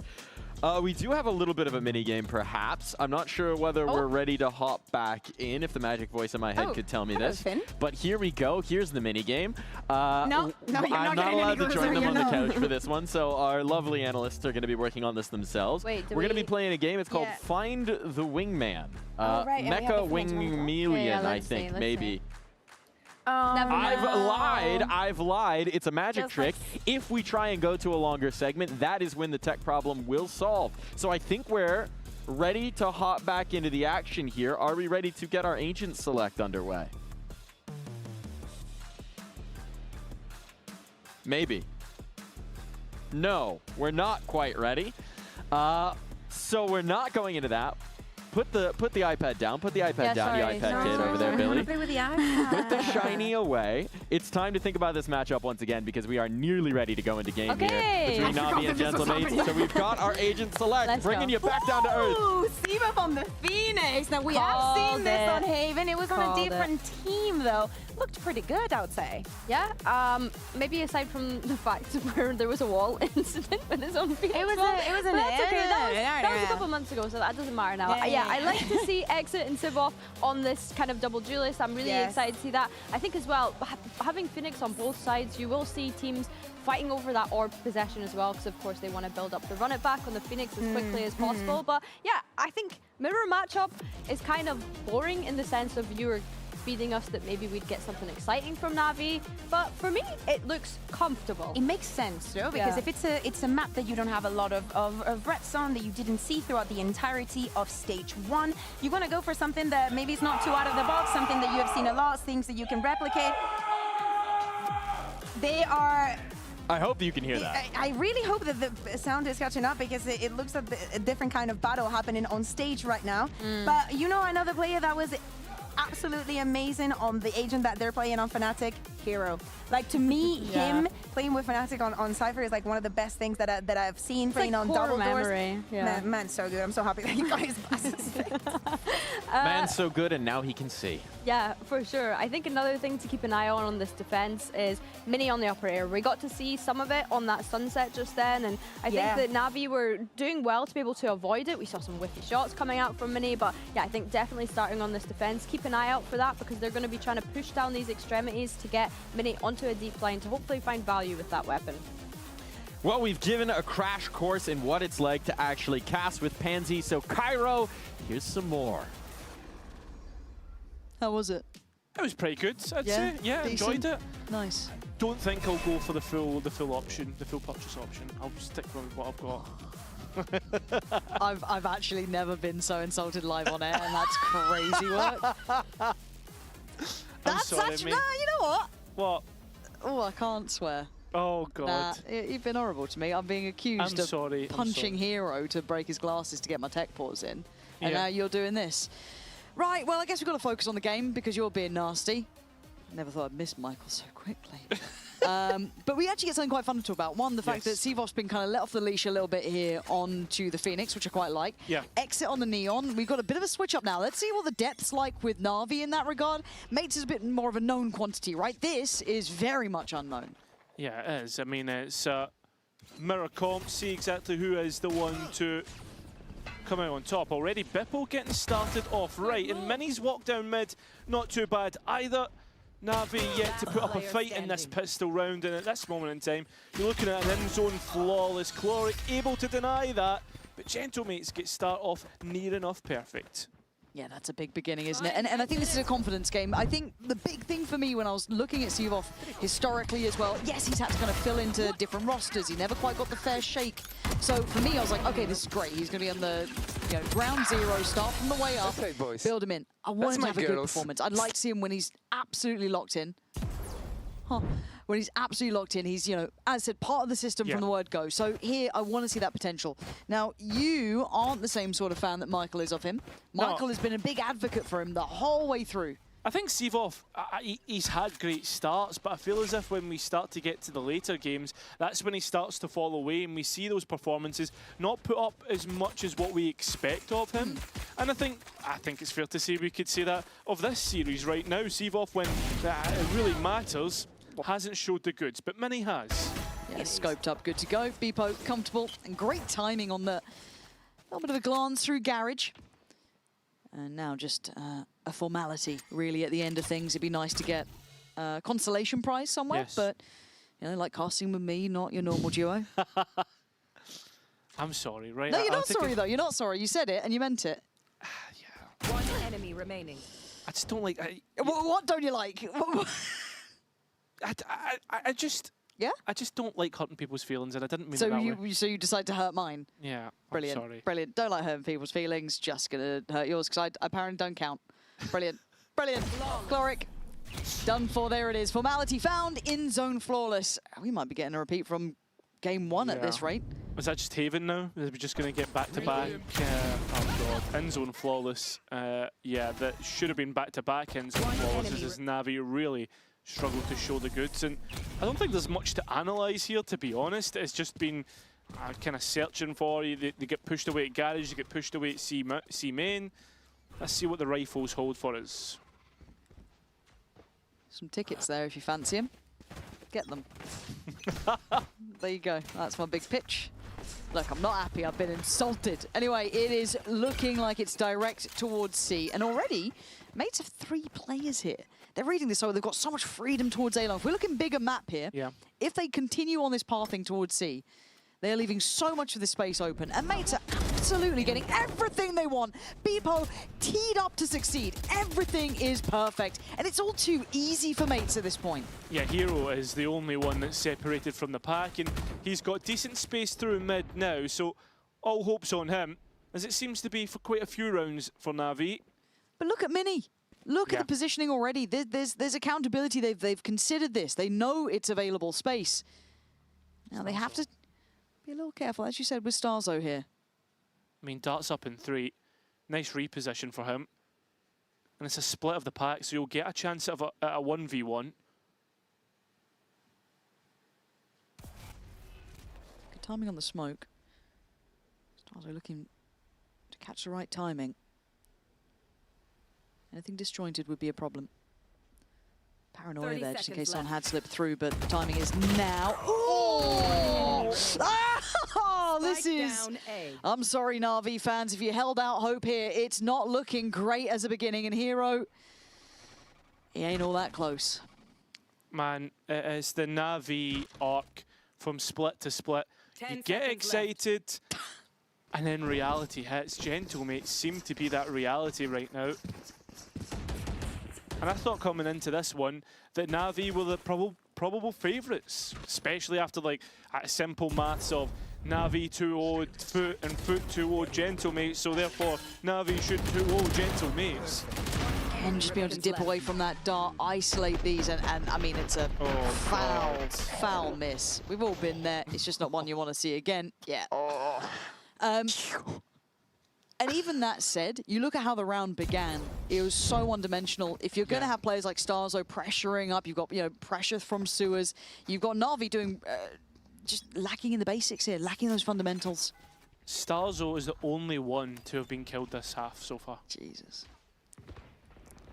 And that was in round 1. All right. Round by round it starts now. Hero with the Vandal. Na'Vi keeping it simple towards B. Wouldn't be shocked if they decide to end here. Trying to catch something through the smoke, but limited amounts of play. And really, mates don't look that phased yet. No real pressure on the extremities. First time we're starting to see them build up a little bit of something towards A long, but it's not going to be seen. Starzo already dedicated deeper towards site. So all this posturing is really for nothing. Yeah, Gentlemate's just happy to play more for rotates, right? Give up that B site. Not ready yet. Can easily collapse in it from either link. And the way that Na'Vi are posturing, this should be a straight B hit. Yep. They prepped and ready. Yeah, Martine, Prox, all very heads up about this, and it just looks so easy. Yes, Hero's found impact, but he's got to do so much. And the trade's just favorable. Ruxic, what sort of opportunity do you have here? Any other recoverable weapons? No, and outgunned here. Yes, Costly, but Costly's not good enough at 4-0. You need to start finding more. Digging deeper here. Na'Vi held on 0. I mean, at the same time, it's an equal round. You find a little bit of bite, you get your confidence. Realistically, Na'Vi need icebreakers. They need people to shake off the rust after the break-in map and show us the goods. I mean, you could hear Chloric trying to G the players up, trying to get themselves ready for a Haven. It's a big old round, isn't it? Yeah. And it's going to be a great one to listen in on as well. We're going to have Sivov with that ult, buy back in hand, but the operator in play. We're going to be listening with Na'Vi as well. So this is an excellent round to get the touch of it on. Here we go. Let's tune in right about now. I'm out of here. There's a lot of us. Yep, I'm going back here. I got mailed for the... There was nothing egg. They trap garage close. Kid. Sure, that's fine. They take garage, they take garage. Guys, go Come heavy on. short. Go heavy short. I'll go long, okay? Joining long. I need a hide. I hide. I hide as well. I'm with you, Hero. Peeking with up. Yeah, help. I'm with you, I'm peeking one. I come along with you, Up. You only saw me. Think it's IGL fake. Come peek short. I'm peeking shot. I smoke and see there, I'll flash back side. Execute. Don't I flash. walk. Close. One more, Nia. I'm blind. Phoenix flooding spot. Graffiti Omen. That's okay, man. Graffiti Omen. Graffiti. Nia, backside. Two there. Enemy. I don't see anything city. Could be flank. Yeah, I'm running. I'm gonna plant for you. Backside. I plant for you, Play long after, Clem. Watch your eyes! Easy. I'll kill him. Let's go, baby. Guys, monkey strong together. I love it. Let's fuck. That was fantastic, actually. On the same page, I was concerned when they lost that first player to the operator, something that even Billy highlighting. They've got to keep that in mind. Mini will be using this.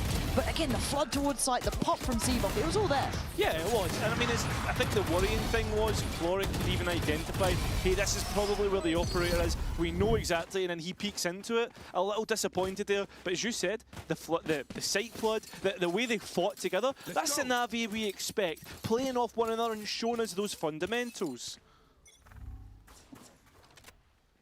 Right, again, you can't keep being surprised by this.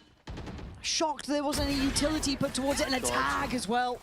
Mini now dominating the space. Paranoia slows them down towards short. He is hunting. He is absolutely hunting them down. And Na'Vi left in sewers. Gonna have to have nerves of steel if they want to find a way out. Hero and Ruxic trying to come together on this, but what are you meant to do? You got nowhere to backpedal. You can't even get towards long. Options looking rough. And it's two players that you know you can depend upon, but it's the fact that Gentlemates give them nothing. It's so easy in the end. It's another in-zone flawless, by the way. And at this point in time, as you said, you can't be surprised. And if we're feeling frustrated in the caster desk, how the hell is the coaches going to feel? Yeah, it's the basics, it's the simple stuff that they know better of. But again, for Chloric, okay, you need to get that protocol list in play, get that going every single round. You've got to just assume that they're going to be nearby. You've got to start feeling out the map here. And it's a really early timeout. Again, for someone like Angel and the coaching staff of Na'Vi, this isn't, you know, the world's hardest puzzle to solve. Of course. But it's got to be brutal to sit on the other side of this and just watch your team make near on the same mistake twice. Yeah, and I think as well with how... Dart long. When you get your dart, you put it long.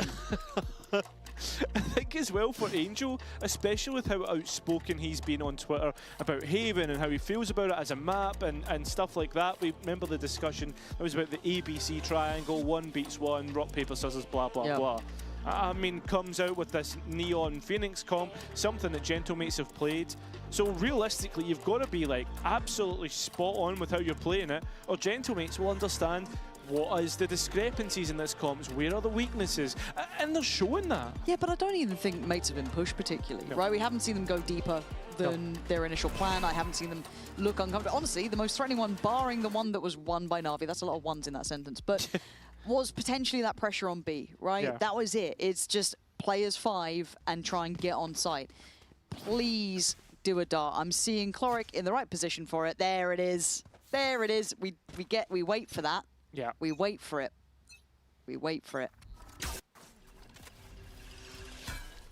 Go, go, go!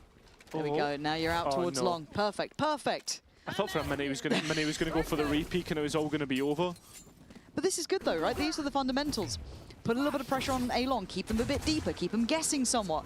Try and start clearing out some of the utility and garage. These are the checklists that we look for. It may not even work out for you, but these are the fundamentals Na'Vi need to implement. Yeah, I mean, Angel was just called the simple strat book, and I mean, just peek into minis up. What else is there to do? It's only like you've got a cypher cam there. Stop it. Stop it. Oh, there's no dart this time. Oh, Our no. drone's gone. He's back on long. Count to 3 and shoot. Nah. Starzo's going to be there anyway. Oh, he's drawing in that. Good. See, drones are quite good at finding information on players. Now, the timing, though, for the speed up on site is good. Apply the pressure. Mini gone. Exit there. That was a really nice reaction. And, I mean, they've gotten away with daylight robbery here. Mates caught asleep at the wheel and a lovely burst from Na'Vi. Again, showing that simplicity sometimes can work. The speed up off of the Owl drone coming in. And then, again, just the tempo change. It's simple stuff, but Na'Vi just need that. I mean, completely caught unawares as Starzo. Nice utility, everything done. Bippo to come back in. Oh, that's clean. Ooh, hold on. Oh, for a minute, you think. How'd you believe in? Yeah, and a mode of Thrifty to come straight back through. Na'Vi doubling up the round count, and as you said, it all comes through that short push. next couple rounds, thinking about these ultimate spacing, I think, for Na'Vi, because right now you got the value from the overdrive of the Neon. So run it back online for Seavolf, Hunter's Fury for Chloric. How does that look when we start to see this implemented up against Gentlemates? I mean, maybe this gap of 3 rounds can be eaten into quite easily by Na'Vi.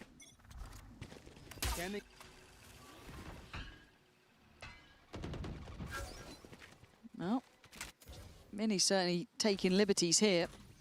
Exit is waiting for this, though. Tantalising prospect if he pushes any further. But let's see the depth of Na'Vi now. Happy to leave Mini on A. See the utility switch up. And that's going to catch Na'Vi. Investment towards sewer. Oh, they're going to send both duelists into this as well. This is a meat grinder waiting to happen. And you're starting to get excited to hear that flash coming. You kind of know what's coming your way. Good ult usage. Great timing from Martin. The paranoia even on top of it. He knows he's got him on the ropes. And connection in the end. Seavolf nullified as a 3v3 begins. I know exactly. I mean, Martin still has to run it back. And 3k of his own.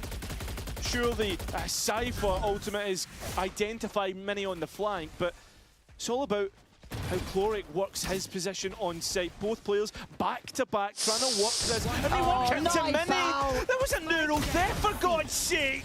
Gentlemates. Another round. Will Na'Vi just let it slip? Oh, man. You end up scratching your head at some of these. A brilliant start, don't get me wrong. I've got to say, mates, the way they approach this, the small changes up in the utility from the Cypher there was lovely, right? Just that little bit closer towards the garage door, a little bit on towards sewer, gives that security to rotate and keep those 3 players where they were. But the ending here, there were so many chances. I mean, just get stuck in no man's land back to back, trying to brawl, trying to find yourself a way out, and it just does not happen. Back to A lobby, though, and there's players to support Mini's operator. Fortunately enough, Na'Vi don't get punished for it. But it feels like Martin's always in the right place. Yeah. Starting to get really active around the map. Fast rotation coming up from Mini as well. He wants to get himself towards C. A little bit of a switch around here. And he gets there right in time. Oh my God. Stunner from Mini. Confidence sky high. They have the run of the map. Well, remember, Mini's meant... sorry, not Mini. I was going to say Martin's meant to be the one who's ill as well. He's been getting involved. Mini, unbelievable, picking up the slack. Every single time these two have played, it's been a 2-0 in favour of Gentlemates, and that doesn't look to stop. The reposition again. Mate's going to spot the walk up, and Na'Vi looking all too readable here. Martin going to spot another. Still have that utility towards A, just going to keep a casual eye towards long just in case, but the threat really resides in garage. Can Seavolf maybe find some timing. Beepo is on this case, though, sitting deep towards CT, and with 30 seconds, what are your options? The barrel? Chloric's seen it. Okay, Mini is going to be noted now. Looking to try and get the checkmate. Oh, don't you dare go for a knife here. I'm getting flashbacks, man. Don't knife, please don't knife, just shoot him. Yeah. Thank you, that's good. 20 seconds though, and he's got the spike. They need a completely free landing on C, and they need to make sure they do not get hindered by anything. I mean, that's what you're hoping for, but Gentlemate's in position to flood, and they're going to go for it. Look at the dart for Stars, though. The flash group, but Seavolf doesn't get the kill. Hunter's Fury. Here comes the Chloric's tagged. It's done for, man. Too late in the day. Mates all too prepared. They had every reaction in the right place. I don't think there's much else to be said. As you said, Na'Vi, very readable. Gentlemates, just second to none. It's 7-2 on defense, and the fact that it can go even further. I mean, I'm calling second time out here, if I'm Angel. I'm starting to really get frustrated by these simple mistakes that keep punishing them. And the issue is it feels like you can't go anywhere as well. If you're Na'Vi and you don't get that timeout, it just feels like you've got Martin everywhere. I thought we heard the op towards A. Oh wait, it's on C long now. You feel like you're being met everywhere you go. And a big portion of that will be some good calling. Potentially from Starzo, right? Like, I mean, the thing is though, right, Na'Vi, what has worked well? A-site brawls. So guys, let's get out of A, stop giving fights to the operator, and just brawl our way through. Spike on Seavolf, heading towards mid.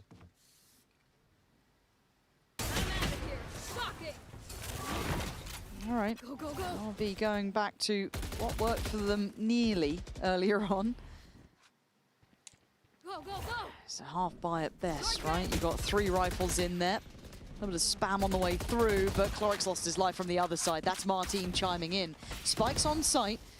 The X Factor potentially Hero. Does he catch Mini unawares?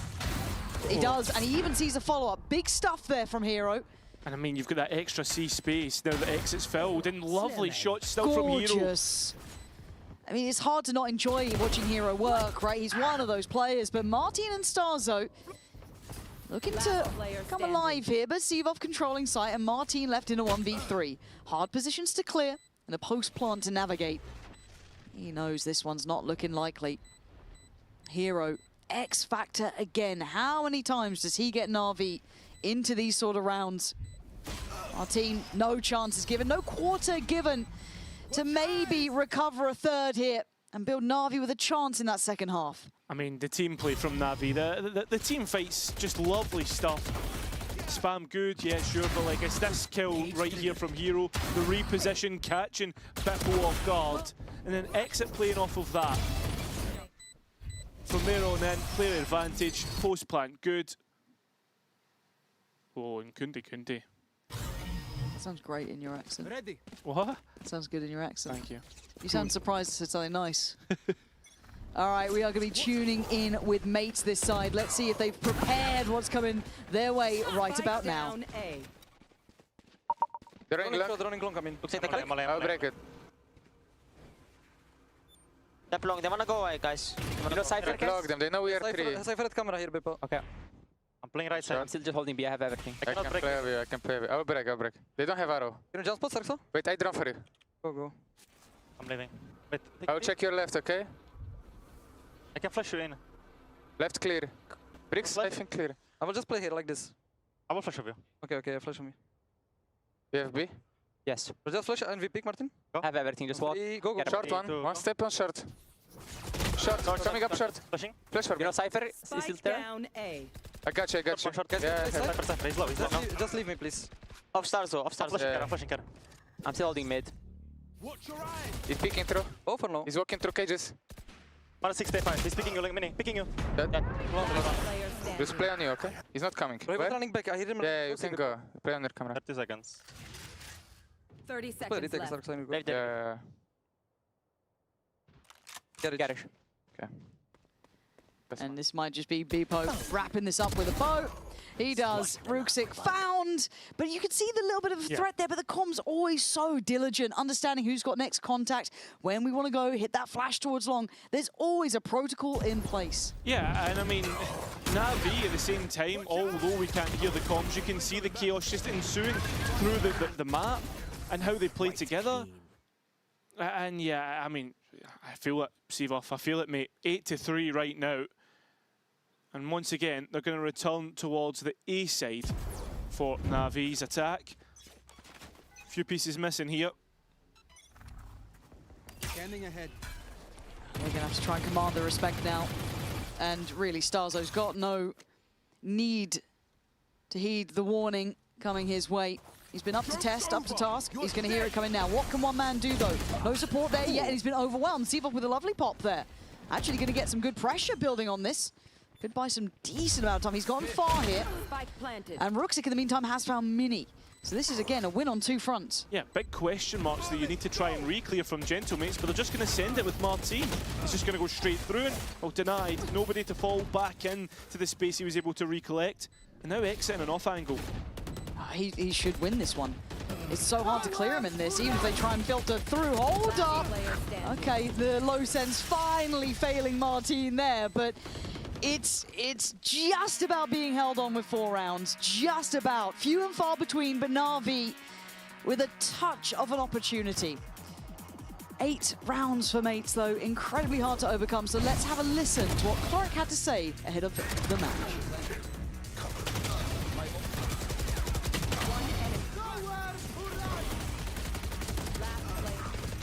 One enemy remaining. Cloak, after that first week, win, a loss in the series, what's your full summation? What's your sentiment coming into week 2? I think we're very confident coming into week 2. We proved that we can be a strong team. Obviously, we slipped up a little bit against Vitality, but I think we were the better team that day. We just didn't show it. And Angel's talked about giving you more responsibility, maybe letting you off the leash a little bit as a caller to implement your own vision. How has that been? Honestly, I think it's worked in our system very well because he's put a lot more trust into me, and like getting the trust from obviously a veteran like him just like made me more confident myself. So I think it's helped out a lot. We've seen some of those moments on the comm, some of those moments on stage, working with Exit as a new player, maybe some conflicts, maybe some good moments. How is that relationship building? Honestly, like I like Exit a lot. He brings so much energy to the team. So like when he gets down on himself, I'm always going to be trying to build him back up because he's a key player on our team. So as long as we can keep him talking and confident, he'll be amazing. And what do you think the keys to victory today are? Win 2 maps. That is ultra literally the key to victory. What's one thing that you want the team to do really well? Opponent agnostic, one thing that you want your squad to be focused on? Correct team play. All right, correct team play, locking it in. Anything crazy you're breaking out today? You'll see. Just giving me these short answers right here. Good luck today, my man. Thank you. Seems you went to the Starzo school of interview. Yeah, I mean... wait and see in the server. A lot of insight. Wasn't much to see in the server. Okay, it's not just me getting flamed. That's nice.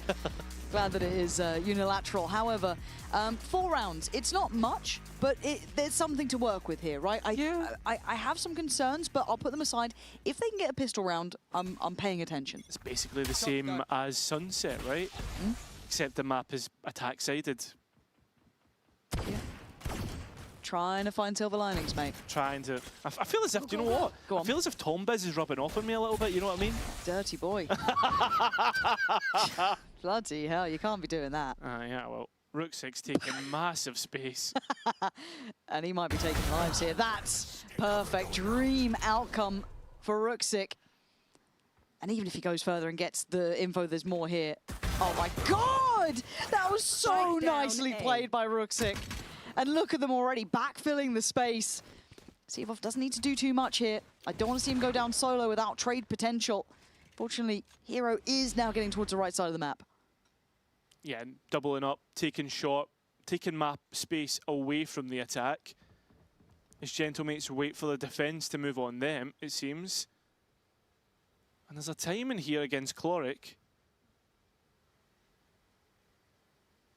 Last player standing. Okay. Okay. Yeah? Oh, that was nice. That's all you get? That's all you get. There's no Cairo tingle that yet. You can't talk about the tingle after Tombiz comment, mate. You can't do that. Listen, you're the one that turned it that way. We all heard. Did we? We've all heard what's happening. That was so well played in the smoke, though. That was actually stunning.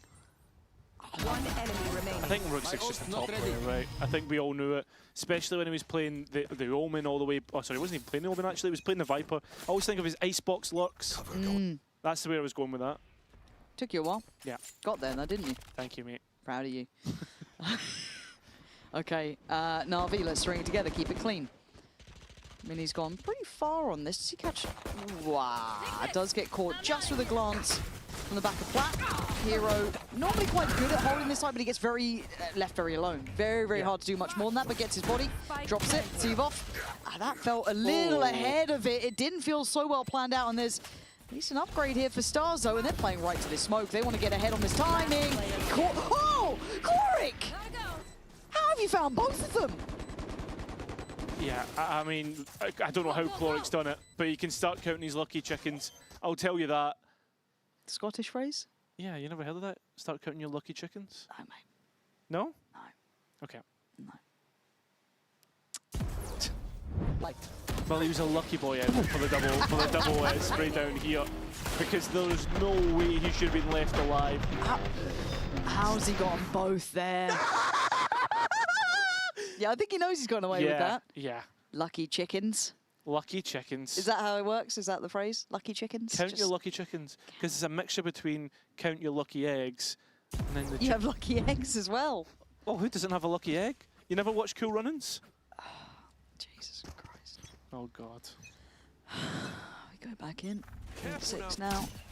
Not RV. Cultons. Okay, I've watched Cool Runnings, but mate, I haven't got callback from 15 years ago. Christ. Even Billy's concerned about my well-being. She's reaching out. Do I need backup? Potentially. If he keeps going like this, he's starting to get a little loosey-goosey. Does that make sense? Yeah, that does make sense. Okay. Just gonna have fun. Nah, not in my Valorant. Okay. Marty, he's investing in this. And there's not much behind it. His teammates are already out of there. So Na'Vi going to bite on this, but then it all falls down to who's on the other side. This hero with just a sheriff. I mean, that Exit's gone re-clearing and caught out. A hero from the corner. It's only one.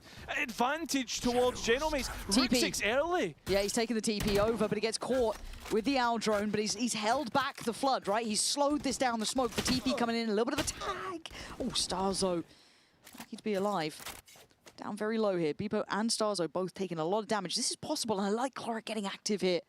Getting involved. Doesn't need to go too far. Maybe here, just in this position for those steps if they do come back around. I mean, Sivov still with 2 flashes, can play people in, but Rixic's ahead of it. Silent jump. I think it's going to be a little late on the re-smoke. They might just disrespect that. Yeah, Proxer going to connect the shot. 13 seconds and a mad swing from Sivov. But Proxer just keeping this in safe hands. And sadly for Cloric, the position was good if they'd gone to A.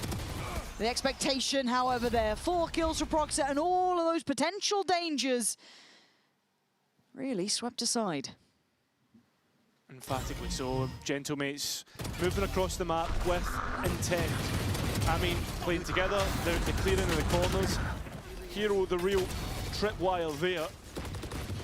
And overall, I mean, from there on in, it's just ones. Gentlemates. Let's go! Hitting that finish line. Operator out for exit to note. Positioning himself out on A. Oh, we saw the impact that Mini was able to have with it, right? Commanding a good amount of space, but... Oh. Okay, a little bit of piece of utility left there. Could be nice to keep some security on Garage. Sivov waiting with the flash in case someone does decide to test it. But it's exit that I'm looking at. Cloric gets a catch. And exit gets curious. TP away. Gets him on the deeper line. Exit there. Willing to put his life behind that. That's a dedicated corner for him to start in. Prox doesn't have any more TPs to get out of this, so it's a heads-up duel or a smoke deposited. Same time though, Mini finding Sivov on C. Issues starting to arise for Na'Vi. How did he get that? Was it just a peek through ahead of the util? Okay, I'd like to see on the replay. I'm not sure if I just missed that one, but I guess they're still banking on Exit controlling this, which, oh, he's still so paranoid about that Omen. Lovely recheck from Exit though, but I don't think he's got safety to back away, no, but he just goes forward, he powers forward. I mean, it's 4 versus 1 on site against Hero, and this time he has traps to support himself and a rifle. This would be one of those hero rounds. Needs to steady the ship, get himself prepared for this. He has been fantastic, but he doesn't get past Proxer. Stars are a little too late to catch the rotation, but there is limited players here. Cloric being one of them. There's got to be some awareness that someone could have slipped back sight here. Spike planted. Cloric's just what? Cloric. Just holding out Starzo. Same time, we've got to be looking towards Exit now, starting to make his way in towards Garage. And, well, Gentlemates now need to get kills, now need to get numbers on their side. Prox to do it, knows the player behind and loses out.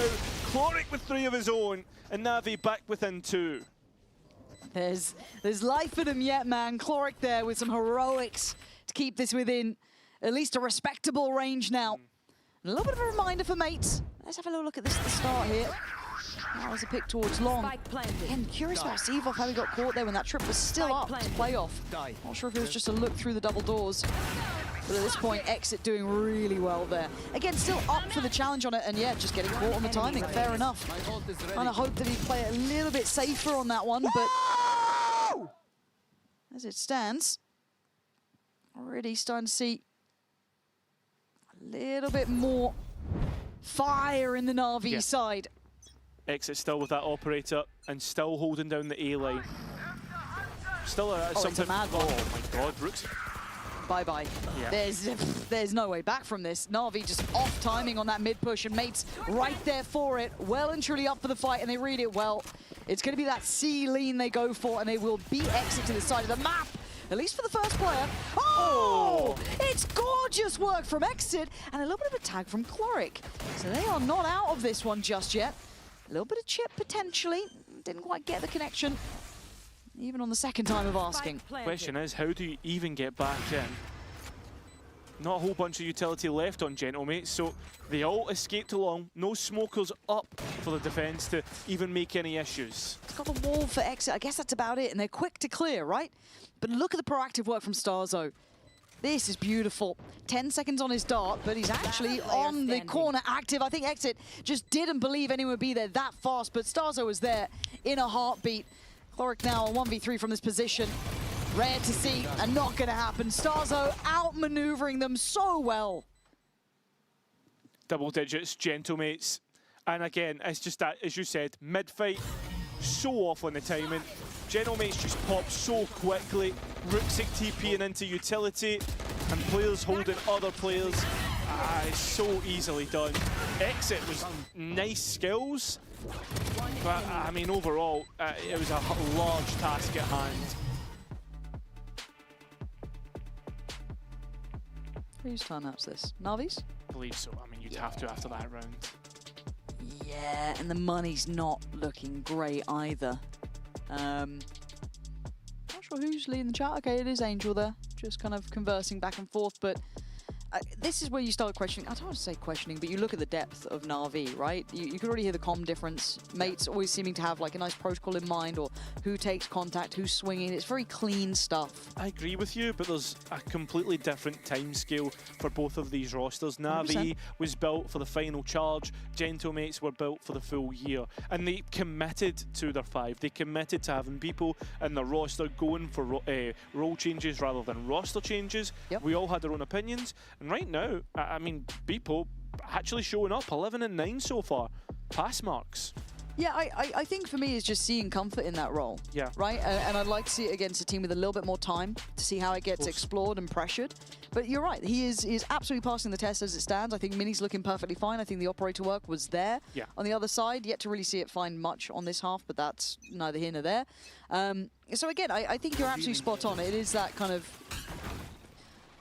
I guess, mentality of how you want to approach things. Do you commit to the 5 you have, and you look for depth to it and adjustments? Rooksick looking for anyone to dare go towards a smoke, and I think he's already proven to not be doing that. Yeah, I mean, right now, Gentlemates are worried about Na'Vi going for something silly like they did in the last round, and respecting whatever has been called by Angel in the timeout. I've seen Exit, and he's probably one of the players I don't say want to avoid, but he has ult, he has full shield, so he is set up if there is chance, right? So you don't particularly want to go for that. But then there's always that, okay, have they stacked behind that, or have they stacked elsewhere? Beepo testing the waters towards that C side of the map, and Exit still shouldering. Catches the timing, might need to call for some backup soon. Oh, he absolutely does. Yeah, I mean, getting absolutely run down.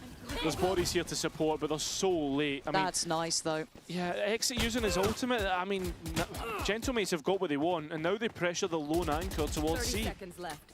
Yeah, this has been a lovely approach. It would need Hero to go nuclear, and I think that shock dart might have him dead to rights. Yeah, I mean, pick your poison at that point. It's been very well approached and played out. You're going to need Seavoff or Chloric or someone to find a kill that they probably shouldn't have. And mates, I've got to give credit to that round. They isolated and highlighted Exit being a potential threat, completely nullified him, and the big pressure towards C right off it.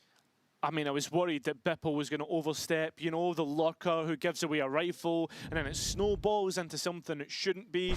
But as you said, Gentlemates, they play attention, nice utility on the execute. There was no way the Hero could have gone anywhere. And I like this little fight here, the TP away from Rooksick, try and get something. But again, let's go! Gentlemates, pay attention to the small details. That's a feel-good round as well for Starzo, right? He's got numbers in the server, and he's calling a really good half so far. Na'Vi looking to show their hand towards middle. Flash in for Hero, and a quick beheading. Starzo on the ball today. Martin wants to join him, but Seavoff with a good flash can at least keep it at an even keel. Yeah, I mean, it's simple VALORANT, playing anti-flash. And it should be simple Valorant in towards post as Mini sets them up. There should be no one flooding out towards CT. So how do Gentlemates set themselves up now? Well, that's the big question. Can they play together on this? Beepo was looking for that trip to put down, but finds nothing. Na'Vi starting to close in now. They run it back for Seavoff. A couple of key tools. There it is. From both sides. Time buyer for Martin, daring anyone to go for an active swing, but the damage on Ruxic is big. Good chip as well to follow that. Chloric down on 10 HP. The numbers simply sitting there, and Seavoff running low on time, but a great flash, but couldn't quite land the shot, and Beepo to secure it. Ticking the box again for me there from Beepo, closing out the round and putting mates up to 12. One away from winning out this series, another 2-0. I mean, so far, these two teams have played each other once every stage, and every single time, Gentlemates have finished out 2-0. 6 different maps played between either this year. And it just shows you how good Gentlemates are and how much they have of Navi's number. Na'Vi looking like they're struggling to find new looks, new things to go to with confidence and security. And, well, I guess it's go see what you can do down long. 4 players starting on that side, so poor old Hero has a mountain of troubles coming his way. 3-2 split, 2 still very present in middle, and this rotation is not going to be free. Mini on this does get beheaded. Seavoff going to continue play here. Beepo eats the flash. Oh. He's a lucky boy, is Beepo. He might be, yeah, perfectly timed, though, to catch on the back, and now going to have the Neural Theft invested. Na'Vi scattering, not sure what to do. They have to clear him, and they've done that. Down to 3, but the spike is planted. Gives himself up for the information, but straight back in are Na'Vi with their own info. And a player to the good as well. This is Fury. Oh, you couldn't ask for more. Starzo calling a great game and living up to it numerically as well. Martin and Prox starting to try and peel away from sight, actually leaving Martin to his own devices. They've got the safety, they've got the security, and they've got the win, 13-7. Gentlemates looking a cut above Na'Vi here today. I mean, the only time that I've been convinced that Na'Vi can do something was in the start of that second half on Sunset. But since then, it's looked few and far between. We expected more of Na'Vi, excited from their first 2 games, but Pansy, Gentlemates have shown the weakness of this roster and their game plans. Yeah, I think it's going to be not necessarily back to the drawing board completely, but they certainly need to improve depth. We saw that from Mates with the work they've done on their retakes, how they'd mentally approached some of these maps, and even on this one, the way they were playing that together, you saw the strength of them. Starzo, got to give credit there, especially in these instances, numerically very present, some great calling throughout, but as I said, Na'Vi just looking a little out of sorts here. Hopefully they haven't just run out of steam. That's my concern. We saw some great looks from them early on, even in some of their losses, but that looks a bit too repeatable now, a little bit too easy to prep for. I mean, if you're thinking about lack of firepower, lack of showing up, Na'Vi have BBL in 3 days' time. That's not going to be an easy one. But for Gentlemates, course correction after a tough loss to Foot, an excellent match played, and re-establishing themselves as one of the favourites for that 2nd place finish. Yeah, the work's not done. You can imagine there's still a lot of tidying up for that squad, but they'll be happy with this result, showing the depth of what they've been up to, the validity of it. So again, for them, this should be a good day in the office for Mates. So we wait and see if they can continue on this trajectory, really. Is there more to bring? How much better do they look? And actually, to find out more about that, we'll be handing over to the post plant to have a chat with Prox and Kundi Kundi. Welcome to the post plant. We're ready for it. We've got these 2 gentlemen joining us here on the couch. Gentlemates. The Gentlemates, indeed. Not so gentle on the server today, especially in that second one. Early response to what we just saw in Haven. Yeah, was good. I mean, is there anything more to say, Kundi Kundi? Yeah, I mean, Haven is our map. They don't play it that much. It showed in the server. Yeah, it was fun. For Haven, there's that, but what about the Sunset? We were speaking about your retakes being on point, but Na'Vi had been showing up a very good face on it. So what was the prep like, and what did you feel inside the server? I mean, the prep was good on the server. Like, we were really calm. on the retakes, we did like a good plan, like coming into the retake. And yeah, that was like the key, like just being calm, having a good plan and just following, you know, executing the plan and yeah. Yeah, I mean, overall, we prepped like normal, but we a little bit changed for this week. Shout out to Mini and Stark, so I will not go to details, but they were a little bit more involved in the game plans. And yeah, everyone was on the server and like it showed also in Sunset, I think. On the subject of everyone being in the server, right? Obviously, we had the potential situation, didn't wind up being needed, but you guys had a substitute on deck just in case Martin wasn't able to go. What does that do for your like week prep? When did you know that that might be an issue coming in? You've played with him before, right? 1-0? Yeah. Yeah, I played with him with Team Liquid Academy and ironically we also beat Navi in Blender. So yeah, even if he played 1-0 today, I think it would be still like 12. And yeah, playing with Martin was good. We all helped him and he helped us. Like he was still insane today, like shout out to him. And yeah.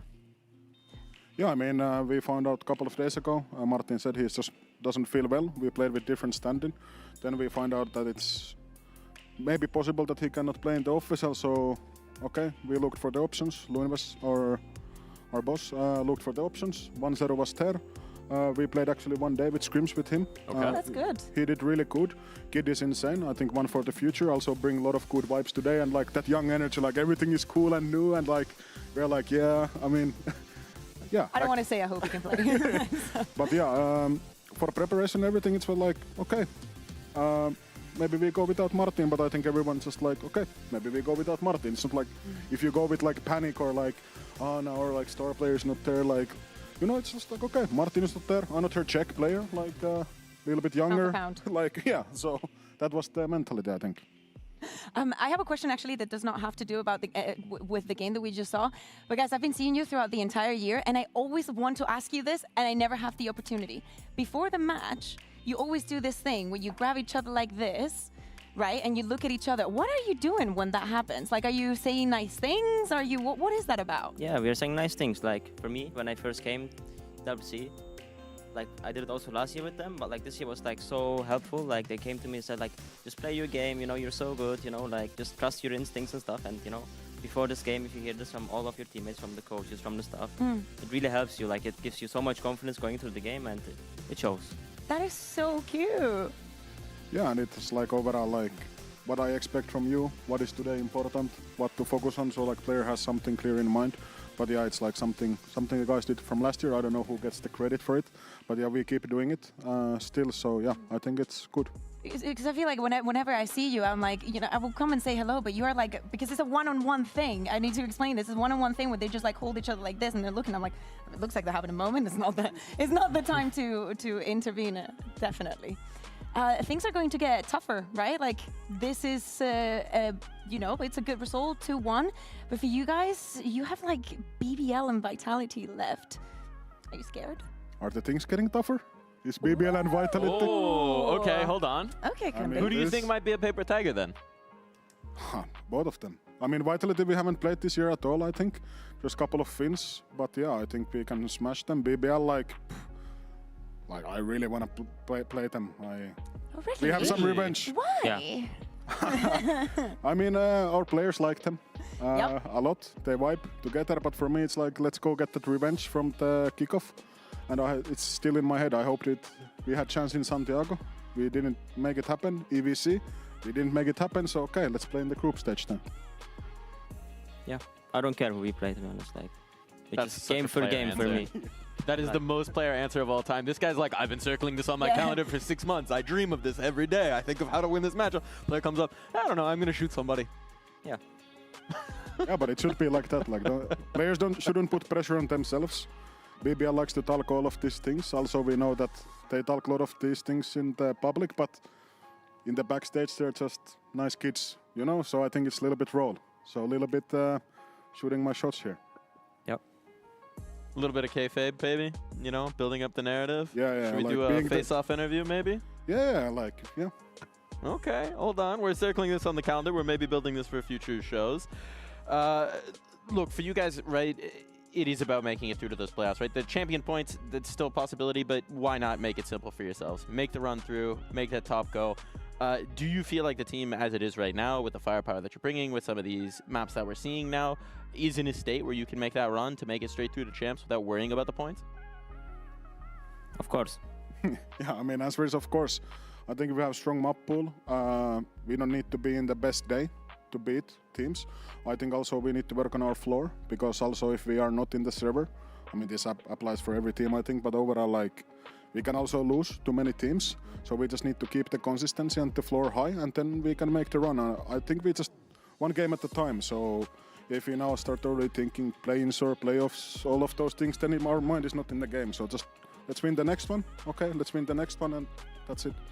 We're not getting a lot of Summit here in EMEA. In fact, we've only gotten it once. Are you guys ready? Do you like the interpretation that we have here in EMEA? You know that all across the globe, there's a lot of Tejo in some side. We've gone very like Sentinel heavy. Do you have any thoughts on that, or you don't even want to say because you've cooked something? I mean, or you want to lie? That's also fair. Yeah, I mean, whatever I say here, like it's hard to say, but I mean, we left it open today, right? I think that's what I'm asking. Yeah, I mean, do you want to scare the teams off? I mean, we're happy if someone plays Summit. Yeah, I mean, we left it open, so if someone has balls, pick it. Yeah. I think that's the best note to wrap that one up. We are going to take a look at tomorrow, and I do have to ask you gentlemen for a prediction, because we have our Omoda Showstopper Game of the Week coming in tomorrow, and that means we need to know, who do you think is going to take it? Team Liquid, Fnatic? What are our thoughts right now? Prox, what you got? 2-1 Fnatic. Okay. 2-1 Fnatic, okay. Shooting from the hip. Kundi? Yeah, I was watching Fnatic and KC game last night. It was banger, like yes, insane game.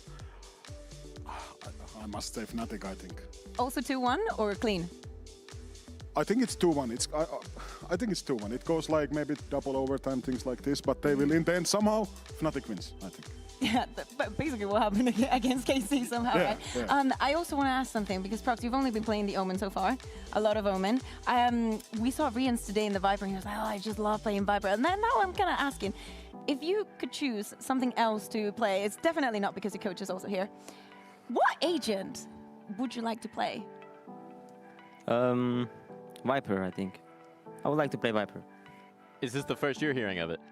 Yeah, first time I think here. He said, telling me this week all the time, he's playing ranked like Yoru and Breeze, he's smashing people, he's all the time to me like, my Yoru is kind of clean, like I'm like, are you suggesting me something? Yeah, but I cannot play Yoru as long as Martin is in the team, so I need to be realistic, you know? But you know your place, that's good. If I was in a team with Martin, I was like, no, ask him for a Yoru. But my race is good, to be honest. We don't throw in like a triple duelist? We don't get really weird with it? Maybe we go. I think go. even with that, Martin wins on the Yoru. And I think we have also Bepo, like, and Mini, so we have like... Maybe we go quarter duelist. Also, Yeah. Starks is saying that his duelist is insane. Honestly, just pick 5. Everyone duelist? I mean, I'm down, to be honest. Maybe you will see on Summit. I will say, if we get this, if we get the 5 duelist summit, I will buy you all a meal of your choice. That would be fantastic to watch, and it would definitely lead to some highlights, because we're going to wrap up the day. Thank you so much for joining us here on the couch. Congratulations on the win. It's been a lot of fun to watch so far. And now it's time for our Razor end of day highlights. Eternal Fire versus Team Heretics. Went into this one, and Wu already just looks to take over. The young prodigy has now been around a little bit longer, and 3 kills in the pistol. Buzz!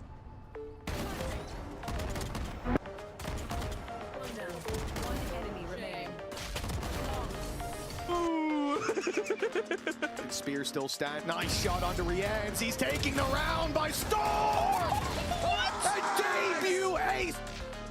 Let's go! He's still expecting someone to come his way, not fully believing that the forces have gone elsewhere. Now they're starting to realize. Great stun goes through. They only get the one off the back of it. Fabian still standing strong with a third and a fourth. Nice! He will quickly find a couple, but even more caught. They look to go for the swing. Sight to step all into, and while that Nightfall's given him a lot of control, Fabian gets in just in time, and now trading blows. They've got the advantage at least. And many more moves already started off with a bang. Okay, Kushmaras, 13-0. See you later, Eternal Fire. Get out of here. You have been dominated by Team Heretics.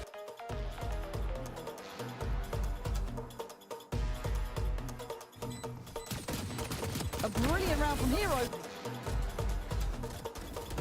Towards the back of box, they now know where the rest of Na'Vi reside. Can they clear them in time? Starzo certainly can. Let's go! Patricia is logged into the server. Hero, gorgeous catch. Well, it's simple stuff for an in-zone flawless. The timing looks good. He's the one you put all your hope in once again. Oh, he's so good at it though, even with his ults coming in. It's done well, but it's down to a brawl 2v2, plant in play. You're looking at this brawl never ending, down to Beepo against Hero. Beepo's got the advantage. Let's go! Come out on top already. Bipple getting started off right, and Mini's walked down mid. Navi yet to put up a fight in this pistol round, and at this moment in time, you're looking at him going flawless. That's my girls. Slay Queen. Leaving Martin to his own devices. They've got the safety, they've got the security, and they've got the win. 13-7. Gentlemates looking a cut above Navi here today.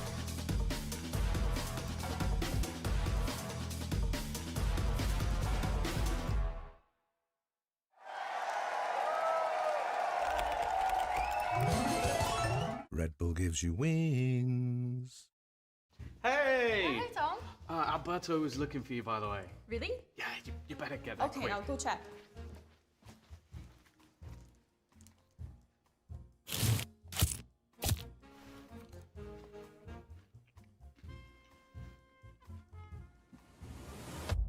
Have a break. Have a Kit Kat. Tom Biz. You've had your fun. It's my turn.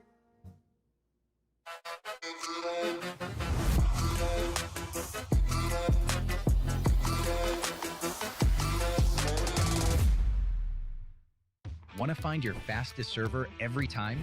Express like a pro and optimize your connection in one tap. Express and game without ISP throttling. Express and shield yourself from DDoS attacks. Express and choose the VPN trusted by gamers everywhere. Express VPN. Experience gaming the Express way. Fast, stable, competitive. Outplay the world. It's time to Express. Unlock free cosmetics, including Lightning Kicks Buddy and more. Scan to subscribe.